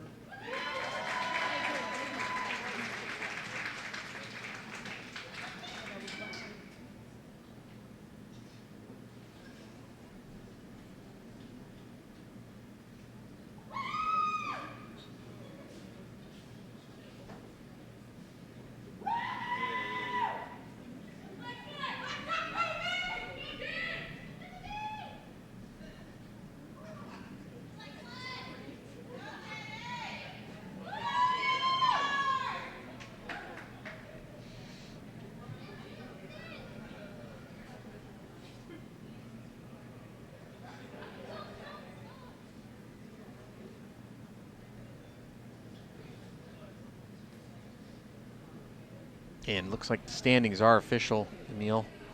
Jackson State and Texas Southern Taking the 1 and 2 spots and 35 pins back was Alabama State. They're in third, and Prairie View A&M in fourth, 46 pins back. Now for the individual award. And then Alabama A&M and Grambling rounding out the From Alabama State the University, field in number 5 and number 6.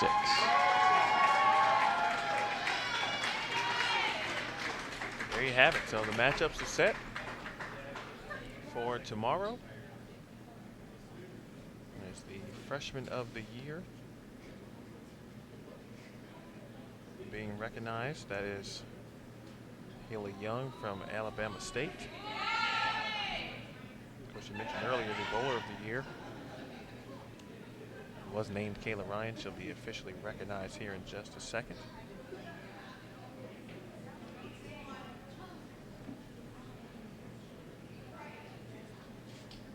And the bowler of the year from Alabama Congratulations State to University, Kayla Ryan. all the players, all the teams, first of all, for making it this far.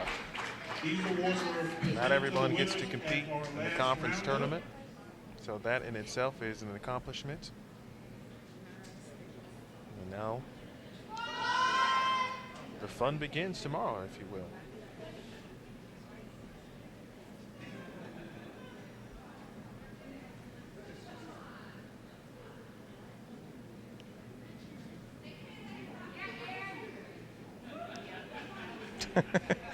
Just like my kids. You can only get so many pictures in before they're done. Jackson State University, Michael Coach.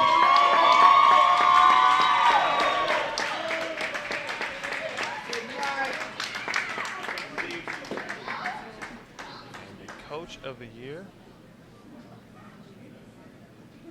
is Michael Boykins from Jackson State University, leading the squad to their second conference title in his 3 years as coach. He's got 2 first-team all-conference members. Congratulations He to all has the the number 1 seed in the tournament. concludes day 1 of the Southwestern And he is the Athletic coach of the Conference year. Bowling Tournament. Coaches, before you So leave, I please believe certainly, of request course, Jackson State in looking the forward to packet tomorrow. All to teams pick up looking your forward to tomorrow. certificates. Thank And you. we are also looking forward to tomorrow. Yep, so tune in tomorrow, 9:30 Eastern. And practice at 9, and they'll mark for competition at 9:30. Have a great day of matches lined up here on Bowl TV. Thanks for watching today.